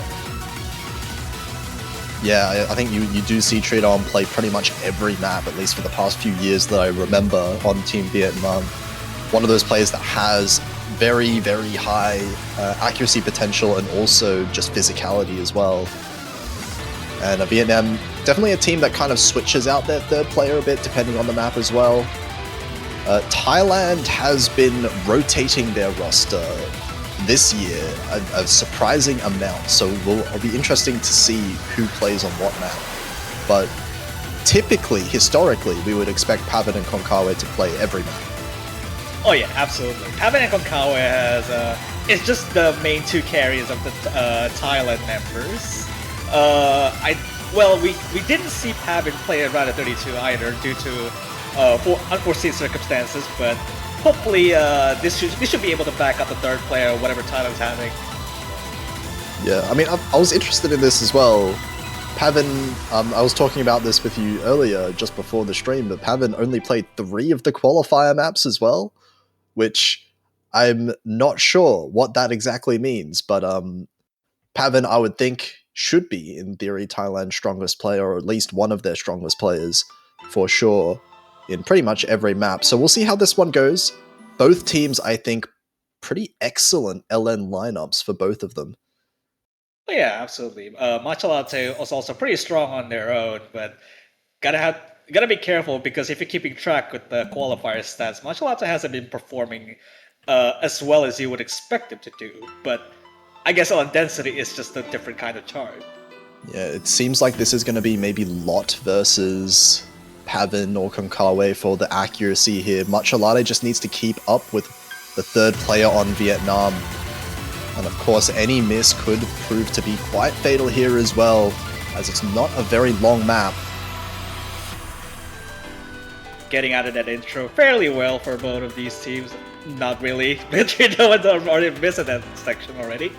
Though we're counting that as a curse. Trito on missing early on. It is before the 400 combo mark, but it is going to require maybe Thailand to find a miss at some point as well, because now Thailand also with that accuracy advantage off the back of the miss. That said, Tritoon's accuracy is catching up to Matcha Latte's pretty quickly. Yeah, actually accuracy has been gaining for Thailand members here. 99.7 being the lowest, which even though Vietnam has all still around the same average accuracies, it's still eerily close given that accuracies. Yeah, a lot of Vixal both hovering around that 99.9 range, but Pavin and Konkawa both with the highest 2 scores in the lobby right now. Not that much difference separating the teams accuracy-wise, so it is really just that difference between that one miss from Matcha Latte versus Trito-1, but Matcha Latte finds a miss, and that one's going to be more significant than the earlier one. Definitely going to go over to Vietnam now. Oh, this is going to be a very close one. 2,000 points, just under that, actually. Accuracy is going to tank a little bit. Konkawa dropped to below 99.9. It's going to come down to grit of the teeth here. Oh, it's flickering back and forth. 200s could matter at the very end of the map. Oh my god, wait, hang on, no way. Vietnam managed to take their point by 300 at the end. By the skin of their teeth, 2 B1SS across this lobby. This is actually 3. This is not right. Extremely close scores. We can see Pavin getting the MVP, but I mean, 2 ridiculous scores on either team. Just the one miss apiece. Tritoon's miss just mattered a little bit less in the end. It's one of these games again. You really can't say anything.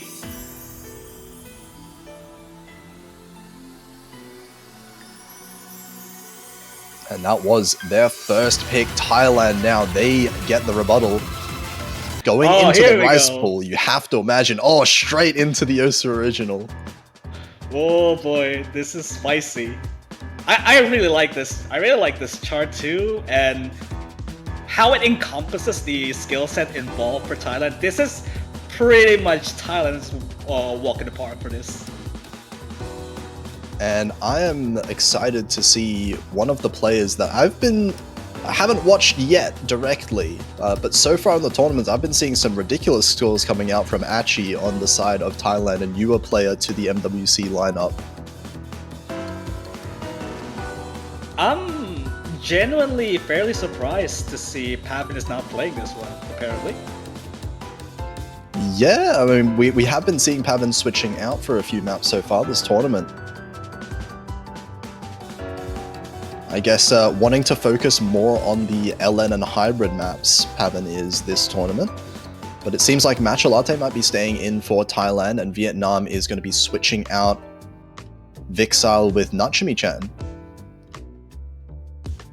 Yeah, this I believe Nachumi-chan hasn't played in the round of 32 either, so this is a fresh perspective. Apparently Pavin's back in, so replacing Matcha Latte in this case. Okay, Pavin says see ya and then comes right back. Alright. We were all baited. Jebaited.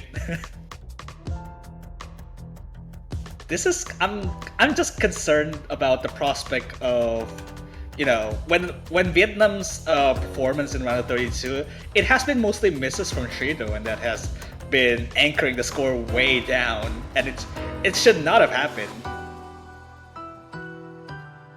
Yeah, just having a look at some of the qualifier scores here, Nachumi-chan did play in the qualifiers, specifically for stage 6 and 7, those harder Rice maps as well. So maybe that Rice specialist player coming out from the Vietnamese side. This is a bit of a long one, and you would expect to see nothing happens during the first 30 seconds of this. No, don't say that. No, I'm just saying, all right? So no one is going to miss here then, right? Surely. But it does definitely get quite a decent amount harder towards the very end. We might see some fireworks at the very end, just like we saw in the first map. But we'll see if before then, maybe if Thailand hopes to eke out a bit of an accuracy advantage in the meantime. Oh my god, what is Thailand's accuracies? They're all 99.98. Hey, wait. This is 400 notes in.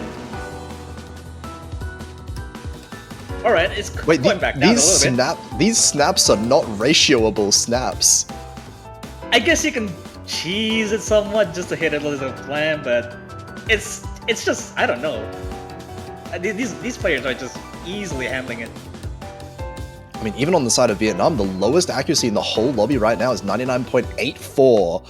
So still within the tiniest margin of difference between the two teams right now, as Lot and Trito both on that 99.9 as well. And I can't believe we're still seeing two 99.97s on Konkawa and Achi. Well, yeah, it's just like I said, it's just really kind of a dozing off if you're not careful. And it's such a, like, in this situation now, the song sounds so tense, but Nachumi-chan finding a miss in that kind of slower section in the middle.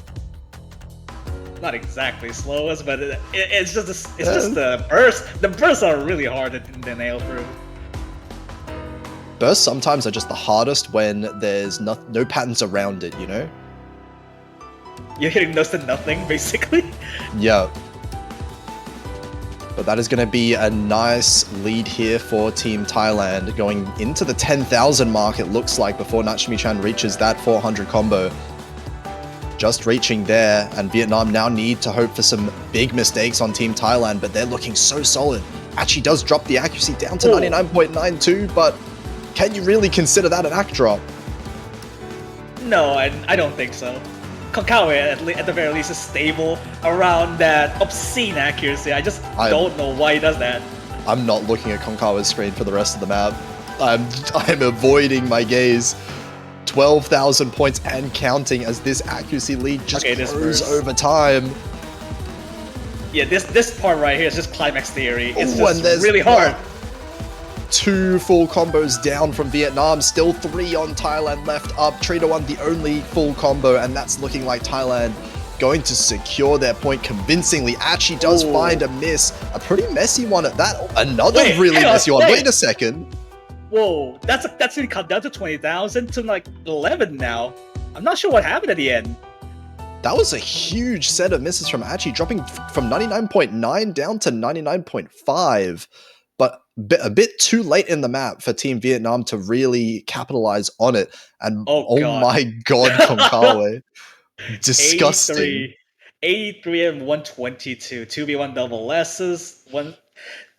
Achi's drop must have been very dirty at the end. All of those judgments, all 4 misses, 350s, 100, and at least half of the 200s were at the very last section for Achi. So messing up on one of the bursts and just kind of like losing the reading ability there at the end there. But shout out to Tritoan as well on the other side, getting the FC 996.8k is a massive score for them. But overall, as the team, Thailand looking very strong on the rise. All right, Vietnam's Protect being picked now. I mean, it has been a reason to protect this, so I just don't find there's any problems for Vietnam in this case. Although Aragami was a little bit sketchy. Aragami was close. Very, very close. So we'll see. We might get a similar kind of performance out of the two teams again. Obviously going to see some switches coming in. I expect maybe Achi to switch out for Thailand. But Vixal coming back in for Vietnam as well. Yeah, I believe like switching out Matcha Latte instead of having Achi play this one in particular should be at least a good substitute. But I'm not entirely confident about that. Have we seen Achi play LN so far this tournament? I don't think so. I mean, it's kind of hard to tell because I don't think Thailand really played LNs almost at all last week. It was almost an entirely Rice battle, if I remember correctly. Yeah. It's all just Rice, and every single Rice, the roster has been all Rice. Actually, yeah, Machel is coming back now. Yeah, it actually does kind of strike me as like a Rice specialist player, like one of those players that you would just have for those picks in particular. But Matcha Latte maybe a bit more well-rounded overall, skill set-wise, so that being the roster that we're seeing for Thailand on the LN. Vietnam sticking with the same roster that won that first pick.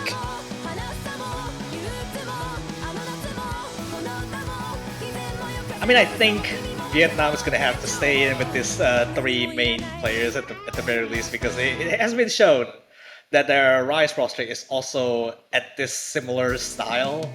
So the 3 same players at the very least.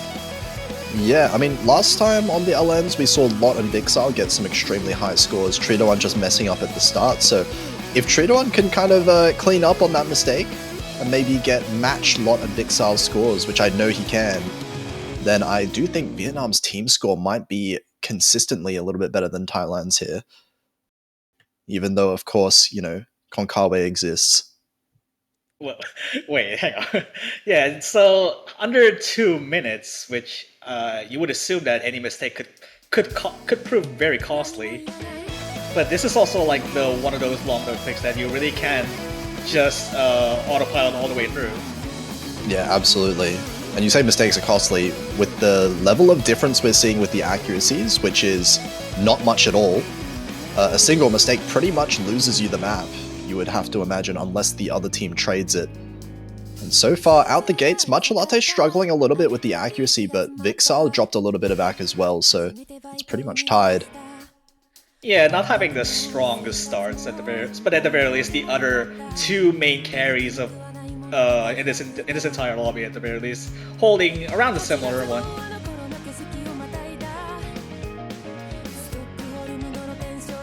Yeah, 3 players on that 99.9, but 2 of them on the side of Thailand.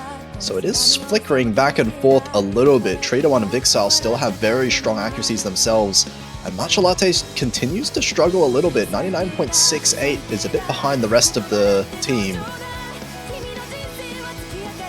Meanwhile, the other 2 Thailand members is trying to offset the difference in between the accuracies, and it's paying off a little bit. But Vietnam seems to get big drop there. Oh boy, okay. Vietnam is having a little bit of a buffer for that. And yeah, this is a short map as well. We're already in the last quarter. The denser section already kind of mostly over by now as well, and 5,000 points in the lead. Vietnam just need to hold on to their combos. I mean, it's still pretty packed, densely packed for the ending. It's getting a little bit close. 4,000 points, it looks like it might be shrinking a little bit, but it should be all fine as long as nothing drastic happens in this outro section. Vietnam just managing to squeak by again. Triple FC this time, a really, really strong team score. This is Pavin's third V1SS. Okay. In this entire match. Yeah, why was Pavin trying to leave the lobby earlier? What is he doing? I have no idea. He even MVP'd like 3 times already. 3 out of 3. Stay in. Good morale boost for the very least for Vietnam. Great job for hanging on to that composure. So no LNs though. After this, at least you got hybrids for that. Yeah, I mean Vietnam still should be feeling pretty comfortable in the hybrids as well. They have been extremely strong on those hybrid picks as well. I think getting number 1 on one of the hybrids last week also. Oh, actually going for sort of, I guess, dumb, kind of. It's sort of that vibe. Yeah, Thailand picking like the least straightforward picks first, it seems like, in the Rise pool. Apparently it's almost just as long as the Oso original. Yeah, the longer ones, I guess, as well, might be a good idea for Thailand also to try and flex their accuracy that they've been showing.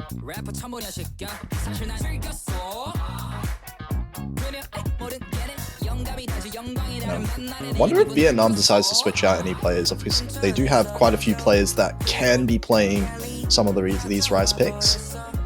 Yeah, they can, but there's also that one particular skill set that we haven't seen so far, and it's Thailand's Protect, which maybe Vietnam could switch out one of the players for that core jack pick. That is going to be a spicy pick whenever we get to it, because that one could definitely go either way. But for now, Thailand looking to try and win the vocal dump battle. It seems like no one's switching other than that switch for Achi on the side of Thailand. Yeah, no other switch ups happening except for, I guess, the occasional one substitute for Thailand. So it's just the same players in the lobby.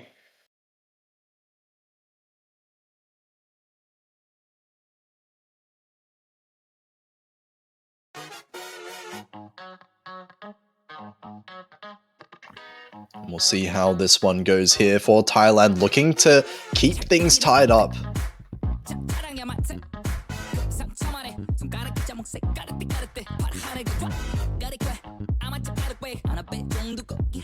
This map a little bit more consistent when it comes to the difficulty as well, a longer one of the Rise maps here. I mean, you would expect to, I guess, given how this chart is structured heavily around those dumps, it should be not having too much of an issue in ACK at the very least. Yeah, I mean, it doesn't look like anyone's having an issue in the ACK so far. The lowest accuracy right now, 99.86 on Lot and Vixile. But definitely not too far behind anyone else. This is only a 1,000 point lead, but Vixile actually finds the first miss of this map. Dropping down to 99.7, that's going to give Thailand a bit of a buffer. Quite a bit, actually. Achi's a little bit beating out a lot in this case. So everyone in Thailand is just beating out every single player in Vietnam, other than maybe Tridon Gaming, which is also catching up to Pavin. Yeah, Tridon's still holding in, managing to match up to some of Thailand's accuracies, but the overall level of Thailand seems to be a little bit more comfortable. Lot and Achi now actually with pretty much the same accuracy as well, so it is just that miss on Vixile that's doing most of the damage. Oh, actually, okay, there's a miss on the Achi side. Oh, that's a big miss as well. Look at the accuracies. Achi now below Vixile in terms of ACK.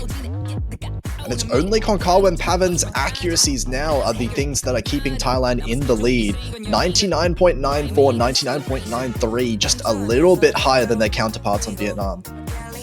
If you have a keen eye like the previous pick from Thailand before, Achi's miss has been not the cleanest, but it could have been worse. And this is one of those cases again.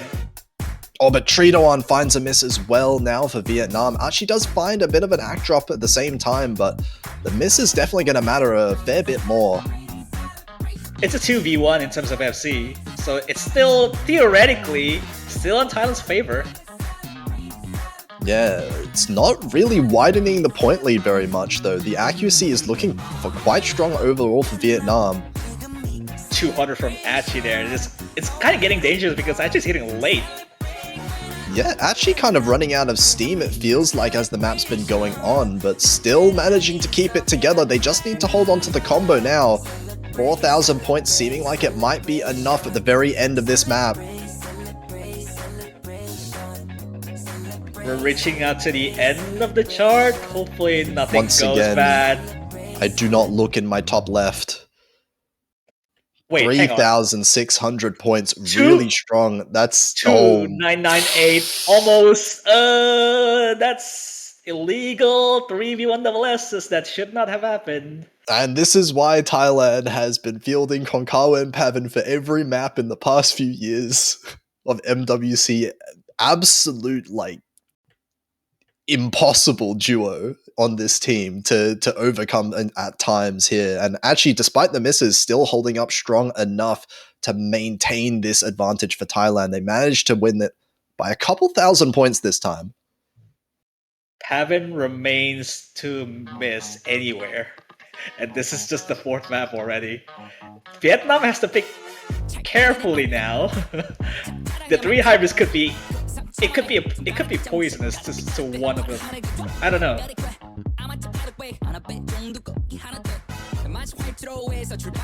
Yeah, we're gonna be getting down the list now of the lower priority maps of either of these teams, and it kind of feels like it's starting to be dangerous at this point as well. Hybrid 1 coming out should be a strong one for Vietnam, but then again, so far I don't think there's been a super convincing point for either of these teams so far. Yeah, I mean, so far the only point, the biggest point difference is just the OSO original, like 12,000 points. But that's like a one, like, I don't know, misread or something. That's really hard. That one felt like it was going to be a comfortable win for Thailand, but then it got weirdly close at the end of that map as well. So really anything it feels like could happen now. Both of these teams going to need to try their best to avoid some of these slip-ups that have been happening on their own picks. So now we'll see if either team can win a break point in these next couple. I don't know. This is just... I could not picture that for most, I guess for both of these teams playing hybrid, because this is just around the difficulty of qualifiers, and you have to expect to be able to V1 double S or near V1 double S in that to be able to beat Thailand or Vietnam in this case. Yeah, this one's going to be an interesting one because you know Thailand can play these hybrids just as well as Vietnam as well.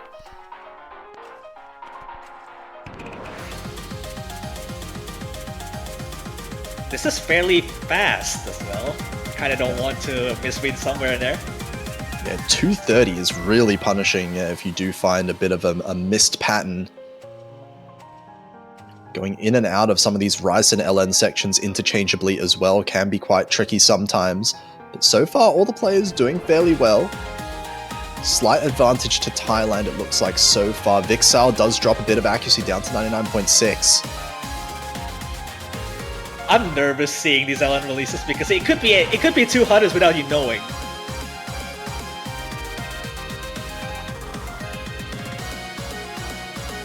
Yeah, you do have to keep the AC up. Machalata does drop an accuracy a little bit, matches Vixal, but that's a... Well, is that a disconnect? No. It's beyond 30-second rule here, so I don't think it's going to be I don't know, maybe maybe a restart or something? I don't... No, I think that was much too late for a restart, unfortunately. We're already halfway into the map right now. Yeah, I mean, it's in the grand scheme of things, it probably wouldn't matter that much, given this Vietnam's pick anyway.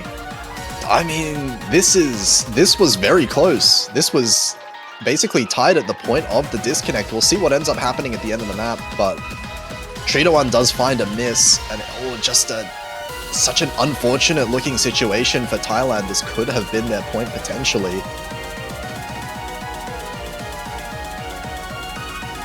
Especially, I mean, look at the left side of my screen. What like, Konkawa and Pavin, I don't even know, man. Is the streak going to be up for Pavin for V1SS? This is potentially the 5th, maybe. I feel like if Thailand was if this MWC was a 2v2 tournament, Thailand is just like, I don't know what, the best team in the world or something. Yeah, well, it's fairly close to that. I would imagine other tournaments that involve using 2v2, Thailand, Konkawa and Pavin is just drive for that. Yeah, apparently, no, that's not a V1SS for Pavin. Yeah, alright. 1-200 washed. Alright, actually... But V1SS for Konkawa, actually, and Trito getting just the clean 1-200. Let's have a look at how these scores would have gone. I think with a decent score from Matcha Latte, that definitely could have been going over to Thailand. I mean, Matcha Latte has around, when they disconnect, they have like a 99.7, and potentially could drop. Yeah, well, it seems like it was a full-on disconnect, so probably will be the point going over to Vietnam for sure. Yeah, so it is not gonna be a retime anyway. Vietnam will take the point. I mean, I wouldn't say it convincing, but otherwise, if Matcha Latte was able to finish the map, and it probably could have gone closer. Yeah, well, I think even if he finished the map, the Pavin confirming that it was a lag spike means that his computer probably froze or something along those lines, which would have, at the very minimum, resulted in a gigantic bunch of misses. Yeah, now Thailand's picking their Protect once leaving out in the middle of the match. So the only picks left are just the 2 Rise and the 2 Iron picks, which it could be scary either way. Yeah, I mean, this is such a scary map to be played at this situation as well for Thailand. They are 1 point down still. This is the point where Vietnam could have a 1 rotating member, because this is a core jack pick, and if you're not capable of handling ratio in core jacks against Thailand members, this is the best time to have a rotation. Yeah, sometimes you see some team structures where there's just one random player on the team that's just a core jack specialist. That'll just come in when you least expect.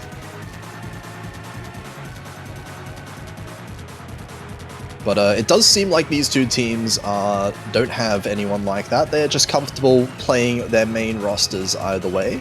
Achi, of course, coming in for one of the Rice picks makes a lot of sense for Thailand. But that said, Achi has been finding some pretty significant misses in some of these Rice maps. So if that does happen here, it's another really short map that could be enough for Vietnam to take a breakpoint. This is a very important point here for Thailand, and Thailand needs to get that.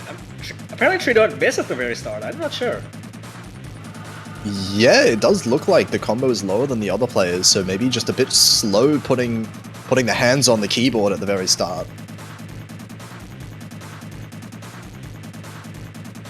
Yeah, apparently accuracies across the board are just what you would expect for a core jack pick, other than the top left. I don't know. I mean, some of those bursts at the start of the map are definitely not super easy to get high accuracy on, especially not so high into the 99.9s like we're seeing on some of these players. Lot and Vixile still keeping up with the 99.9s themselves, and Trito has actually recovered quite a lot from that earlier mess up at the start of the map. Even though it was a miss, it's not going to affect the score that much. Yeah, at best it's just about 2,000, 3,000 point penalty to that. Just if you get a full combo around this part, it's just probably like around minus 2,000 to that. Yeah, we can see it's already at 99.9 for 3 to 1. That ratio must be like actually outstanding for 3 to 1 right now. Apparently accuracy is increasing, which I guess this is the part that it doesn't have burst in it, so you would expect to gain accuracies right here. Still only 4,000 points. This could swing very quickly either way, but still, so far the AC lead for Thailand. It's just getting bigger. Honestly, the actual ratios in this are just not. It's just not good. It's not looking good. Oh, Yeah, 3 to 1 does find a miss. That one's going to matter a whole lot more now as we're getting into the 5-digit difference between the team scores. And wait, whoa! 2997! Oh, 29, man. 29, 41, 52. Apparently, Pavin has the lowest score after all of those maps given. I'm just... this is not fair. Oh my god, the 999k average for Thailand. That's why they protected this one. And by protect, it's a convincing win too.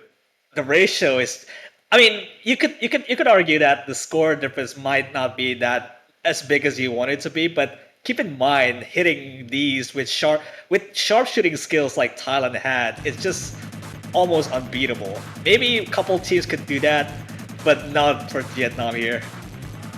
I mean, you might say like 1 or 2 teams could do that, but will they, you know? I don't think any team can confidently look at that and say, yeah, we'll beat that.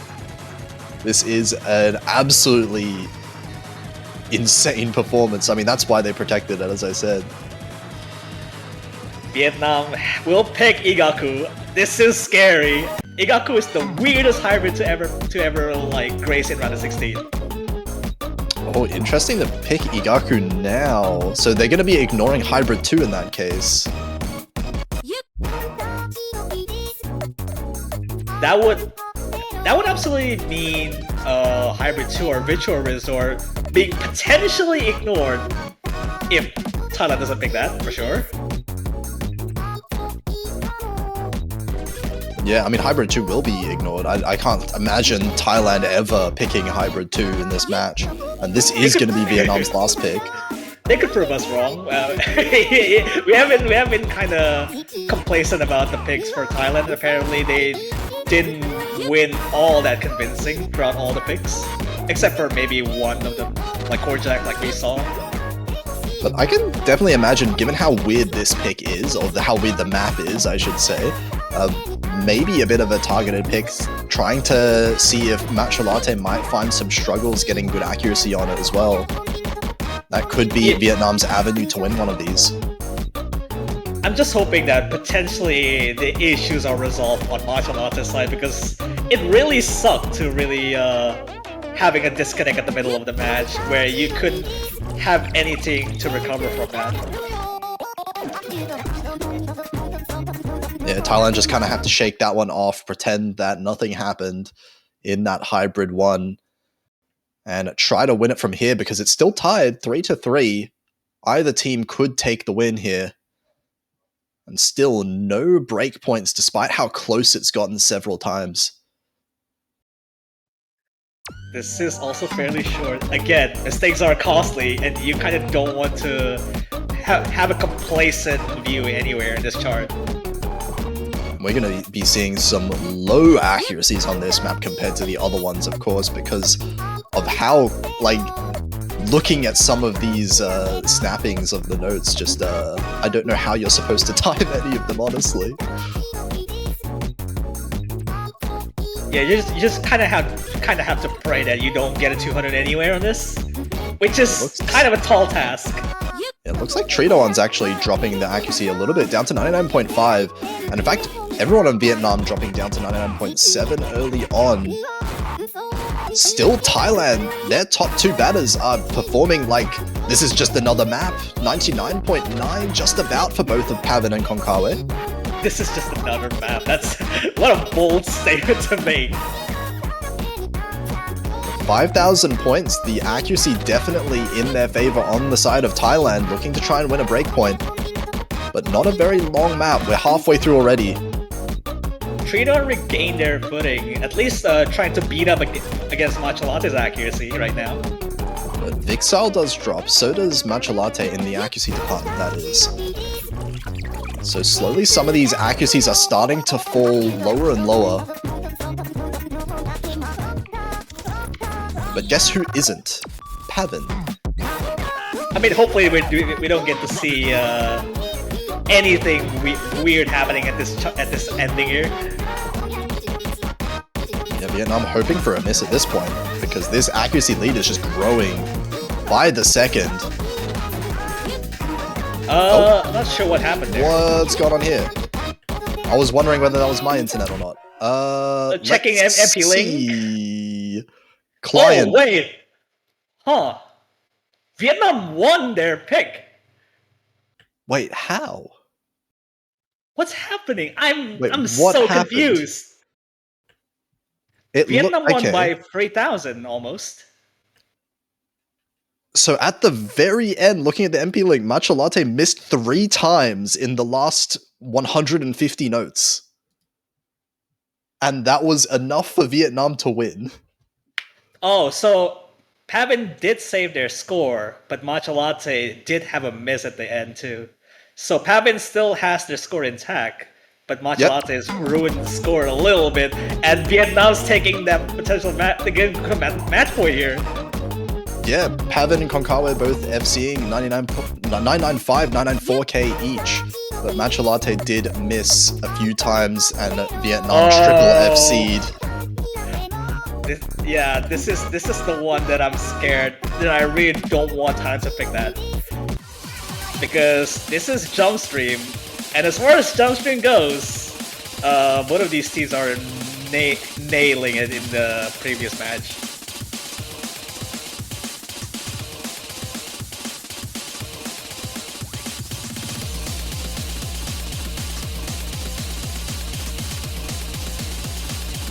Let's see how this one goes. Thailand now relying on a tiebreaker coming out. Even before the start of this match, I was just having a tingling sense of deja vu that this is gonna happen, and apparently, this is potentially correct. I just don't know what to say.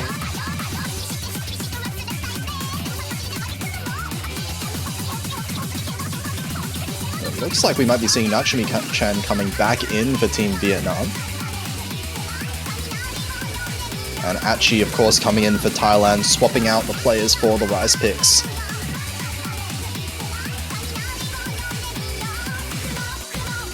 This is a very, very important here for Vietnam, because if Vietnam is able to take this one, and Vietnam is going through to the quarterfinals winners bracket. But that is, of course, it's a tall task because you're fighting against Konkawa and Pavin, which are the 2 main carries. And Achi was also can be handling like a lot of the stuff from the Rice picks.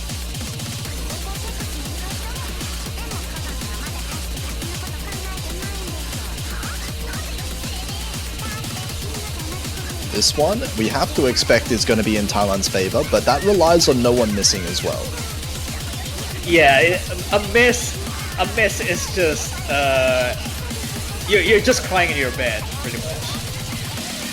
Yeah, hopefully no incidents happening like some of the last 2 hybrid maps as well, which have felt somewhat internet focused somehow.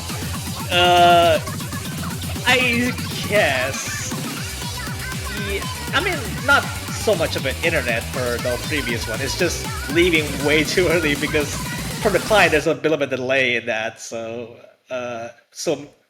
most of the players should stay in a little bit longer than they should have been. So let's see how this one goes. This is the last of the regular picks. If Thailand manage to win this, we are going to a tiebreaker. But if Vietnam win it, then it is going to be them pulling off the upset against Thailand in the winners bracket. And this one, perhaps Vietnam's best opportunity to do so as well. I don't think they want to be going to a tiebreaker if they don't have to. Yeah, Thailand having Konkawa and Pavin are the main front runners here. It's just you would expect to having a lot of. It's just two best accuracies at this point.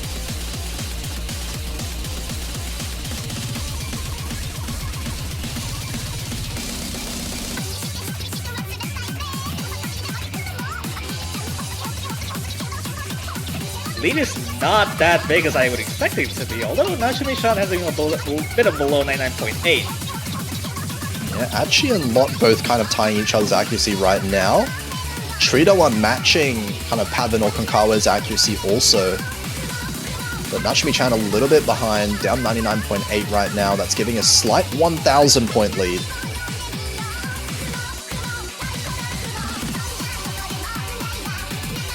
This one definitely going to be... Yeah, more of the consistency stamina aspect is going to start kicking in, so maybe some of these players might find some mistakes as we get later on the map.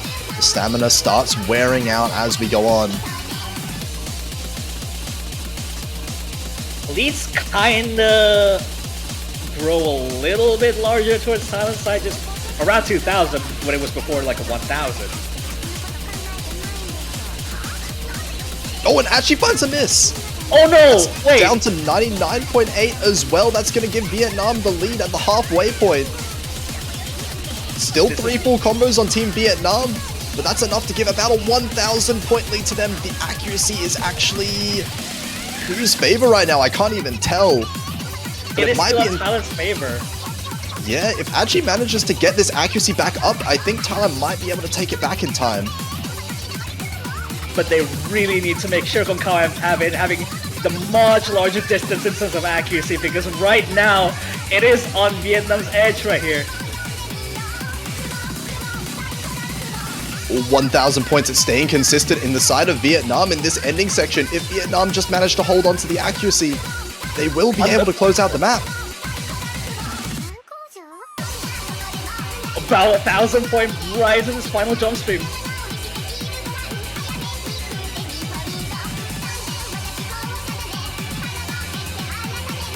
When it's so close, Achi needs to bring up the accuracy, but it's not looking like it's happening fast enough. This lead is staying consistent right now. Actually, it's actually going to shrink a little bit.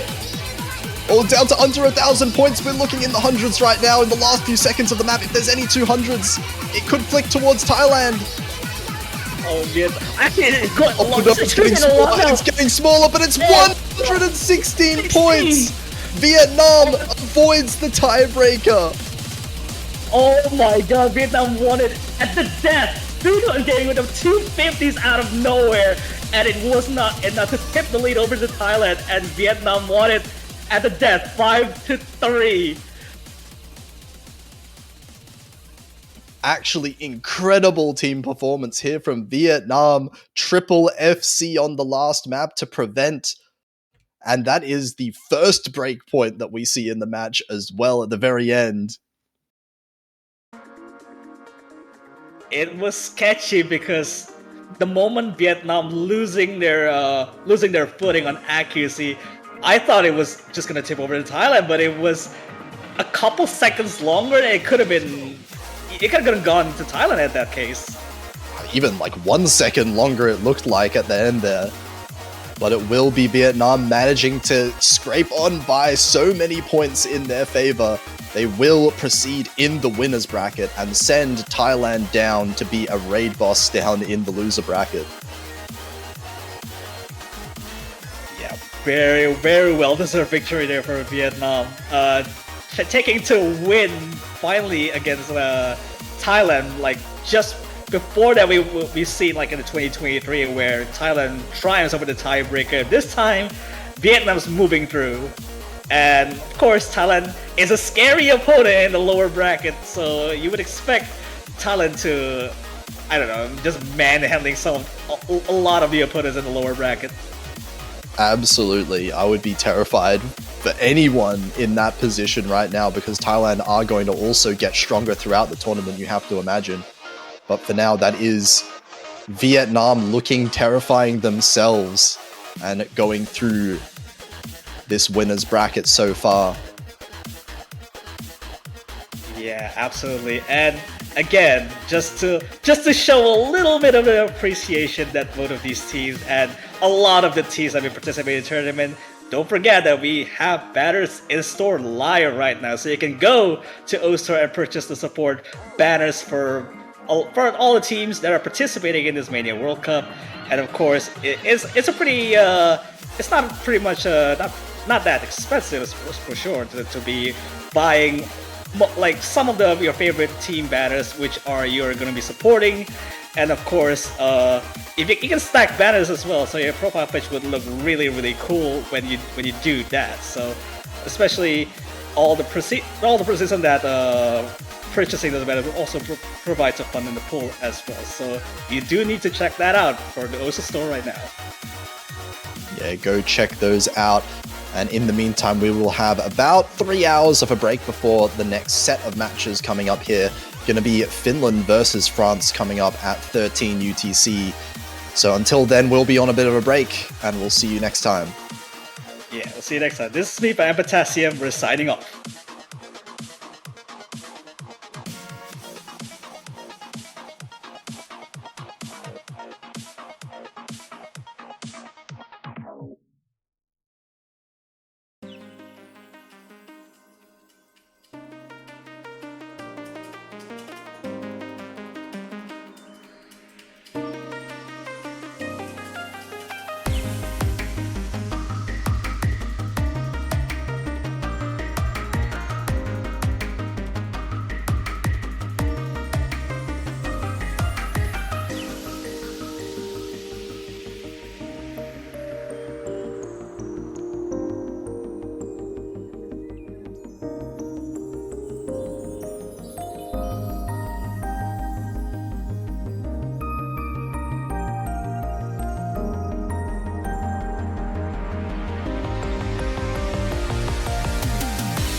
the multiverse, the allure of traveling through parallel universes beckons intrepid adventurers.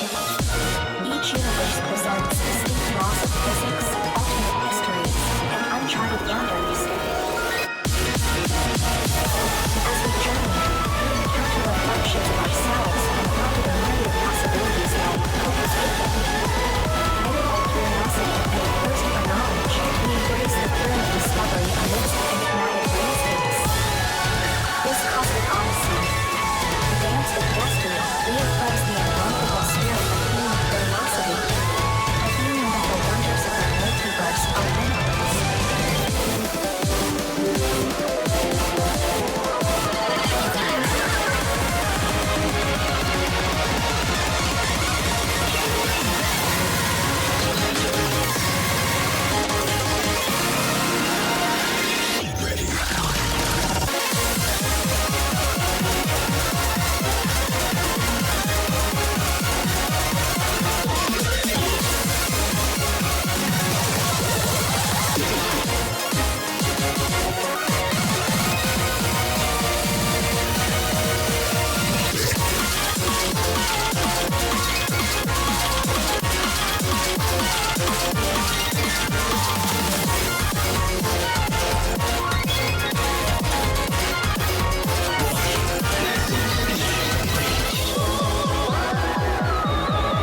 Alrighty, hello everybody, and welcome to yet another stream of the Mania 4-Key World Cup 2025. And boy, do we have a fun matchup here today. We've got the United States versus Taiwan, a winner's bracket matchup between the number 2 seed and one of our seed upsets from last weekend. Taiwan looking to continue the upset streak, trying to make it to winners quarterfinals, but they've got a massive challenge ahead of them in the United States. Here, I will be one of your commentators here, Toad Daddy, joined by a Sparky. How's it going?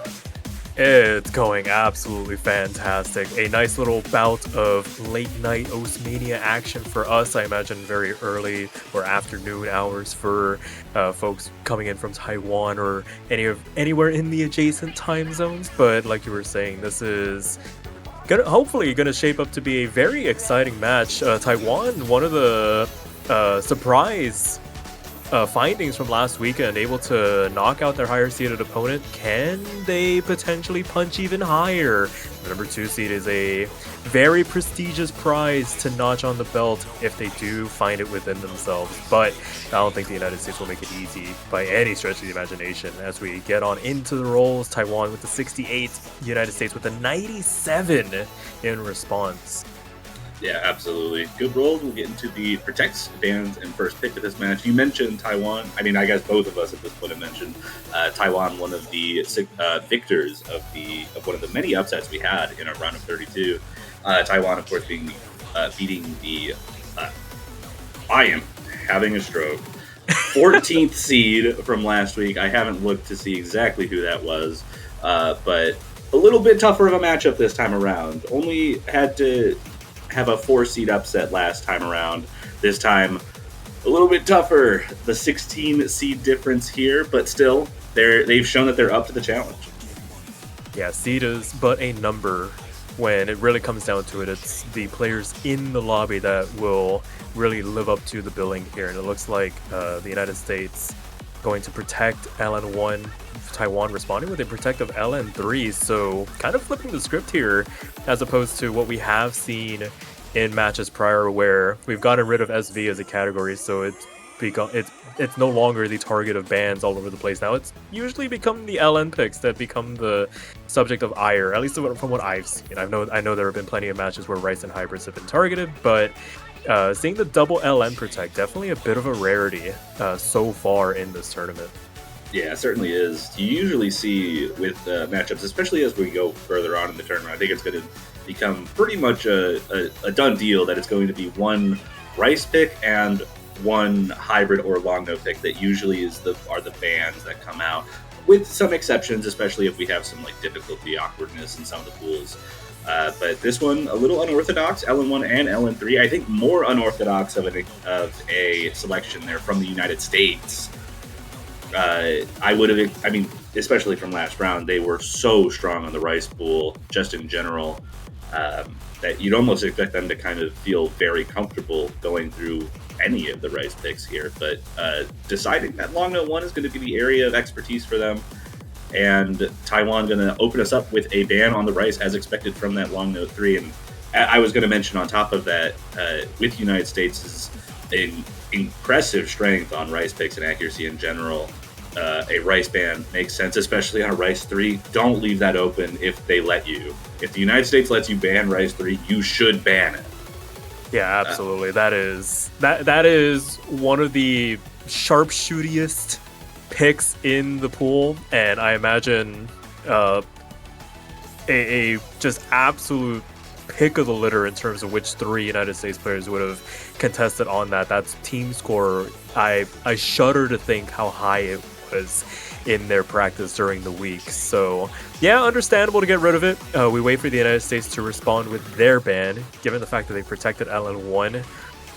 Maybe one of the hybrids gets put up to the sword, or maybe LN2, the last remaining one, kind of pinch those options a little bit for future, but who knows? It's an interesting situation to kind of put yourself in, because the long note 1 protect is a little bit of a wild card, and I don't think has anything that really compares to it as far as patterning goes, or anything that like opposes the kind of strength that LN1 brings. But they are going to match Taiwan yet again and ban one of the Rice picks, going with one of our tech picks, Rice 4. And I was going to mention maybe if they felt like they didn't want Taiwan to hold on to that long node capabilities and still wanted to get rid of something more straightforward, maybe Hybrid 1. But it turns out they're going to just stick with the Rice pool as the ban, and we might get a bit of an anti-meta match coming up here. Yeah, potentially. This is very much against the grain of what I imagine we were probably expecting to come out here, and the United States opting to go for Hybrid 1, so just completely throwing off script. Exactly. Anything that we had planned for what we were going to start talking about, just we can just rewrite it. Hybrid 1 definitely not one of the, I'd say if you asked either of us, we would, this would be like towards the bottom of the list of a potential first pick, but here we are. Yeah, it's an interesting selection because it's definitely the hybrid that allows you to kind of carry over accuracy from the Rice pool. It's very, very jump stream focused. It does have some rhythmic variations that are important to keep in mind, even within the long node patterns. But the large part of the difficulty of this is 230 BPM jump stream, a few bursts here and there, some density at that 230 BPM that goes in and out. It's one of those things that I would expect accuracy to be the forefront. Whereas like on Hybrid 2 and 3, you're going to probably be seeing misses and some variations that you wouldn't normally expect from accuracy picks like this. Absolutely. So maybe just like get the feet wet a little bit, maybe just take a measure of where Taiwan is with regards to maybe the transitional abilities to the Rice to LN patternings in this chart without fully committing to one half of the pool or the other.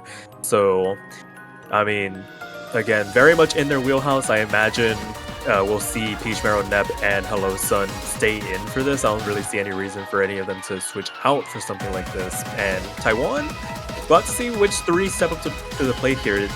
We were alluding to it. It's going to be a bit of a tall task taking points off the United States. Not impossible by any stretch of the imagination. And if they're riding the confidence from last weekend into this, then who knows? This could very well play into their favor if they play their cards right.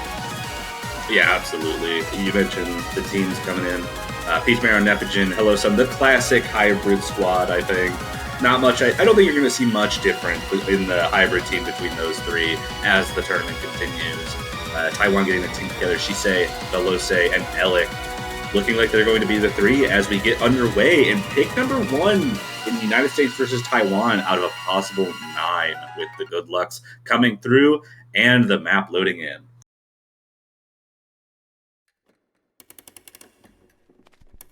Gotta get everything synchronized here. You gotta make sure everybody loads in. Once it works. Yeah, it's just wait, pause. Gotta get everybody in here. We'll wait and see if the clients decide to play nice. I imagine they've all loaded in here, so we'll probably have some wonky little diving in like a quarter of the way through the map type of action here. But as things stand, we'll see how things stand. This is going to be quite a hefty jump scare, actually. Yeah, it looks like the players are also having trouble loading in, so this isn't just a client issue here. Okay. We can see them in chat. I think we're going to be getting an abort really quick before loading into our first map. Yeah, some shenanigans here to start things off. But, I mean, thankfully, first map, and well before we take any of the stipulations into consideration. So we'll kind of mulligan it. We'll draw a new hand here, and thankfully don't have to discard anything to continue on here. Yeah, of course. Good thing for the players there. Don't want to start this match on an unfortunate note there. Yeah, we see some more golfs coming out. The good lucks. We're going to try loading in again. We got them loading in Veloce, or Velose, however you pronounce it. Last one to load in, just waiting on them. There we go. Oh. It looked like it was working. And it is, I think. I think the client's just gone there. Okay, so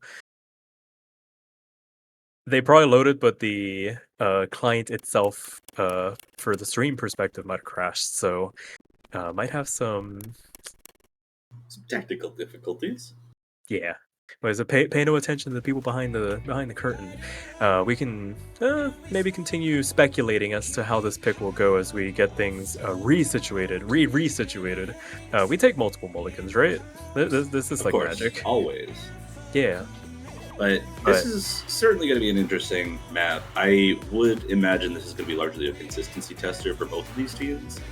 I could see a couple maybe fluke misses coming out, but I expect this to be a big accuracy battle. As we fix the technical issues, everyone loaded in just fine, and 800 combo in. That does certainly seem to be the case. 6 full combos across the board, and an accuracy battle in the favor of the United States for now, but some very strong accuracies from Taiwan to try and take this point from them.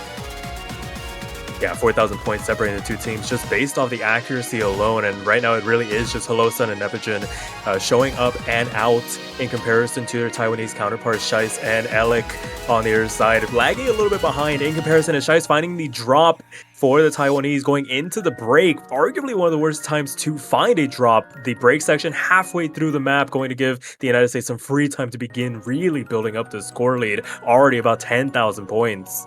Yeah, halfway through the map, that's a big time to know that you have a lead. You know, obviously, the player's not going to be looking at the score, but another miss. Taiwan has 2 players who have a broken combo now, surely knowing that those mistakes are not going to be taken lightly by the United States. Still a triple full combo on the side. Lowest accuracy on the United States is Peach Marrow there on 99.83. Velose actually beating that out, but the other 2 players on Taiwan, both having already missed, is giving the United States a massive lead. And Velose with the last miss for Taiwan. No full combos left on the board for them here.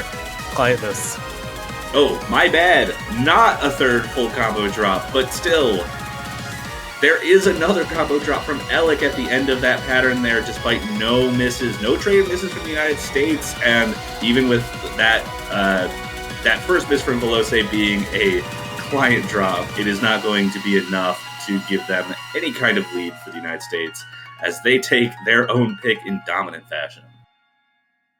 Yeah, very convincing performance overall by the United States. 3-way FC, 3 200s overall between the 3 of them. A black flag for Holosun, 2 for Peach Marrow, and a V1 SS, 998k for Nepigen. Velos, closest score for Taiwan, 995k, definitely deserves some shouting out there as well, but just didn't have the supporting scores from their teammates to really mount that much of a challenge when all was said and done there.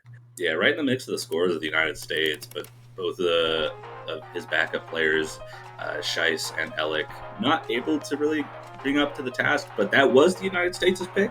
We knew that they were going to be confident in that, and that kind of accuracy is always going to be something I think the United States in general finds very comfortable. And, you know, these 2 teams seem to be copying each other a lot.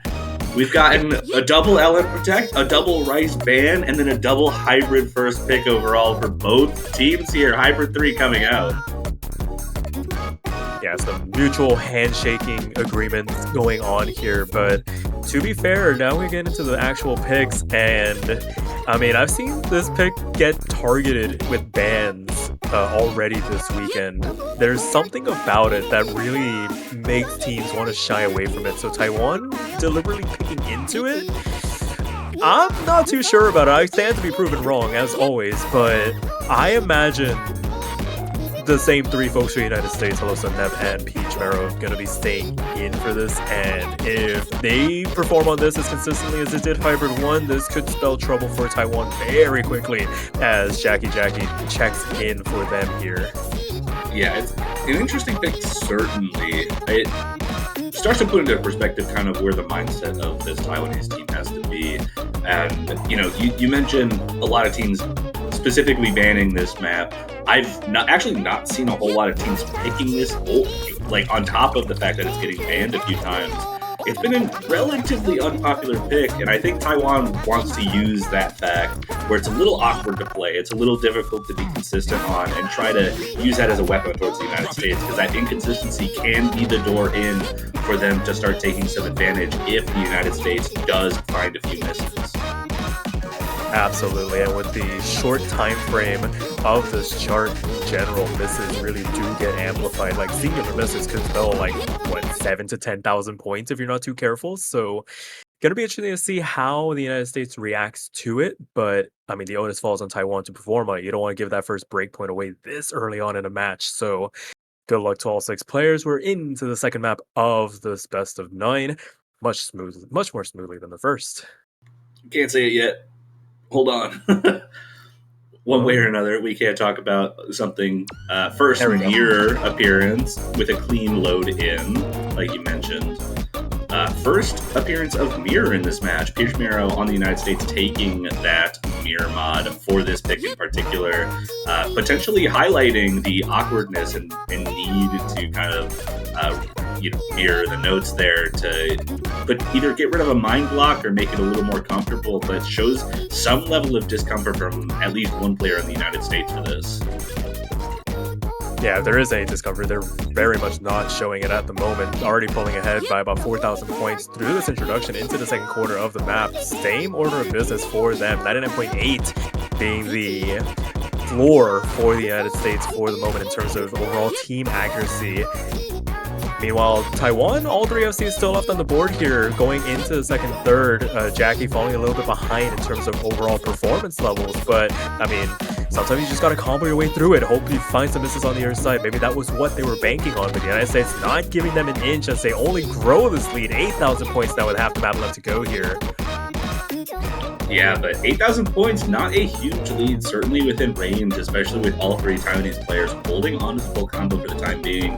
But we do only have about a third of the map left. If Taiwan wants to start taking any advantage out of this, they're going to need to hope that the United States either drop some combo or drop some major accuracy somewhere, because this accuracy from the United States is just so good. But there is the miss that Taiwan's looking for. Hello Sun going to find the first miss from the United States in this match, and that lead does start to string. Hello Sun trying to build up that combo above 200, and that lead only is going to shrink down to about 5,000 points as we get into the final ending patterns, and the United States able to successfully hold off despite the miss from Hello Sun. And approaching the last patterns, it looks like Taiwan, unfortunately, despite a 3-way full combo, is going to be out-accuracied by the United States. Yeah, it's in moments like that, you just gotta tip your cap to your opponent. It's like, all right, we did everything we possibly could. 3 perfect runs. I mean, single-digit 200 counts from all 3 of them in normal circumstances would have been more than enough to at least almost guarantee a point there. But I mean, the consistency from the United States with Nep and Peach Marrow able to really just hunker down when Hello Sun found the miss, not giving an inch once they built that advantage, and the United States rewarded with the first break point in this match as they go immediately into their protect LN1 in response. Yeah, absolutely. Trying to consolidate this lead, and like you said, it's their protect, trying to do everything they can to get those points. And if they protect it, they've got to feel comfortable on something like this. Certainly in an interesting spot with Taiwan doing quite well on Hybrid 3. It's not exactly a one-to-one kind of comparison of how the patterns generally work. This one's certainly more release-oriented. Has a much heavier jack focus, like slower jack focus. 220 BPM kind of translates to about 110 BPM jack-esque patterns when you're talking about these LN1 type maps. But it still puts into perspective a potential area for Taiwan that might be a little more comfortable to them than just the straight, fast, dense, full density picks like LN2 or that Hybrid 1 the Hybrid 1 that was played earlier that looked so dominant in the favor of the United States. Yeah, it could potentially be a good pivot point inadvertently for Taiwan, where you get into these less physically demanding style charts that relies more on maybe like just raw fundamental skill of being able to handle what we've come to expect with these LN1 picks. So who knows, maybe a potential avenue opening up for Taiwan, but if the United States was strong or bold enough to protect it, then I am imagine we're in for a bit of a show if everything goes according to plan here. Yeah, I mean, I know these guys are so good at these types of maps. We actually don't even see any swap outs for the United States. Peach Marrow and Hello Sun both leaving the lobby pretty quickly after that Hybrid 3 victory, but jumping back in once this LN1 selection was made. Same thing goes for Taiwan here. No one immediately left or anything, but we are going to see the same team from that Hybrid 3, Veloce, Shice, and Jackie. So looking to try and hold on to the combos yet again. Peach Marrow taking Mirror again. And we have literally the exact same situation as Hybrid 3. Yeah, questions to be asked of if they forgot to turn it off, or if it is just another case of maybe just the mental block or just wanting to play these patterns on the offhand type of situation. But it will amount to the first drop coming through for the United States on the side of Peach Marrow, and going to give Taiwan a bit of a lead to work with. So 2,000 points to the good for them. The first lead they've had convincingly on their side this entire match. Can they take advantage here? Oh, but Veloce missing on. No, client miss. Okay, all right. Got both of us now at this point. It sure did. The accuracy from Hello Sun and Nepogen, I mean, this is what we've come to expect from the United States. When one falls, the other two really do pick up the pieces here, and both Hello Sun and Nep being above that 99.9 range, able to kind of turn this into a bit of a tug of war. About 1,000 points now in their favor, just based on their two team scores alone, as everybody on Taiwan actually showing out this time. 99.7s across the board for them, able to mount a bit of a challenge, the United States not able to run away with this one as we have in previous maps. A third of the map left to go here. Yeah, Taiwan putting up a really good performance. Still 2 full combos on the United States, and then accuracy just doing the heavy lifting for them. That might be a real miss from Veloce. That looked a little messy. And that's not going to be good for Taiwan. What I wanted to mention was Peach Marrow with the mirror. Peach Marrow did leave the lobby before rejoining, which resets your mods. So that mirror is not an accident, certainly. And it was a client miss. Veloce did not find a miss on that. But going back to that, still a triple full combo for Taiwan, but the accuracy from the United States, yet again, looking like it's going to be enough to snag the point again and make this a 3-0 match.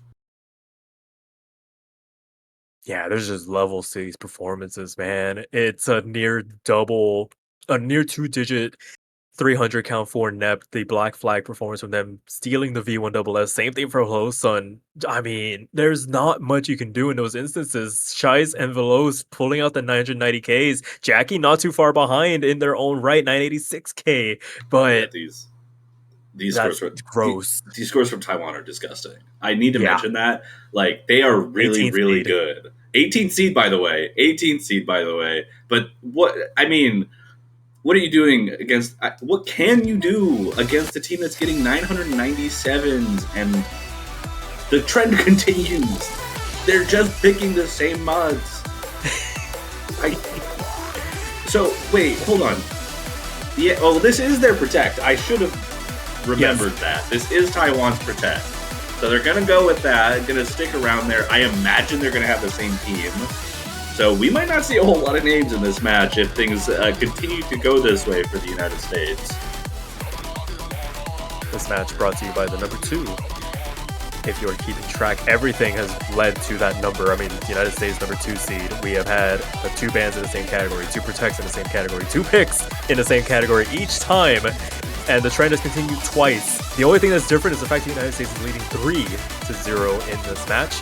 And the other odd thing about it, I'm sorry to interrupt, but the other odd part about the number 2 showing up is that it's not been any of the number 2 picks in the pools. Rice 2, LN 2, and Hybrid 2 are all still open and not even touched.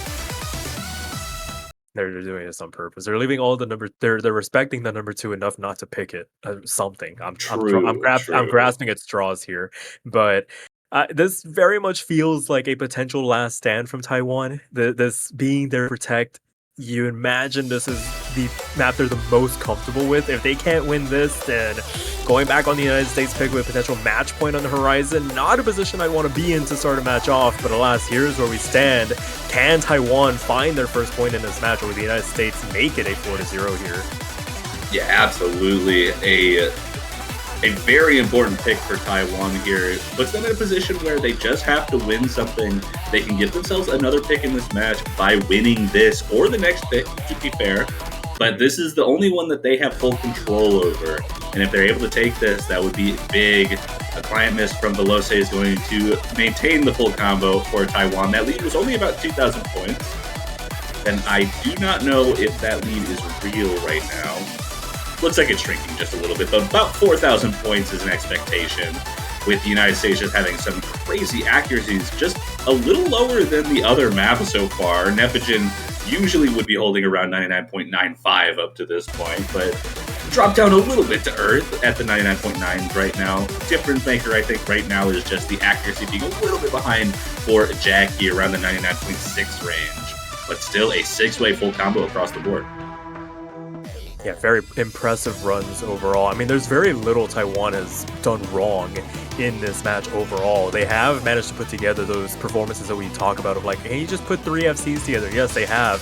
But when your opponents are able to do the 3-way FCs and find the accuracy to boot, it equates to stuff like this. 8,000 points going into the last third of the match. Shice and Jackie falling on the build-up into the next PI section. That's going to help balloon this lead to 20,000 points with a quarter of the map left to go here. And another miss from Jackie. Jackie is only going to balloon that lead for the United States even more. A quarter of the map left, like you said. All 3 players of the United States hitting 3,000. Velose matching them, matching every single full combo so far, but it just has not been enough for the Taiwanese side to take points. Jackie and Shice now both above 400 combo, trying to recover, but not much time left, and they definitely need to hope for some misses from the United States if they want to make it back in this match. But the patterns are coming to a close. The map is finishing, and Velose maybe missed. I'm not going to call that one. But one way or another, Taiwan is not going to manage to take this. United States going to bring it to match point on their own pick. Yeah, just an absolute worst case scenario if you are Taiwan. 2 V1 double S's. It's almost a 3-way V1 double S for the United States there. I mean... Yeah, I do want to mention, Client here is wrong. Velose also got a V1 double S. That is a fake miss from Client. So Velose, equally impressive score, but the United States just putting on a clinic right now. Yeah, so the margin of victory, not 40,000, might be a little bit smaller, but still a sizable margin for the United States to make it 4-0. And it looks like they're just going to rip the Band-Aid off, break the trend. LN2 going to be the pick here. US team betraying me in chat, listening to Alexire instead of me. For shame. Wow, I'll have to scold them after this. Oh my goodness! After this match finishes, give them your opinion. On I was talking to them before the match. I told them to pick Hybrid 2, and they didn't listen to me. they did it just to get a reaction out of you, and it looks like it has. I'm guessing that's true. I think they're more trying to get a reaction out of Alexire for saying that. But who knows? One way or another, this is going to be their 3rd pick, trying to close out the match with the Density long no pick here. Teams staying exactly the same so far. I think the only swap out we've had was after the first pick, Hybrid 1, where Vietnam replaced Alec with Jackie, and the teams have been exactly the same otherwise. Something someone pointed out, no Rice picks in this match so far. Yeah, that's true. I mean, if Taiwan's able to pull something together here and manage to take this, there is still a hybrid available. Yeah. So it could go an extra pick after this. But after that, if it keeps going after that, then they would be forced to pick Rice. And I don't actually kind of know where that would go.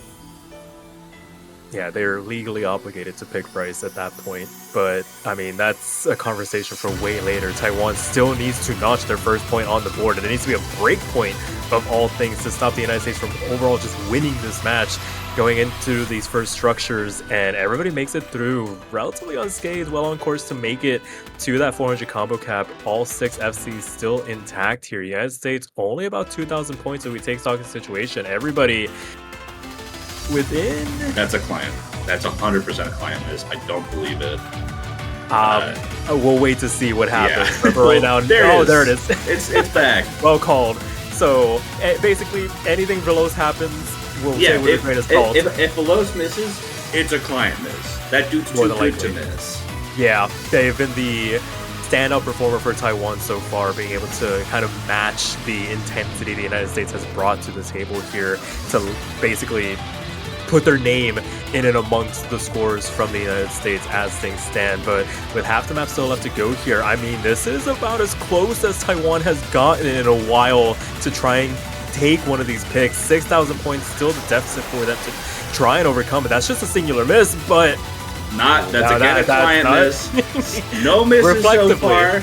And accuracy is very strong across the board. Lowest in the lobby right now is Jackie just below the 99.7 going through this ending. But even despite the good accuracy from Taiwan, the United States on another level right now, still holding on to a 12,000 point lead and are looking like they're going to take this match very convincingly. Yeah, just a bridge too far for Taiwan to cross, and the United States manages to successfully close this one out 5-0. What is that score from Nep? Jesus Christ! Yeah, that dude's an alien. But that's all I could really say about it. Really great effort by Taiwan just in general this match. Multiple three-way full combos on a pool that is certainly not difficult. I would not want to match up against them in the losers bracket. I will just say it like that. Absolutely. Those scores are terrifying for an 18 seed. So do not sleep on this team. They're going... I'm predicting they will make a hell of a run in that losers bracket. But the United States able to put this one to bed relatively simply here, make their way into the winners quarterfinals and continue on, see if they can... maintain this pace. And with that being said, I mean, that'll do it for us. What a way to start the Sunday block of matches. We're going to take a pretty hefty break here until the next match, but boy, is that block looking very exciting here. Yeah, it's looking really exciting in general. We are obviously getting our first eliminations, and that oh boy, I wasn't expecting a matchup like that just to hit me. Korea, Philippines going to be the first matchup in aforementioned Sunday block of matches. Of course, the first one having just finished. United States, Taiwan. That one going to be coming up at 11 UTC in just about 7 hours. Actually, almost exactly 7 hours from now.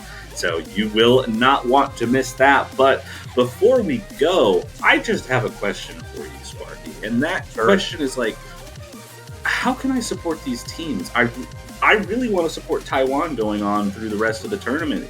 I want to see their amazing losers bracket run. How can I make it obvious to the world that I want to support Taiwan for the rest of the tournament? Well, Toph, have you considered making your way on over to the OS store and maybe picking yourself up a banner for the OS Mania 4K World Cup 2025? How does that sound? That sounds amazing. Can you tell me how I can pick one up? Yeah, absolutely. Make your way on over to the OS store and find yourself a banner, choose your favorite team, and for the low price of $2.50 USD, you will get a banner that will be proudly displayed on your profile for the duration of this tournament. And hey, I'll make the deal even sweeter for you. If you manage to pick the winner of this year's iteration of the 4K World Cup, that banner will stay on your profile even longer, dare I say even a year past this tournament's conclusion. But that's not all. If you're indecisive like me, you can pick up as many banners as you'd like. So if you don't want to play that guessing game of which of these teams is going to win the World Cup, just pick up all of them. And as an added bonus, you can even pick teams that have already been eliminated from this tournament. So if you're like me, rooting for teams that have already been eliminated, you can still pick up those banners to let them know that you are proud of them for making it to this World Cup. Because boy, oh boy, is it not an easy task to make it to this bracket stage. What do you think, Toph?